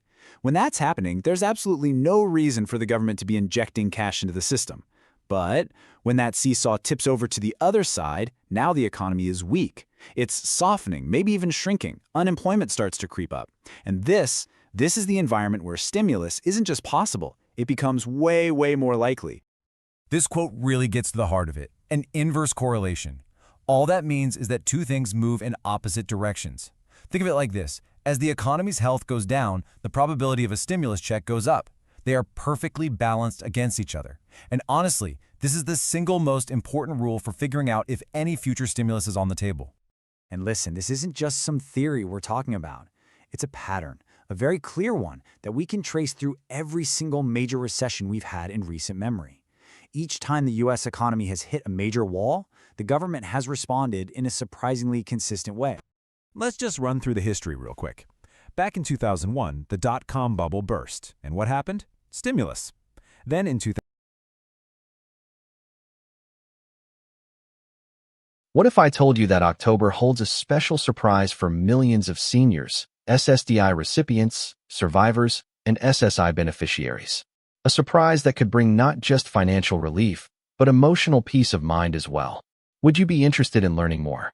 For many of us, especially as we get older, money worries can keep us up at night. We lie in bed wondering if we'll have enough to cover our medications, our rent, our groceries.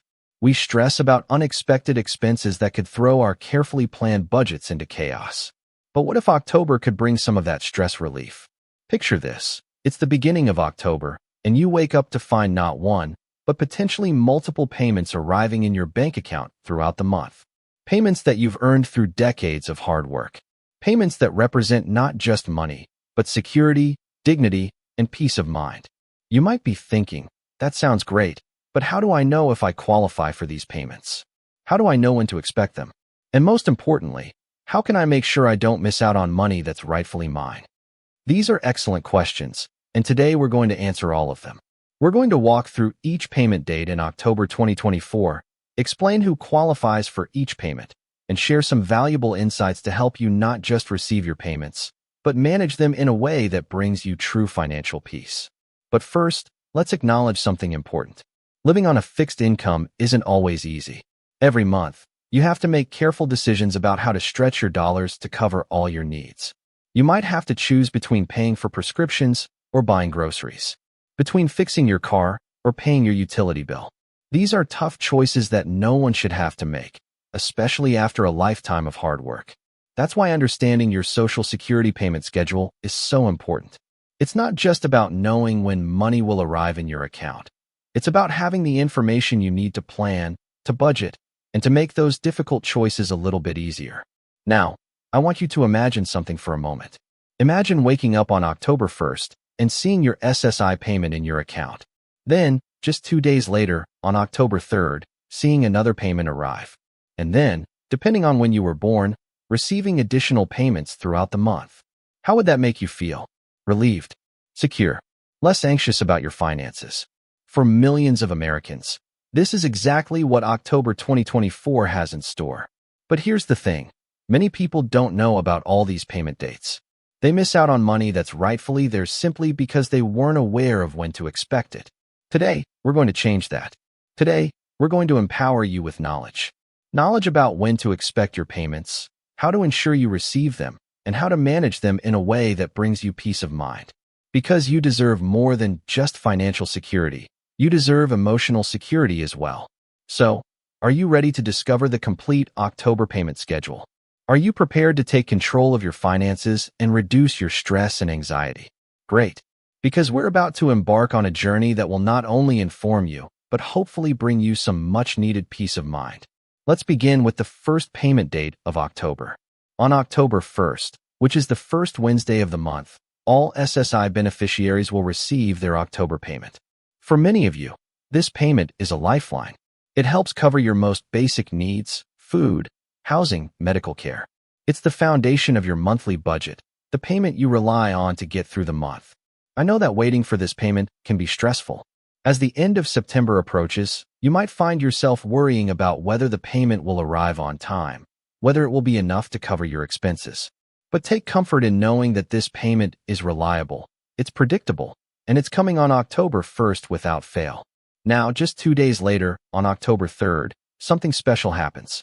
If you started receiving Social Security benefits before May 1997, or if you received both Social Security and SSI benefits, you'll get your Social Security payment on this date. That's right, October 3rd is your payment day. For those of you who receive both types of benefits, this means 2 payments in the first 3 days of October. Imagine that. 2 payments to start your month. That can bring such a sense of relief, can't it? It can ease those financial worries and give you a cushion to work with as you plan your month. I want you to take a moment to acknowledge what these payments represent. They're not just numbers in a bank account. They're a recognition of your lifetime of hard work. They're a testament to your contributions to our society. And they're a way for our country to say thank you for everything you've done. Now, let's move on to the payment dates based on birth dates. These are equally important, so please pay close attention to see which date applies to you. If your birthday falls between the 1st and 10th of the month, you'll receive your Social Security payment on October 9th. That's the second Wednesday of the month. This mid-month payment can be a welcome boost, helping you cover any expenses that might have come up since the beginning of the month. For those whose birthdays fall between the 11th and 20th of the month, your payment date, is October 16th. That's the third Wednesday of the month. Think of this as a mid-month check-in, a reminder that the system is working for you, that your benefits are coming as promised. And finally, if your birthday falls between the 21st and 31st of the month, you'll receive your payment on October 23rd. That's the fourth Wednesday of the month. As we approach the end of October, this payment helps ensure you have what you need to finish the month strong. But we're not done yet. There's one more very important date you need to know about. On October 31st, which is Halloween, you'll receive your November SSI payment early. This is because November 1st falls on a Saturday this year, so the payment is sent on the last business day before the 1st. This early payment can be both a blessing and a challenge. On one hand, it's wonderful to receive your money early. It can give you a head start on November planning. On the other hand, it's important to remember that this payment is intended for November expenses, not October. Budgeting wisely will help ensure this payment lasts through the coming month. Now, I want to take a moment to talk about what to do if you don't receive your payment on the expected date. First, try not to panic. I know that's easier said than done. When you're counting on that money, any delay can cause anxiety. But remember that sometimes there can be processing delays. The Social Security Administration recommends waiting 3 additional mailing days before contacting them. During that time, check with your bank first. Sometimes the issue is on their end. If your bank confirms they haven't received the payment, then it's time to contact the Social Security Administration at 1-800-772-1213. Now, let's gently go through these important dates one more time. I want you to really absorb this information, to let it sink in, so you can approach October with confidence and peace of mind. October 1st, the first Wednesday of the month when all SSI beneficiaries receive their October payment. This payment is more than just money. It's security, it's stability, it's the foundation of your monthly budget. You've earned this through years of hard work and contribution to our society. October 3rd, the Friday after the SSI payment, when those who started receiving Social Security before May 1997, or those who received both Social Security and SSI, get their Social Security payment. For many of you, this means 2 payments in the first 3 days. What a wonderful way to start October with a sense of financial security. October 9th, the second Wednesday of the month for those with birthdays between the 1st and 10th. This payment is a recognition of your lifetime of work, a reminder that your contributions haven't been forgotten. October 16th, the third Wednesday of the month for those with birthdays between the 11th and 20th. Think of this as a mid-month gift, a boost to help you navigate any challenges that might arise. October 23rd, the fourth Wednesday of the month for those with birthdays between the 21st and 31st. As we approach the end of October, this payment ensures you have what you need to finish the month with dignity. And finally, October 31st, Halloween, when you'll receive your November SSI payment early. This early arrival can give you a head start on November planning, helping you approach the coming month with confidence. I know that living on a fixed income can be challenging. There might be days when you feel anxious about money, when you worry about stretching your dollars to cover all your needs. These feelings are completely normal, and it's okay to acknowledge them. But here's something I want you to remember. You are not alone. Millions of Americans are in the same situation, relying on these same payments to get by. And more importantly, you've earned these benefits. They're not a handout. They're a return on your lifetime of hard work and contributions.